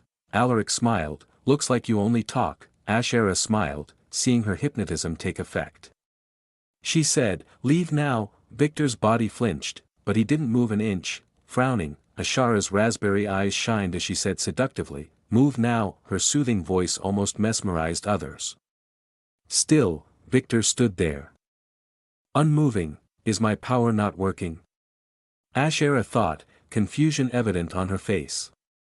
She was sure she had hypnotized him, but he did not obey her. Is he resisting me? She wondered. Others around her thought the same. If Aquilina knew it was Aether, she would understand. As an eternal slave, Aether's whole body and mind were under Kai's control, making him resistant to Ashera's powers. Then why was he standing there blankly? Because this was his first time encountering hypnotism, and his brain's short circuit was so unless a strong force hit him, his brain would stay silent like the dead. Ashera didn't understand what was happening. She pointed her hand, conjuring black flames that danced around her fingers. Good, Alaric nodded, impressed by her control. She shot the flames towards Victor. Talia sighed, unable to believe Victor was taken out so easily. The flames roared through the air, crackling with malevolent energy, aimed directly at Victor's chest. Boom! The explosion rocked the platform, and smoke billowed around Victor. While everyone expected Victor to be blown away, instead, damn man. Crack, crack, Victor cracked his neck, looking annoyed. His mind had gone blank for a few seconds before something hit his body, waking him up. The students gasped, their disbelief palpable. How in the world? Ashera's eyes widened in shock. Her powerful strike should have been enough to blow away a level 12 person. Yet, there is no need to think too much. My level just increased a few times, Victor said nonchalantly, making everyone flinch. A few times, they thought, horrified, what he said was true. After dealing with that demon. Aether's level was currently 17, before Ashera knew it, Victor appeared before her, moving with a speed that left the onlookers breathless. His movements were fluid and precise, a testament to his yesterday training and skill. Flick, NNNGGG. Ashera grabbed her nose with a pained expression when Victor flicked it. The impact sent a jolt of pain through her, and she staggered back, clutching her face. Victor grinned, his confidence unshaken. Ashera's lips twitched. Her eyes shining again, trying to hypnotize him. But then, no, sweetie, Victor grinned before snapping his fingers, causing a humongous ice ball to appear above them. The ice ball glimmered ominously, casting a chilling shadow over the arena. Even Alaric was taken back. There was no need for Victor to hold back anymore. He was free to do anything. Ashera's eyes widened in surprise. I give up, she shouted, her voice tinged with panic. She knew she was outmatched and didn't want to risk the further humiliation of hypnotized power. Good girl. Victor nodded with a smile, patting her head. You almost got me there. For that, my name is Victor, Ms. Ashera Nightfire. Victor needed a friend, one affection. Ashera blinked a few times, smiling with amusement. She found him unique and different. Suddenly, she averted her eyes and ran away, her heart pounding from the adrenaline and the unexpected turn of events. Victor blinked a few times, not understanding why she was running away. But then, Mr. Victor, please change your attire. Alaric said with an awkward face. Victor flinched, looking down to see his clothes were burned away, leaving only his underwear. The girls who saw this blushed and lowered their gazes. Even though Victor was embarrassed, he maintained his arrogant attitude as he walked off the platform confidently. His poise and demeanor only added to his enigmatic charm. Meanwhile, Celine stared at Victor with even more curiosity, her lips curling up. Looks like he's playing around without me, she thought. Her expression turned dark as even Leah flinched seeing her expression. What the heck? Chapter 224. Aether's mind again short-circuited. Later that night, inside Celine's room. What game do you want to play, Cel? Aether asked, his voice thick with curiosity and a growing sense of anticipation as he looked at Celine with eager eyes. Well. Celine locked the door with deliberate precision, her movements slow and seductive. She hung the "Do Not Disturb" sign with a sly smile. Then moved around the room, closing the window, bathroom door, and everything else, trapping them in a private sanctuary, bathed in the soft, intimate glow of the bedside lamp. The warm light caressed her curves, highlighting the sensuous lines of her body. Aether gulped nervously, his heart pounding. He mumbled, "Cel, what are you doing? Let me warn you, I need to leave before the dorm manager comes for the roll call." "I know, Aether. As I said, I just want to play a game with you. I don't want anyone to disturb us, that's all," Celine said, her sweet smile hiding a glint of seduction. What kind of game is she playing now? Aether wondered, his eyes trailing down the length of her long blue shirt that barely covered her voluptuous thighs. The sight was tantalizing, his mind racing with possibilities as he realized she wasn't wearing any pants. The thought sent a jolt of arousal through him, his breath quickening. Celine moved closer, her scent a mix of vanilla and jasmine, filling the air between them.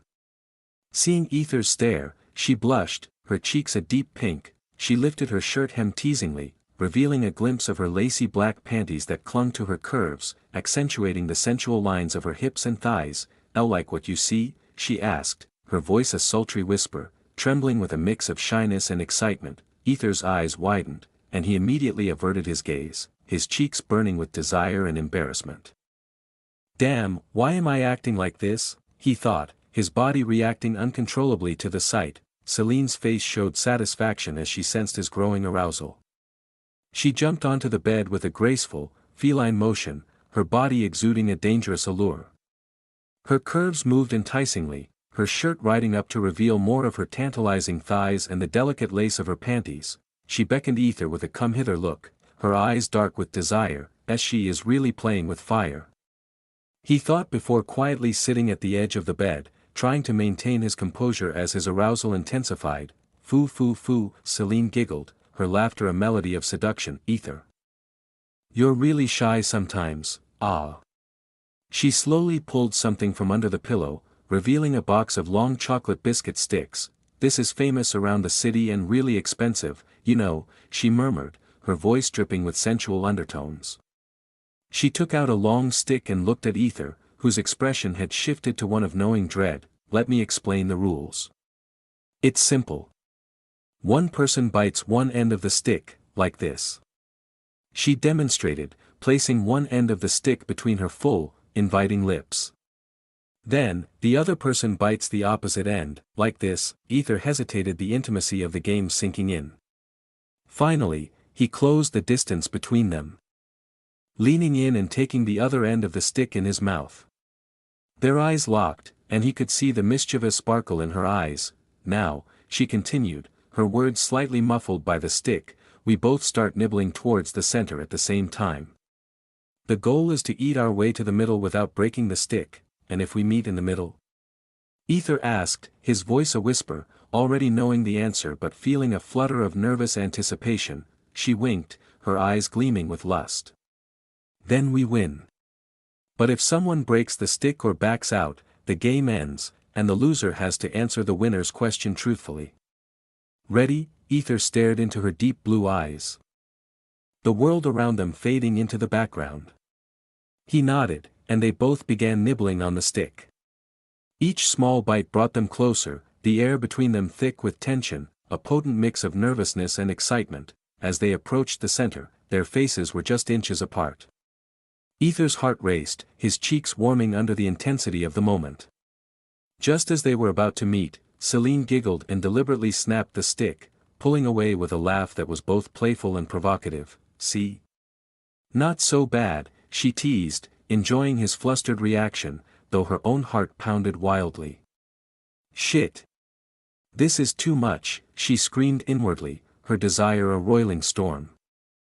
For thousand affection, she placed another stick between her lips, her cheeks flushed with anticipation. Sell.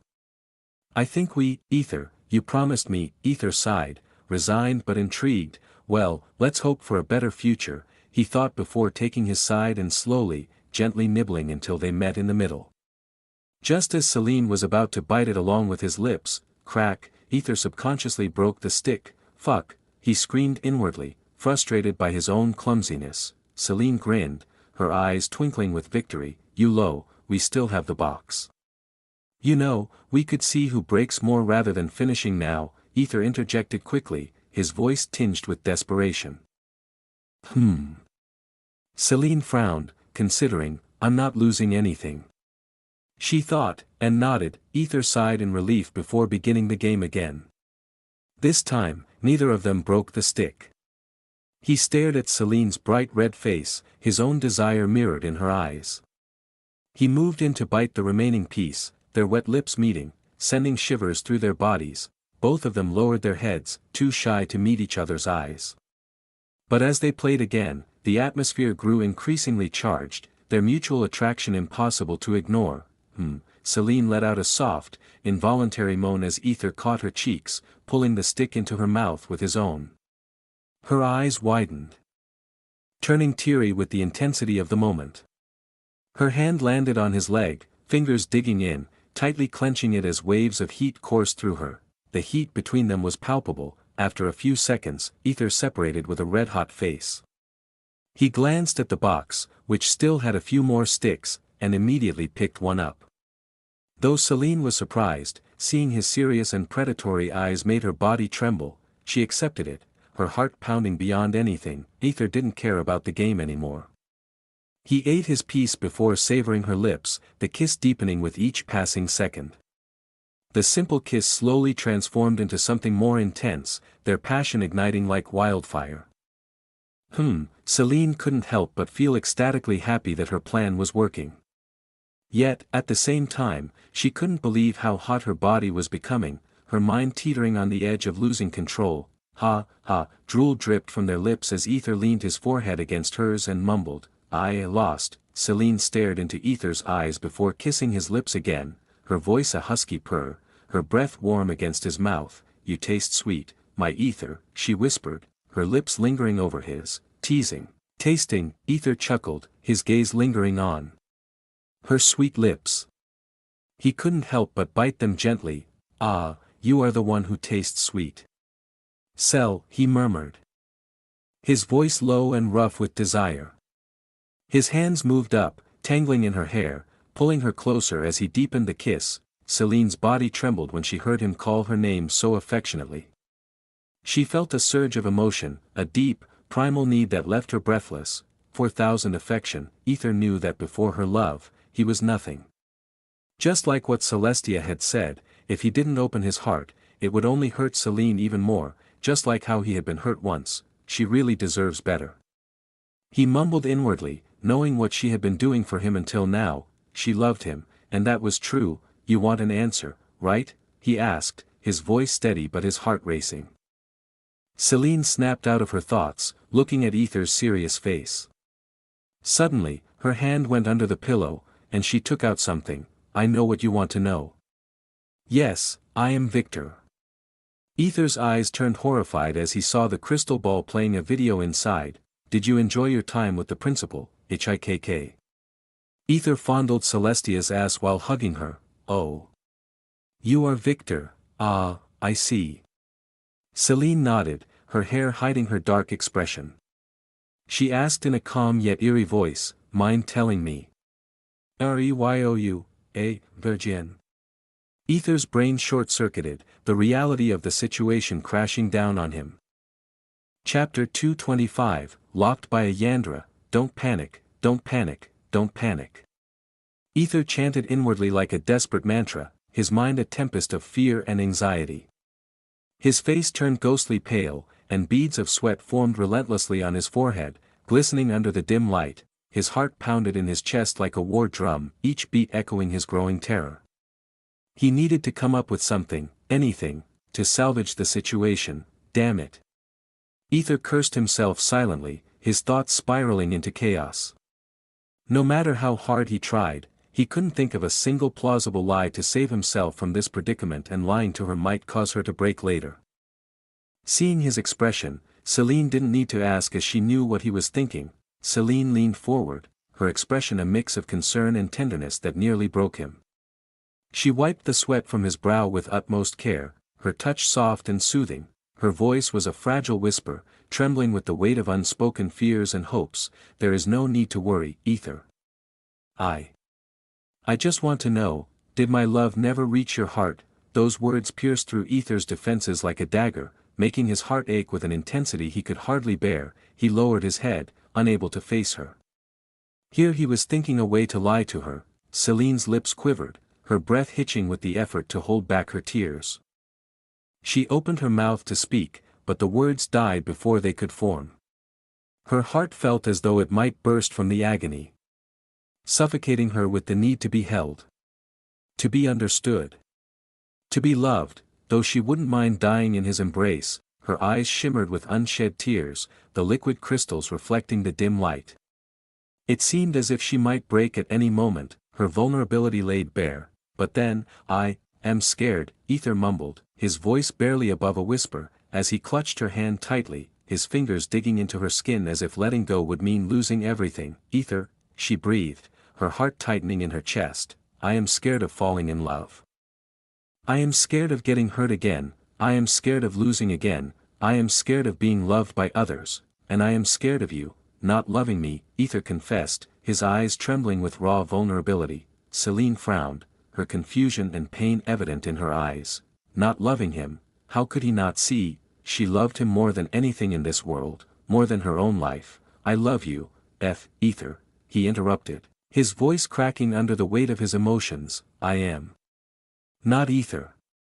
I am Aether from Earth, 28 years old, an unemployed guy living in a broken apartment, struggling to survive each day, Aether revealed, his voice laden with the weight of his truth. He knew who he was and what he was risking. But for her love, the love she showered upon him without expecting anything in return, it was worth every risk. If she became disgusted, then so be it. If she wanted to kill him for taking over Aether's body, then so be it, because she had every right. Celine's eyes widened in shock and disbelief, her mind reeling from the revelation. What are you talking about? I don't I'm sorry.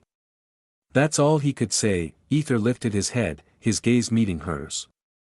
Celine was taken aback when she saw a single tear rolling down his cheek, glistening like a fallen star. I felt wrong and disgusted with myself when I knew you loved Aether. Not me. Celine's heart shattered seeing the raw pain in his eyes. Without thinking, she threw her arms around him, holding him tightly, as if her embrace could shield him from all the hurt. She felt a desperate need to keep him close, to never let him go. Aether, she murmured, her voice trembling with the intensity of her emotions. Calm down, I am here, okay. Aether, momentarily stunned, wrapped his arms around her just as tightly, clinging to her like a lifeline in a stormy sea. I'm sorry, he whispered again, his voice breaking with the weight of his guilt. He always felt shit whenever she calls him Aether and thinks of him as Aether. Celine's mind whirled, struggling to process this earth-shattering revelation. Was she shocked? Of course, who wouldn't be? But when she saw Aether's tears, all she could feel was a profound, aching empathy.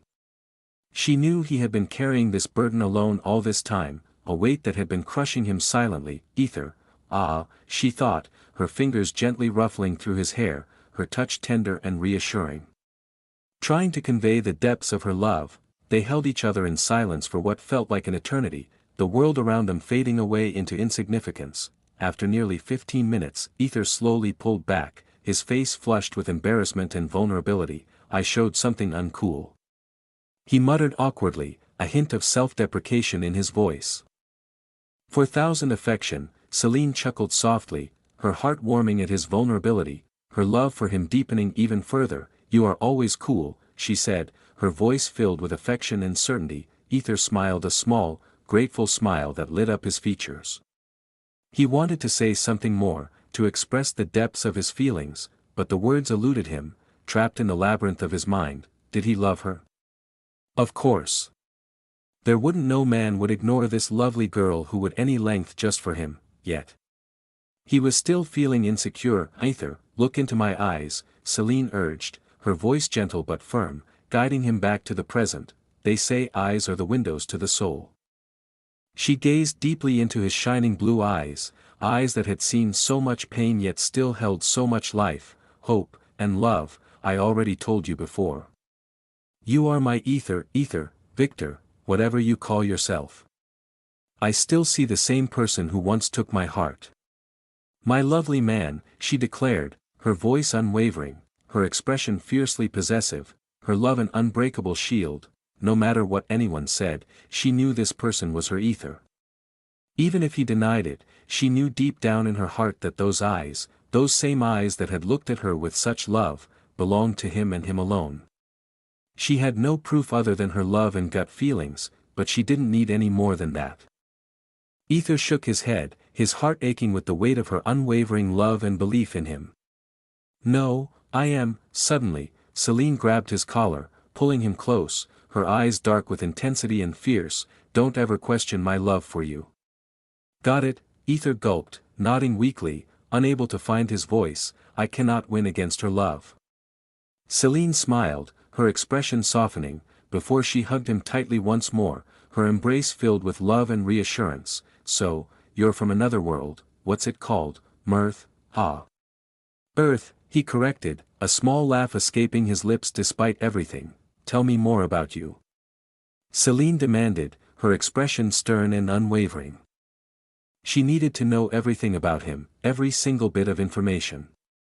The need for clarity was so intense that she felt she might go mad without it. Are you, what are, let me ask Each time Aether tried to object, Celine silenced him with a firm kiss, making it impossible for him to speak. He sighed heavily, frustration mingling with resignation, and asked with a stern face, do you truly believe that I am your Aether? Yes, I believe you are my Aether, Celine replied, her face serious and resolute. The slight name difference? She didn't care in the slightest. Seeing her resolute expression, Aether sighed again, the weight of her unwavering belief pressing down on him. He began to tell the tale of his previous life, every painful detail laid bare. Celine, while hugging him tightly, listened intently to his story, making mental notes of everything he said. First, his parents. She felt a burning rage towards them, worthless pieces of humanity who had failed him so utterly. If she ever encountered them, she wouldn't hesitate to fry them in a pan. Second, his little brother. She wanted to push him into the deepest ocean, ensuring no one would ever find his remains. Third, a woman who left him just because he was infertile. She wanted to kill her, to make her suffer for causing him so much pain. Lastly, you suffered a lot, Aether. Celine's eyes filled with tears. The more she heard, the more she realized there was no difference between Aether and Aether. They both suffered. Suffered and endured relentless pain. Aether smiled gently, patting her head softly. He felt an unexpected lightness as if a great burden had been lifted from his shoulders. For the first time in a long while, he felt he could breathe freely. He finally felt happy. Ding, survival rate, 32.4%, I suppose telling the truth is the right choice, he thought with a gentle expression, and he was truly glad she turned Norm. Aether looked at Celine, who gazed back at him with tender eyes. But then, her eyes darkened the night sky and she asked. Now tell me, who is that bitch? And most of all, you didn't answer my question earlier, are you still a virgin? Fuck. Aether blinked, taken aback by her sudden change in demeanor. He swallowed hard, his throat dry. Well, I had done it in my previous life. The question again circled like a snake. No, Celine interrupted, waving her finger with a dark expression. I am talking about this life, Aether. I know you doubted your love for me. Of course, you love me so much that you don't want to hurt my feelings and got scared. I understand that. As she zoomed into his face, still, you have the nerve to stick your dick that belongs to me into someone else. Tell me, how many bitches have you fucked? She asked with a small smile that didn't reach her eyes, her expression anything but friendly. though Celine believed his unbelievable story, her love for him was so deep that she accepted it in her heart and noted everything. She even understood why he was scared of her, as she always called him Aether, which made Aether feel insecure about his identity. There was nothing wrong with Aether, everything was understandable. She was a remarkably good and understanding woman, you know. However, that didn't mean she would tolerate him fucking others while her heart ached solely for him. Aether, Celine's voice was a sing-song. But it held a dangerous edge. Aether realized he needed to control this Yandra side of her, or he might find himself locked away in here forever. Chapter 226, She is turning dangerous. So you're saying that if you don't seduce other women and make them fall in love with you, they will die? And your level is 17, but this one is fake. Celine's expression was a complex mix of disbelief and incredulity, her eyes wide as if she had just heard something utterly unimaginable and absurd. Yes, Aether responded, his voice barely above a whisper, filled with a sense of resignation. He wrapped his arms around her waist, feeling the comforting warmth of her body as she sat on his lap. Her presence grounding him. Aether had finally decided to come clean with her. He didn't want to cause any emotional burden, and he knew Celine deserved to know the truth about him, no matter how bizarre or painful it might be. The thought of deceiving her any longer was unbearable. He also felt an urgent need to be transparent with her now. Fearing that if he didn't, something catastrophic might happen later, the idea of Celine's Yandra tendencies intensifying further filled him with a profound sense of dread. He loved her too much to let things escalate to a dangerous level. Actually, he wasn't lying to begin with. He had been forced into this situation, compelled to seduce others as a means of survival. So, let's blame the log, hell yeah, but above all else, he truly loved this Yandra woman with every fiber of his being. Sigh. Celine let out a deep, weary sigh, feeling her brain short-circuit after hearing everything that sounded so ludicrous. Yet, as she recalled the past, the pieces of the puzzle began to fit together. Everything that had happened to Aether started to make an uncanny sort of sense: his rapid growth, his unique and unpredictable fighting style, his emotional instability, and his inexplicable attachment to other girls. I see. Do you believe me? Aether asked, his voice tinged with doubt. Even he could hardly believe the story he was telling her. Are you lying to me? She asked, her eyes searching his for any sign of deceit or insincerity. Of course not. Hearing that, Celine's face softened, her eyes filled with a mixture of love and determination. She mumbled, then I will always believe in you. Aether blinked, he lowered his chin onto her shoulder and mumbled, you love me that much? A guy who is a worthless fellow, chasing other women to save his ass, hurting, manipulating, older than you. You still love me? Celine didn't answer immediately. She just stared at his fake log, her mind racing. She had so many questions, and yet, her love for him was so overwhelming that she still believed in and loved him deeply. Aether, you said you need to seduce 10 women to remove the eternal slave mark, right? She asked, her voice trembling slightly. Even though she couldn't believe there was a way to remove the eternal slave mark, she wanted it desperately. She wanted him to be free more than anyone else in this world. She wanted him to act on his free will. She could still vividly remember how he had been an egoless toy, a memory that made her heart ache and brought her to tears many nights. If there was a way, even if it meant sacrificing her life, she would do it, just for him. Yes, if by any chance my name had appeared before, would you have seduced me? She asked as she glanced back at Aether. Her eyes filled with a mix of hope and fear, her heart pounding in her chest. Aether stared into her eyes before sighing deeply and shaking his head. I cannot. You loved me before, idiot. I cannot hurt you. I am not that heartless, even if it means you won't achieve freedom and I will die, right? She pressed on, her voice breaking with emotion. Yes, even if it means I never achieve my freedom. I won't let you die, he said with conviction, hugging her tightly, his arms a protective barrier around her, letting her know that he would protect her at any cost, no matter the personal sacrifice. 4,000 affection, I see. Celine's lips curled up into a small, relieved smile. Actually, she had been hoping he would say he would seduce her because she wanted to see his hard work for him.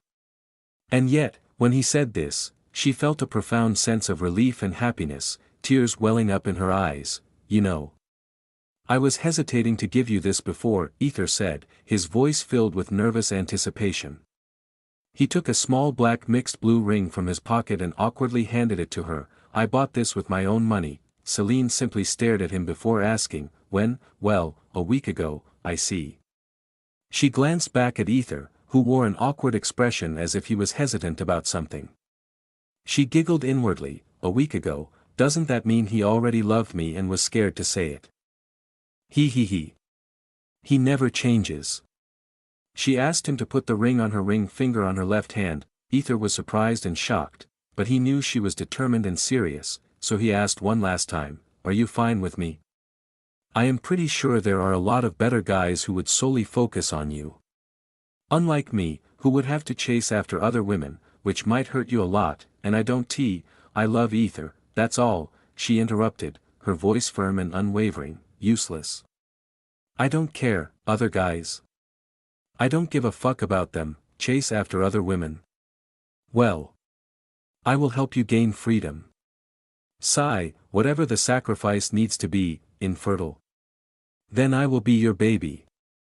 And you will be my baby. Hearing that, especially that last one, Aether's body trembled, tears threatening to spill from his eyes. Damn, girl.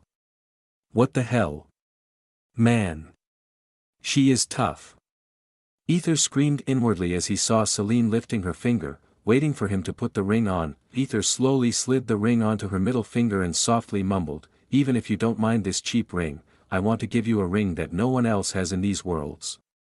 Only just for you, so let's leave a room for that. 4,000 affection, 4,000 affection. Celine's lips curled up as her ears turned bright red.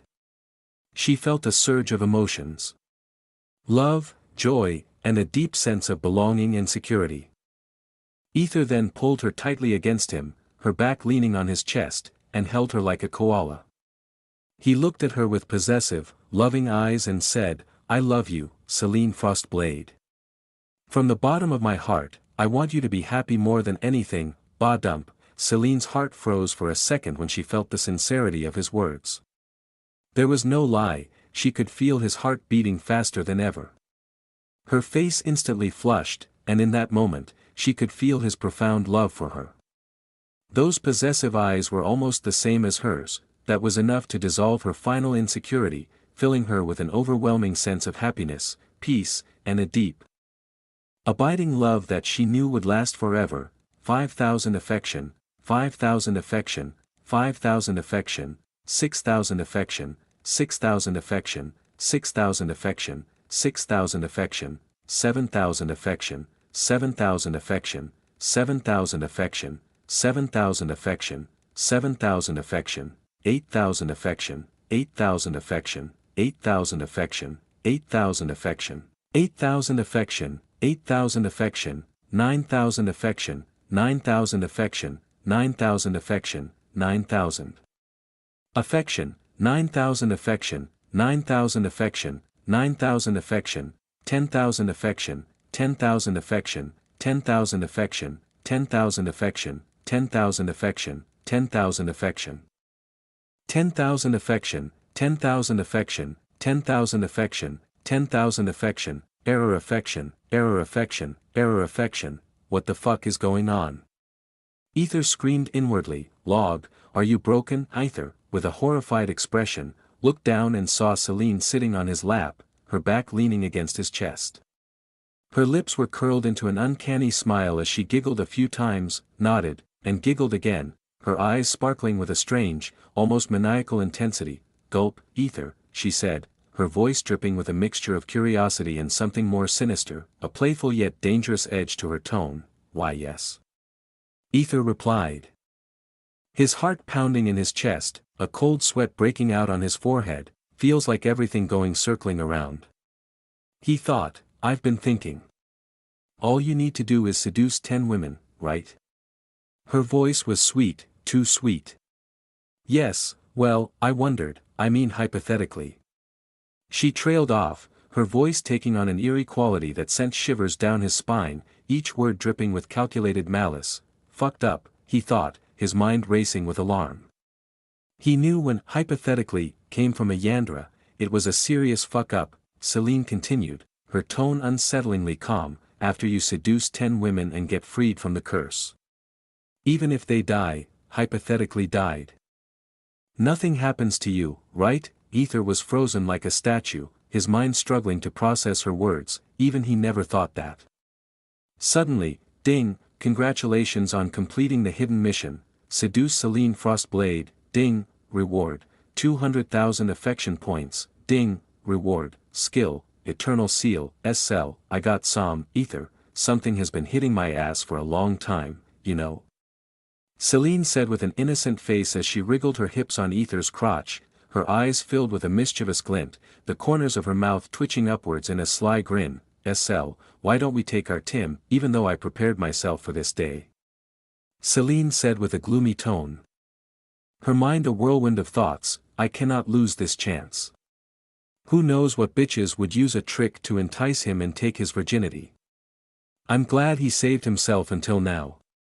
So I need to do it before anyone else, she resolved inwardly, her determination hardening like steel. She had indeed planned for this day, and there was no way she would lose this opportunity after he confessed his feelings and, even offered her a ring. She wanted to make this an unforgettable day, a memory seared into both their hearts forever. Are you sure? Aether asked one more time, his voice filled with genuine concern and hesitation. He wanted to make sure she was ready, that she truly wanted this as much as he did.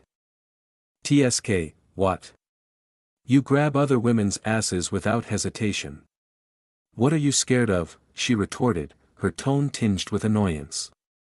She felt Aether was asking too many questions instead of performing his duty, her patience wearing thin, veins popped on his forehead. Little girl, suddenly, Celine flinched at the sound of his seductive voice, a shiver running down her spine. She gulped and turned to see a predatory gaze in his eyes, his lips curling into a seductive smile as Aether licked his lips and said, it's not about me to begin with.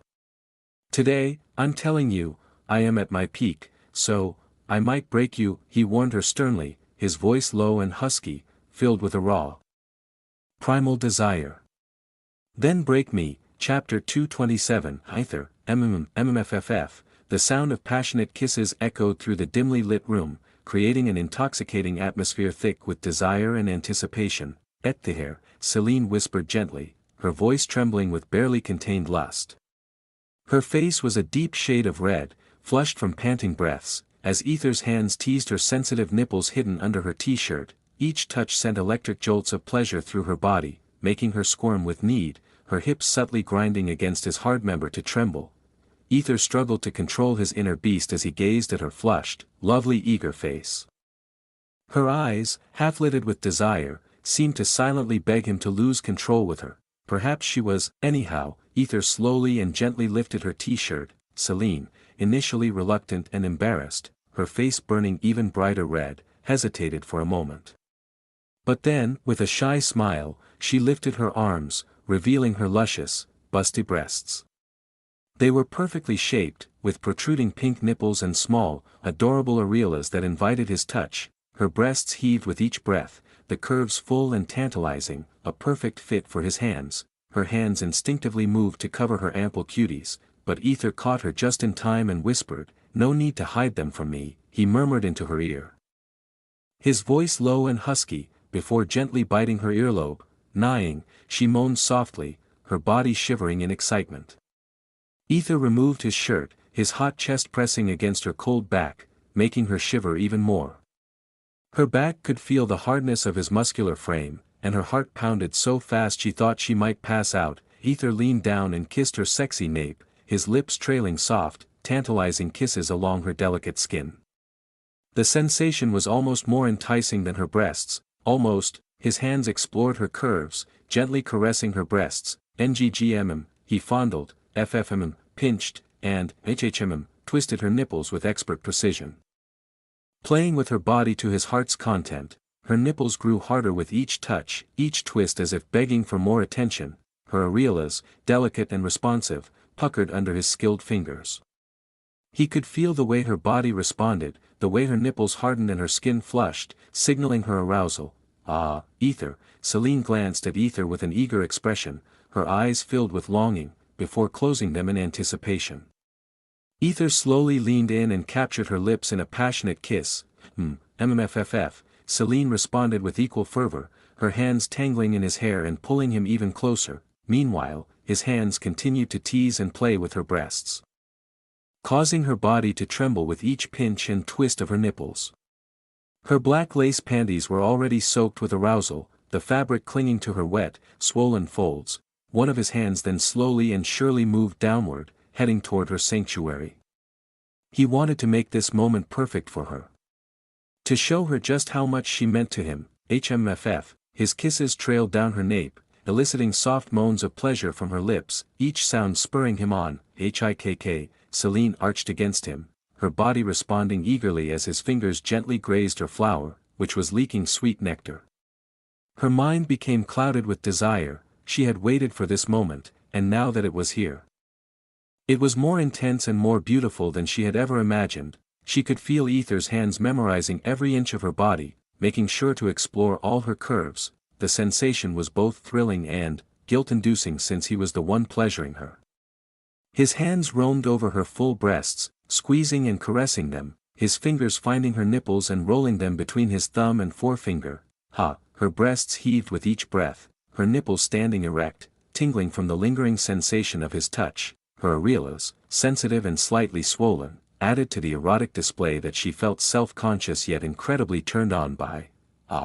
His touch was deliberate and teasing, designed to drive her wild with desire. She tried to move her hand back to release the hidden monster trapped inside his tight pants. Aether noticed and couldn't help but tease her. "Aren't you too eager?" Celine's lips twitched before she pouted and moved her hand away. Here she was, trying to help him, and yet, he was teasing her. "Bastard, ha ha ha." Aether laughed before lowering his pants and underwear. "KYA, Celine gasped sharply when she felt something pressing directly against her butt crack. She didn't need to see it, she could feel the size and heat from her ass. When did this grow so much? This isn't like before, she screamed inwardly. The realization hit her with a wave of fear mixed with intense arousal. Her flower trembled even more with anticipation, her flower trembled even more. She knew what Aether had before, which was cute and small, and but now, gulp, her throat felt dry as she hesitated, her hand hovering in the air. With a deep breath, she reached back tentatively and touched it. Aether groaned just from the cold touch, his shaft twitched even more. She then slowly moved her hand up and down, her eyes wide with a mixture of fear and excitement as she realized how big this was going to be inside her small, wet slit. Aether sealed her lips with his, noticing she was overthinking. He wanted to ensure everything would be perfect. His fingers slowly slid into her black lace panties, directly touching her wet flower. HMFFF, Celine's eyes widened as she felt Aether's fingers entering her small slit. Her hips arched, and she momentarily stopped moving her hand. Her body trembled as she climaxed, a shiver running through every nerve, her senses overwhelmed by the waves of pleasure that coursed through her. She panted heavily, her face flushed a deep crimson. She was exquisitely sensitive, and even the slightest touch was enough to make her mind go blank for a moment, her breath catching in her throat, her chest rising and falling rapidly.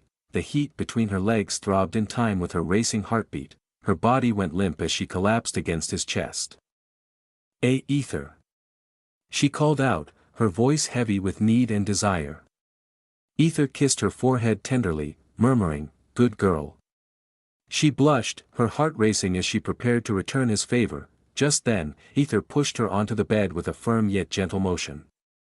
He hovered above her, like a predator over its prey, trembling cat, his eyes dark with desire and intent. "Girl, you know, every fiber of my being wants to become one with you," he whispered, tucking her glossy, bluish-blue hair behind her ears. His breath was hot against her skin as he leaned in, inhaling the intoxicating scent of her hair, his member twitching with painful arousal. Aether groaned. His gaze locked onto her teary, shining blue eyes that looked up at him with a mix of expectancy and pure, unfiltered happiness. "I love you, chew, error affection, I love you, chew, error affection, I love you, chew, error affection, I love you, chew, error affection, I love you, chew, error affection. He showered her face with kisses, each touch of his lips sending electric thrills through her body. Celine melted under his touch, her body shivering with excitement and anticipation. Every kiss, every touch was like a spark igniting a fire within her, making her skin tingle and her core clench with need. She almost climaxed again. Aether's lips trailed down her neck, lingering on her collarbone, before descending to her ample breasts. His breath was hot and teasing against her skin, making her nipples harden with a mix of pleasure and aching need. Celine panted heavily, her chest rising and falling in a rhythm that accentuated her curves, making them even more tantalizing. His hot breath ghosted over her nipples, causing them to wince in sweet agony. Aether's gaze never wavered from hers, his eyes filled with a mixture of love and raw desire as he blew a stream of warm air over her sensitive peaks. "NGG, Aether," she pouted cutely, her voice a blend of pleading and impatience. Aether chuckled softly, his tongue flicking out to circle her areola slowly, teasingly.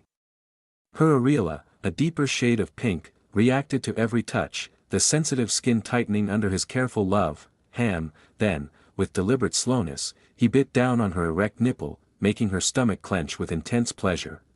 He sucked on her breast like a hungry baby, drawing moans from deep within her as her nipples throbbed under his relentless attention.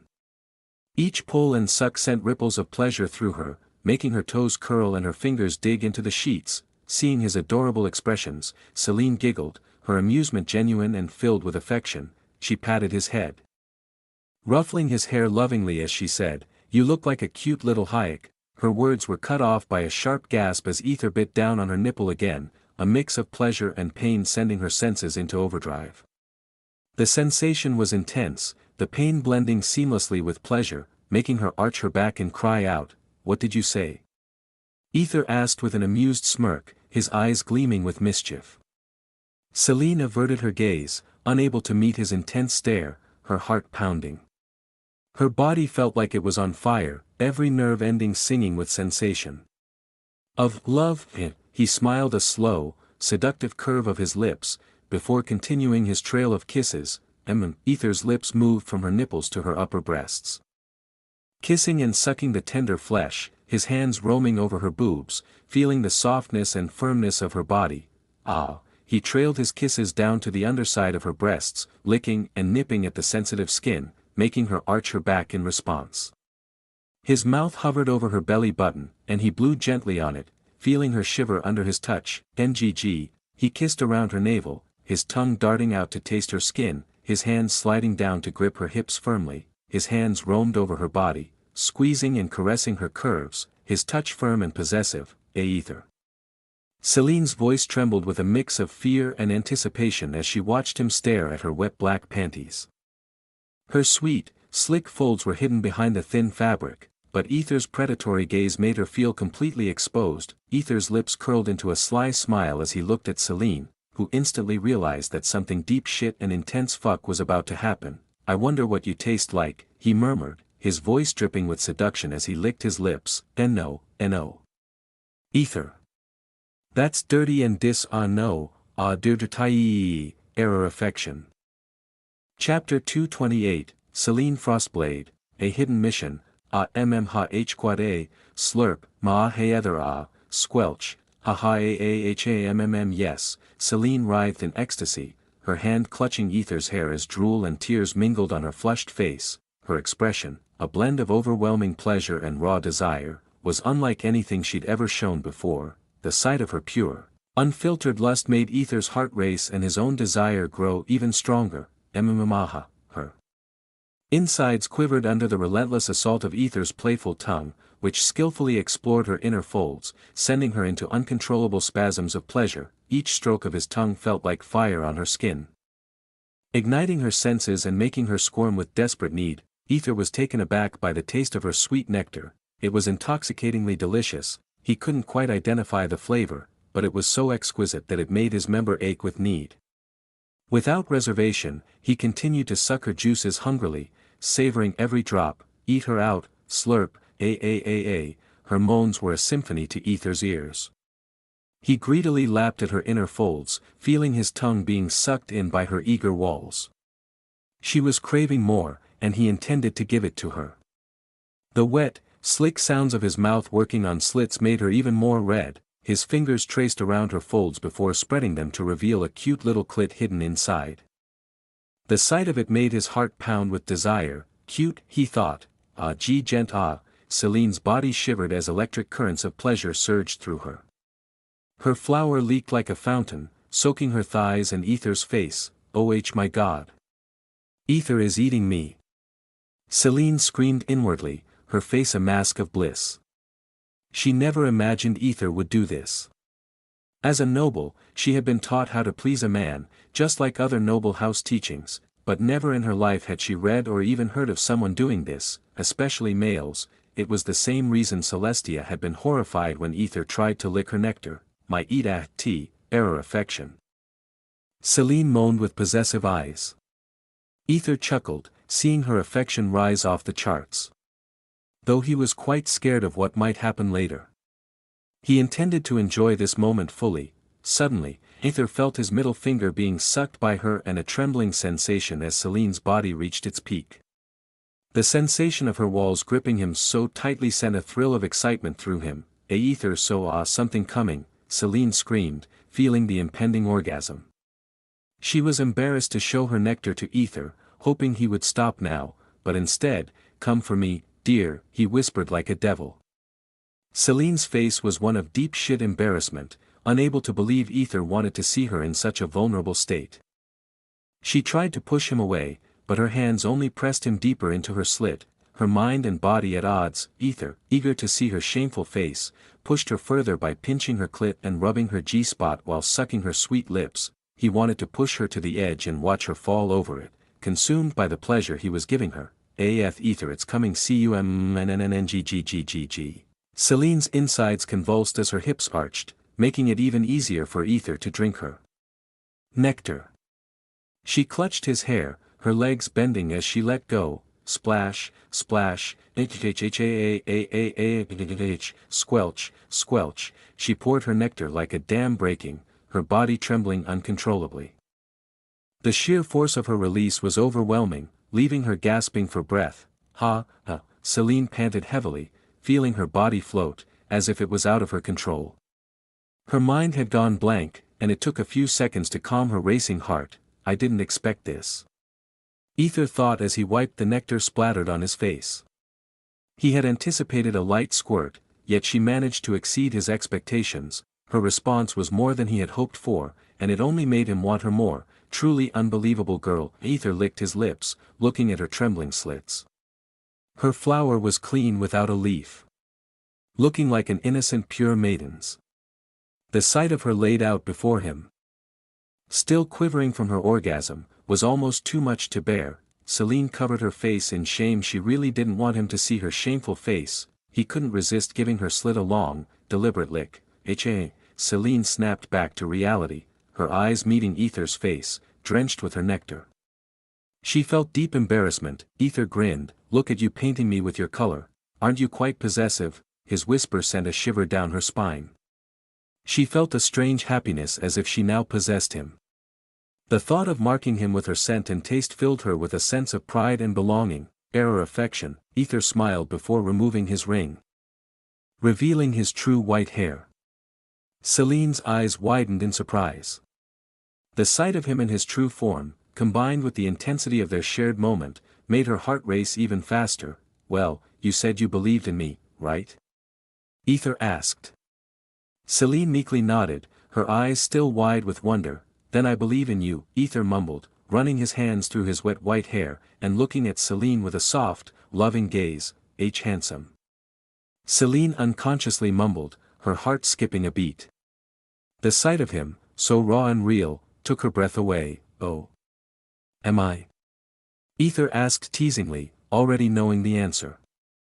He could see the adoration in her eyes, and it made him feel invincible. Celine hurriedly nodded, her eyes wide with anticipation. She actually preferred his white hair over the black. It gave him an ethereal, otherworldly allure. Suddenly, her expression turned pained as she felt something entering her sensitive slits. Aether caught her chin gently, his eyes locking with hers. Look only at my eyes, he commanded softly. Celine nodded, her gaze fixed on Aether's intense blue eyes, which seemed to bore into her very soul. As he entered her face contorted in pain, but Aether kissed her tenderly, ensuring her focus remained on him and not the discomfort. His touch was gentle, his kisses soft. Inwardly, Celine smiled, feeling grateful for his consideration. He was placing her well-being above his own pleasure, and she resolved to show him he need not worry about her. She wanted to make this experience just as beautiful for him as it was for her. Good girl, Aether murmured, patting her head before kissing her forehead. Chapter 229, Celine Frostblade, a sane girl, good girl, Aether murmured, patting her head before kissing her forehead. Celine smiled radiantly, her expression so beautiful it almost made Aether lose control. Biting his lip to restrain himself, he checked her well-being and, after receiving her nod, began to move his hips, slowly and gently.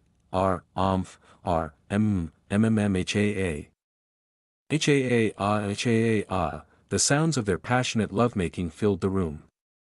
Each thrust, slow and deliberate, sent waves of pleasure coursing through Celine's body.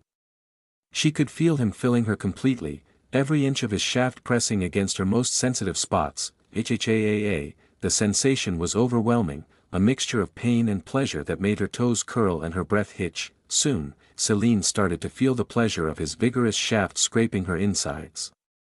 It was so big, filling her completely, making her stomach feel full. Now, she understood why Aether hadn't wanted her to see it beforehand. If she had, she might have been too scared to take it in. Her moans, initially soft and hesitant, grew louder and more passionate as she adjusted to the overwhelming sensations. Aether's every thrust seemed to unlock a new level of pleasure, and she couldn't help but revel in the intensity of it all. Her curves, her delicate skin, her supple breasts. All of it felt alive under his touch. Finally, I become one with my beloved. Celine thought joyfully, her teary eyes meeting Aether's passionate gaze. No, her tears already pouring out wetting the pillow, tears of happiness streamed down her face as she realized she was the happiest girl in the universe. She hadn't made a mistake in loving this man. Once egoless. Now showering her with gentle, passionate, and possessive love. Error affection, I love you Aether mumbled, kissing her lips, his hands caressing her curves. Me too I love YOAAH. Aether couldn't help but admire the way her body responded to him. Her breasts were full and soft, her nipples hard and begging for attention. He took one in his mouth, sucking gently, swirling his tongue around the sensitive peak. The sensation sent a jolt of pleasure straight to her core, and she gasped, her hands clutching at his shoulders. And no, I am feeling too much. Aether, she moaned, her voice filled with longing and desire. Aether lifted his head, his eyes meeting hers. He kissed her deeply, his tongue dancing with hers in a passionate embrace. His kisses were fervent, his tongue exploring her mouth with a hunger that matched her own. Celine's flower leaked nectar as Aether's vigorous shaft scraped her insides. She could vividly feel his shape inside her, her body memorizing every contour. Aether I love you, Aether. Celine hugged him tightly, feeling herself nearing her peak. She looked at him with pleading eyes, silently begging him to come with her. Aether smiled and kissed her lips. Actually, he was also holding back his climax, her insides were good. Too good. Gripping his shaft as if trying to keep him there forever. Her body was already crazy for him, just like her heart. Cell. I am, why yes. Inside, love inside me, inside. Aether shook his head when she averted her eyes. Cell, you know what you're asking, right? Celine smiled at his responsible and stern expression. Don't worry, I'm not insane. I've prepared a few medicines. She glanced at the side of the bed. She wasn't an insane girl. She just loved him too much. Though, in a small corner of her heart, she did hope Aether would impregnate her. Still, she knew it would be problematic for both of them, so she had prepared a contraceptive with a 60% success rate. 60%. She was really a sane girl, believe her. Aether shook his head, amused by her thoughts, which were written all over her face. He sealed her lips with a deep kiss and began to pound her harder. AAA, Aether, cell, their voices mingled, a symphony of pleasure and love. Aether's thrusts became more urgent, his control slipping as he felt himself nearing the brink. He reached down, his fingers finding her clit, rubbing in slow, deliberate circles. The sensation was exquisite, and Celine's body responded immediately, her hips bucking against him, her moans turning into cries of ecstasy. Celine's body was on fire, every nerve ending alive with pleasure. She could feel the tension coiling tighter and tighter, her body trembling with the effort to hold on. She was so close, so very close, and she could see the same desperate need in Aether's eyes. With a final thrust, Aether pushed them both over the edge. Celine cried out, her body convulsing as waves of pleasure crashed over her. She could feel Aether's release inside her, his warmth filling her completely. Celine could feel her insides being filled with Aether's love. She was happy, no, over the moon with happiness, feeling complete and utterly cherished. Affection, both of them panted heavily, their faces drenched with sweat. Small smiles on their lips as they leaned in for another kiss. Their bodies glistened under the dim light, every curve and contour highlighted in the soft glow. Celine felt her body growing tired, her mind heavy and weak, but she wanted to continue. She wanted him to break her even more, to claim her completely, but, Aether flicked her forehead, let's sleep. Celine pouted for a second before sighing and gently smiling. She understood his concern, and she appreciated his care for her well-being. Affection, she couldn't move an inch, exhaustion washing over her. She was really tired after one session. Aether was about to pull out when Celine stopped him. Wanting to stay connected like this. The feeling of him inside her was too precious to let go of just yet. And she was afraid of after pain, so she wanted him inside. Aether nodded, turning to his side and positioning her on top of him. Celine smiled, kissed his chest, and closed her eyes, instantly falling into a wonderful dream. Her body was pressed against his, feeling the warmth and strength of his presence. Aether patted her back and kissed her forehead. I love you, I love, Celine mumbled in her sleep, making Aether chuckle lightly before activating his clone and ordering it to leave the dorm and disappear after entering a restroom. He hugged her soft body. Slowly falling into a deep, satisfied sleep with a relieved smile and a sense of happiness as if everything was finally right in the world. His last thought before sleep claimed him was of the incredible woman in his arms. Author's note, do you like it? Any alterations? Also, use it if you want. The code can be redeemed by 10 different users with 10 FPs/user. Your code number is, and you can find the redeem center at Profile Redeem. Put a paragraph comment if you guys got any, please answer me, guys. Otherwise, I haunt you. Chapter 230, Eternal Seal, stand there, Aether. Commanded a 12-year-old girl with a tone of impatience, her face scrunched up in visible annoyance as she glared at a white-haired boy of the same age whose eyes appeared lifeless and devoid of emotion. With a determined huff, she clambered onto a somewhat wobbly stool, stretching on her tiptoes as much as she could to reach for a jar placed high on the shelf. TSK, I cannot believe my mother and aunt left us just because of a stranger. The girl thought, her face reflecting both annoyance and a hint of longing as she felt her mother was being unfair, leaving her alone with her father, who only dotes on her older brother. The sting of their absence made her resent the stranger even more, deepening her sense of abandonment and frustration. Where is it? She muttered to herself, her hands searching blindly above the shelf, feeling the edges of various jars and containers. Tuck, the stool wobbled beneath her unsteady footing, but she ignored it, her stubbornness driving her to prove she could manage on her own without anyone's help. Aha! Got it, she exclaimed triumphantly just as the stool gave way. She grabbed the shelf in a desperate attempt to steady herself, but it tipped forward, sending her plummeting toward the ground. KYAA. She screamed. Her eyes widened in terror as she saw the items on the shelf tumbling down along with it, and she instinctively covered her face with her arms in fear. Thud, however, nothing fell on her body, except for a strange dripping on her face. She slowly opened her eyes, and to her astonishment, She saw, shimmering blue eyes full of life staring at her. The boy, with a gentle expression, asked, "Why you Al, right?" She couldn't respond immediately because she was too shocked by the sight of the boy who was holding up the entire shelf, with blood flowing from the back of his head. "Ether," she mumbled in shock. Before she knew it, Ether's eyes turned lifeless again, and hearing the commotion, the other servants immediately arrived and helped their young Mississippi. After that fateful day, she never saw his shimmering blue eyes again, until, Celine groaned softly as she slowly opened her eyes groggily, a faint smile spreading across her face as she remembered something sweet from the past. A memory that marked the beginning of everything. Ether. Upon fully opening her eyes, she noticed there was no one below her or even to the side.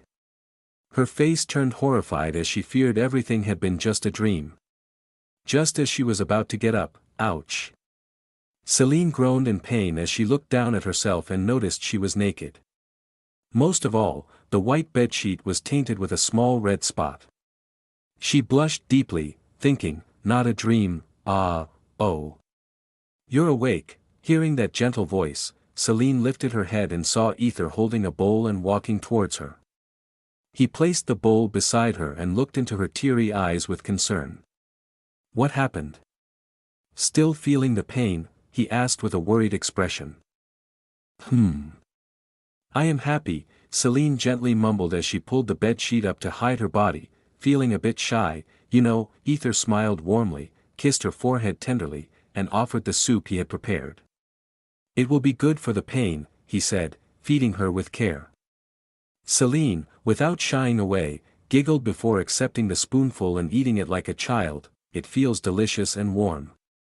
Celine mumbled contentedly as she felt her stomach relax and a sense of ease wash over her. Aether smiled at her affectionately before glancing down at his log. No, his broken log, warning, due to an unnatural amount of affection points, causing the imbalance. The log has crashed down and is now under recalibration and reconstruction. Warning, until the log functions again, no more affection points will be earned. Warning, only skills work, /name, ETHQ at #%, sex, at $% race, level, 17, title, the lost slave, eternal contract to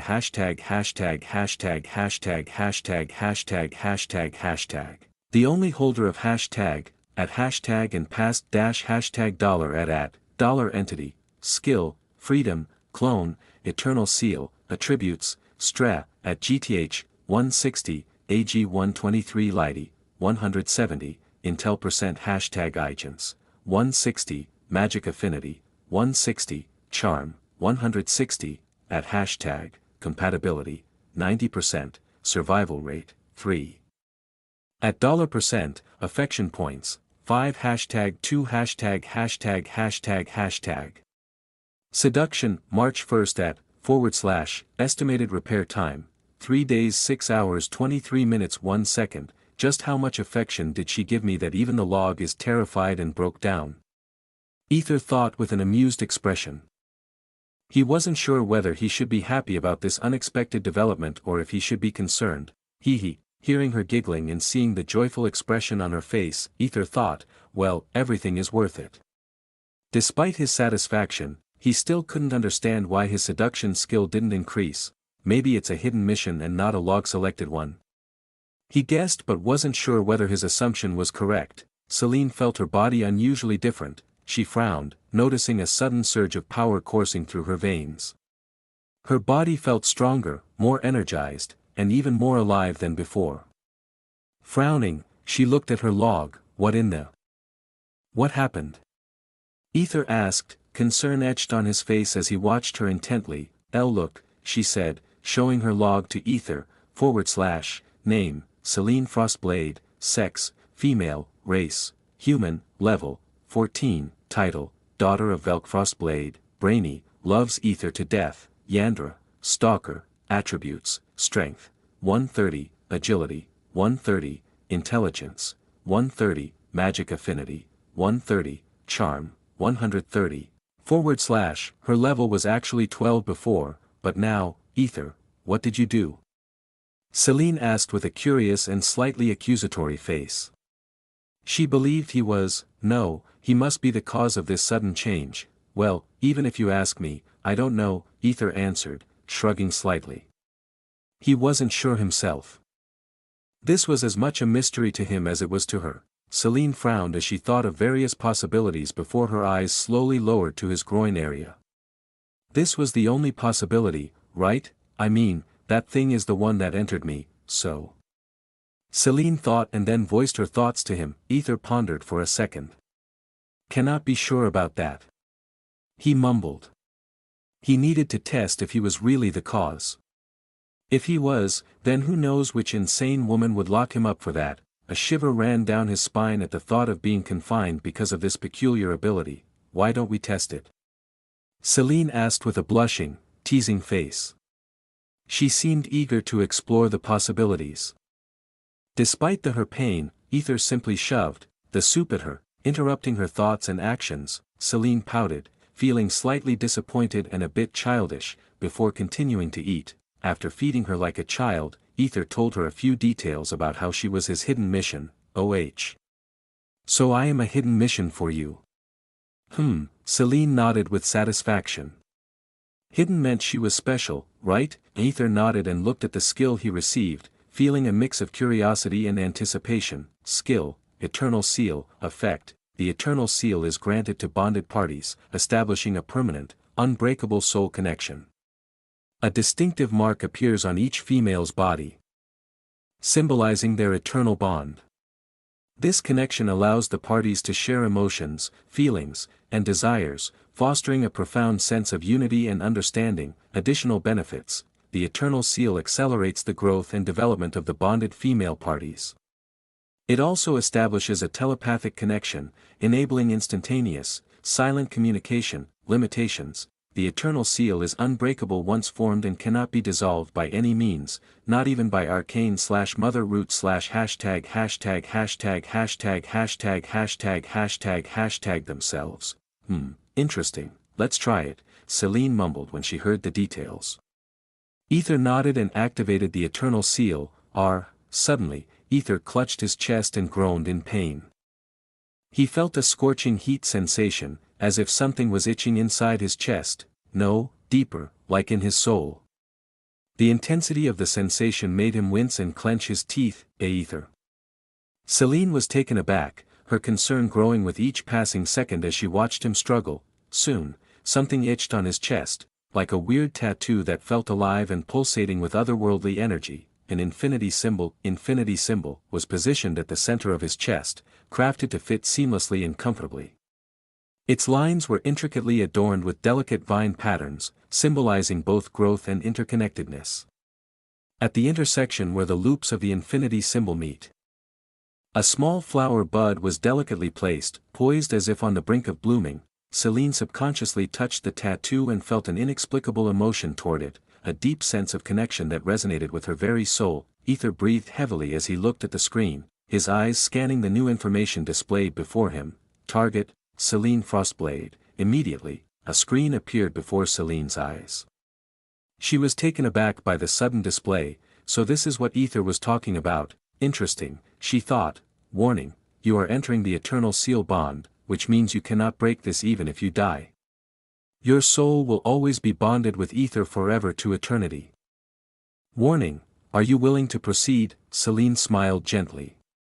There was a little madness in her eyes when she saw forever to eternity. This was more like a gift than a warning to her. The thought of being bound to Aether forever filled her with an intense, almost overwhelming sense of joy and contentment. Yes, she replied without hesitation, her voice steady and filled with conviction. Where do you want the Eternal Seal? Well, I expect all over the body, Celine pouted, seeing this rejection even before she said anything. Then she said, I want it, near my heart, initiating Eternal Seal. Celine clutched her chest as she trembled and groaned in pain. She was feeling exactly what Aether felt, something deeper, like in her soul. The sensation was overwhelming and consuming, making her feel as if her very essence was being intertwined with his. Aether hugged her body tightly, offering what little comfort he could as he watched the tattoo form on her chest. It itched and pulsated just like his. Her tattoo was also the same infinity symbol, except there was nothing at its intersection, yet, suddenly, both Celine and Aether's bodies glowed. Aether's tattoo flickered with blackish blue light, while Celine's flickered with pure white before both settled down into a steady, calming glow. Celine panted heavily, then gently touched her tattoo. She could feel something entering her body. Her eyes widened as she felt love, possessiveness, happiness, and longing more intensely than ever before. She looked at Aether, who was gently smiling. He was surprised to feel so many emotions from her, as if he were on the brink of madness. The connection was deep, raw, and powerful. Celine now truly believed she'd become one with Aether. These emotions, she was really happy now. Celine mumbled, "I love you," as she kissed him passionately. They slowly intertwined, their kissing sounds echoing in the room. Aether broke the kiss and stopped her since he knew she was still in pain and needed time to recover. Celine giggled, saying, "Even though I can feel your lust toward me," before entering the bathroom. She enticed him with her movements, swaying her hips as if inviting him to follow her. Aether sighed deeply, trying to control his raging hormones and the intense emotions coursing through him. He threw her inside the bathroom. Chapter 231, Hope Aether is alive. Aether arrived at his servant dormitory with a mix of happiness and relief, feeling a weight lift off his shoulders. Celine, on the other hand, had been reluctant to part with him. In truth, she hadn't wanted him to leave the room at all. She had locked the door tightly, her eyes pleading with him to stay. It took a considerable amount of coaxing, gentle words, and promises before Aether was able to persuade her to let him go. "I think in order to deal with a Yandra, you need to be a Yandra," Aether mused, his face adopting a profound expression as he reflected on the earlier events. With this thought lingering in his mind, he finally entered his room. Aether saw Celestia lying peacefully on her bed, lost in her dreams. He paused for a moment, watching her serene expression, before heading to the bathroom to freshen up. After emerging from the bathroom, he noticed that Celestia had woken up. She was looking at him with a warm smile, her eyes soft and welcoming. "Good morning," she greeted him softly. "Yeah," Aether mumbled, feeling a bit awkward. He walked over to her, standing before her, and said, "Your act isn't working well, Miss Celestia Nocturne," before gently pinching her nose. He added with a hint of mischief in his voice, "Do you still accept me?" Celestia's eyebrows shot up in surprise and her previous groggy expression disappeared as if she had never slept before, but then she lowered her head and mumbled, "You knew? Hee. It's not that I knew, rather. I felt you were there," Aether said, his voice gentle as he ruffled her hair affectionately. "So? I told you, didn't I?" Celestia asked back with a small smile. The entire situation and stories she heard felt surreal, almost unbelievable. Yet when she saw the earnest expression on his face, she knew he wasn't tricking anyone.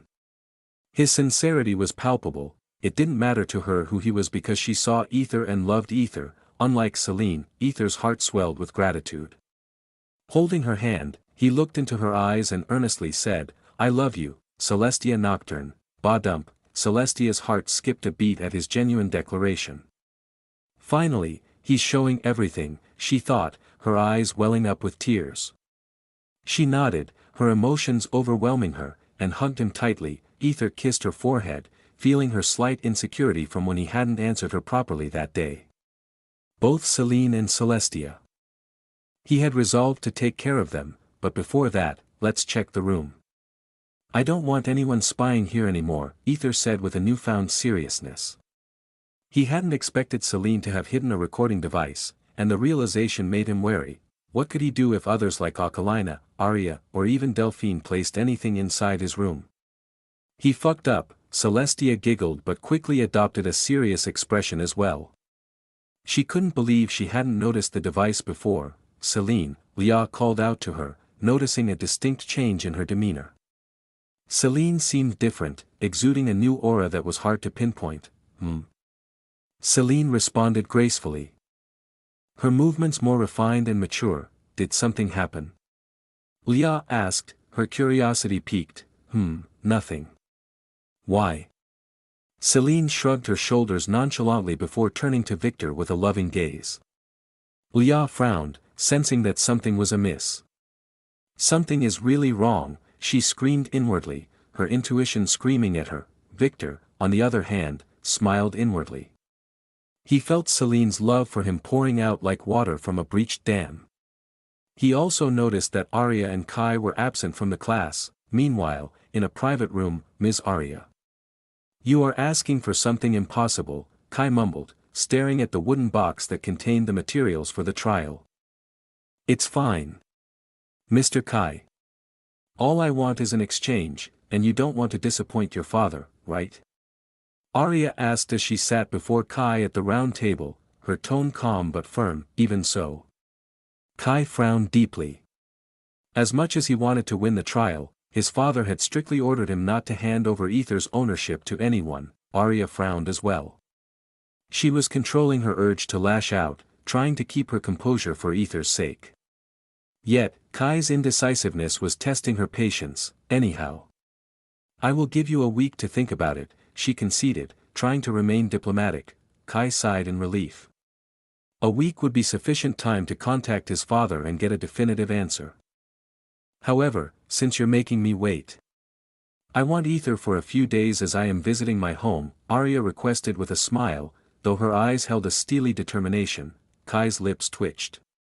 He couldn't fathom why this woman was so fixated on Aether, so he asked her directly. She simply replied, "He is something else." Kai was puzzled. To him, Aether seemed dull, just another slave. He couldn't understand the fuss. "Okay, I will give you Aether, but he can only be away for 1 day," Kai began to say, but Arya cut him off. "I will take care of it. No one is going to disobey the Elven Queen," she said sternly before exiting the room. Kai growled in frustration, wondering why everyone was so interested in Aether. Suddenly, a terrifying thought struck him. Did they know?" he mumbled, his face paling with fear. "Inside Arya's room, I talked with Kai, and he allowed you to come with me," Arya said as she sat on Aether's lap, feeding him with her homemade food. The aroma of the dish filled the room, making it a cozy and intimate setting. Aether was surprised. "How?" he asked while swallowing a mouthful of the delicious food. "That's a secret." Arya winked at him cutely before feeding him another bite like a gentle mother. Aether nodded. "Well, whatever," he thought, enjoying the tender moment. "You know, I feel something different about you today," Arya mumbled as she stared into Aether's eyes, which were shining brighter than ever as if he had been reborn. Meanwhile, Aether was panicking inside. Fuck. I added perfume, and yet she noticed something. "What is it?" Aether asked with a curious face, trying to figure out if there was any error on his part that needed rectifying. "Well, you look more handsome." Arya blushed as she spoke, her ears twitching rapidly with a shy expression. Aether blinked in surprise before leaning in to kiss her lips tenderly. "My Arya, you're absolutely adorable," he whispered affectionately. Arya blushed deeper, her ears continuing to twitch in response to his touch. Unable to resist her irresistible charm, Aether playfully nibbled on her ear. "Ahing," Arya's eyes widened in surprise. She quickly pushed him away and got up from his lap, stammering, "And no. That's after a marriage." Despite her protest, her cute ears still twitched furiously, which only made Aether chuckle more. Mommy Elf got angry and pouted but couldn't hide the fluttering in her heart. Aether stood and kissed her forehead tenderly, saying, "You look too adorable, my cute Arya." Arya pushed him again, her heart already on the verge of exploding with emotion. Entering the principal's house. "Oh. You finally decided to show up," the principal greeted Aether with a smile that didn't quite reach her eyes. She couldn't hide her displeasure from the previous day when Aether had skipped their training session. A blatant display of disrespect in her eyes. "I was training," Aether replied vaguely, trying to maintain his composure. "Training? What sort of training exactly?" The principal probed, her tone laced with thinly veiled skepticism. "Come on, my disciple. It's not like I'm going to kill you or anything," she smiled, her voice masking the underlying threat. Aether knew he had messed up. "Well, it was a special kind of training," that only I could do, he finally admitted, hoping to steer the conversation away. Oh, interesting. What kind of training would that be? The principal's interest was piqued, and she regarded him with a keen, assessing gaze. Well, it's not something I can do alone. I need a partner, Aether awkwardly admitted, hoping she would drop the subject and refocus on their training agenda. I will be your partner. Surprised by her swift acceptance, Aether couldn't help but smirk slightly. Let me warn you, Principal. This training is dangerous and could potentially hurt you, not just physically but emotionally as well, he cautioned, his tone serious. The principal considered his words thoughtfully, interpreting them as a reference to some form of mental attack or illusion challenge. As an educator, she felt a sense of pride that Aether was attempting something different. With a determined expression, she declared, I'm strong. Brat. Aether sensed her confidence and shrugged nonchalantly. She asked for it, he thought as he moved to stand in front of her. The principal didn't bother to guard herself, believing Aether was just a little toy. Yet, Aether suddenly hugged her busty body and stared at her lascivious lips, slowly leaning towards her. Just as their lips were about to touch, the principal, snapping out of her shock, punched him in the face. However, Aether had anticipated this reaction and swiftly evaded her, darting away with practiced agility. He had already noted out potential hiding spots in the house, so he knew exactly where to go. You motherfucker. Get back here, the principal bellowed. Her face contorted in fury.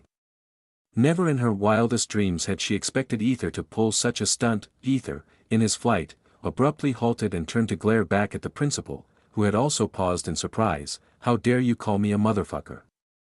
I haven't even fucked anyone's mother. His voice rang out with deadly seriousness before adding, yet, the principal's expression twisted in a mix of anger, embarrassment, and a touch of something else. Let's hope Aether lives to see another day after this daring actions. Chapter 232, Modified Log. So, you are leaving tomorrow? Aquilina asked, her eyes trembling as the thought of leaving Aether alone with the elven woman gnawed at her heart. The anxiety was almost unbearable. What could that elven bitch could to do him? Aether paused in his task, his gentle smile spreading across his face. Yes, I am, he replied softly. Aquilina stared blankly at Aether, her heart heavy with sadness. I will be so lonely, she said, her voice barely above a whisper. Aether stopped what he was doing and turned his full attention to Aquilina. He knew he needed to maintain a dense act about her feelings to keep things simple. With an awkward smile, he said, I promise to buy you a souvenir. Something special, just for you. Aquilina's lips twitched in frustration. She felt like Aether was treating her like a child, and that only intensified her longing to express her true feelings. Gathering her courage, she stood before him, opened her arms wide, and said, hug me. Aquilina's face flushed a deep red, her cheeks burning with a mixture of embarrassment and determination. Hug me. Aether's eyes widened in shock and disbelief. With a shy expression, he said, but I cannot, princess. You are Master Ka, this is an order. Aquilina declared, her voice firm and authoritative. She hoped that invoking her authority would make it easier for him to comply. Aether hesitated for a moment, his mind racing. Then, slowly and quietly, he moved his hands. Aquilina's heart pounded wildly in her chest as she watched his every move, her breath catching in her throat. Despite his initial hesitation, Aether's hands finally encircled her. See, come on, Aether. Please, she pleaded, her face a brilliant shade of crimson. That plea struck Aether's heart directly. He immediately pulled her into a tight embrace, his arms wrapping around her with a tenderness that surprised even him. Aquilina gasped as she felt the warmth of his body envelop her. It was a sensation she had longed for, melting into his embrace like a fragile flower in the sunlight. Slowly, she wrapped her arms around him, a small, contented smile playing on her lips. I love you. She thought, though the words remained unspoken. Her shyness held her back, preventing her from voicing the feelings that threatened to overwhelm her. He is really strong, she noted, marveling at his sturdy build. Aether looked down at her and smiled. She is kind of cute, he thought, his hands slowly traveling toward her hips.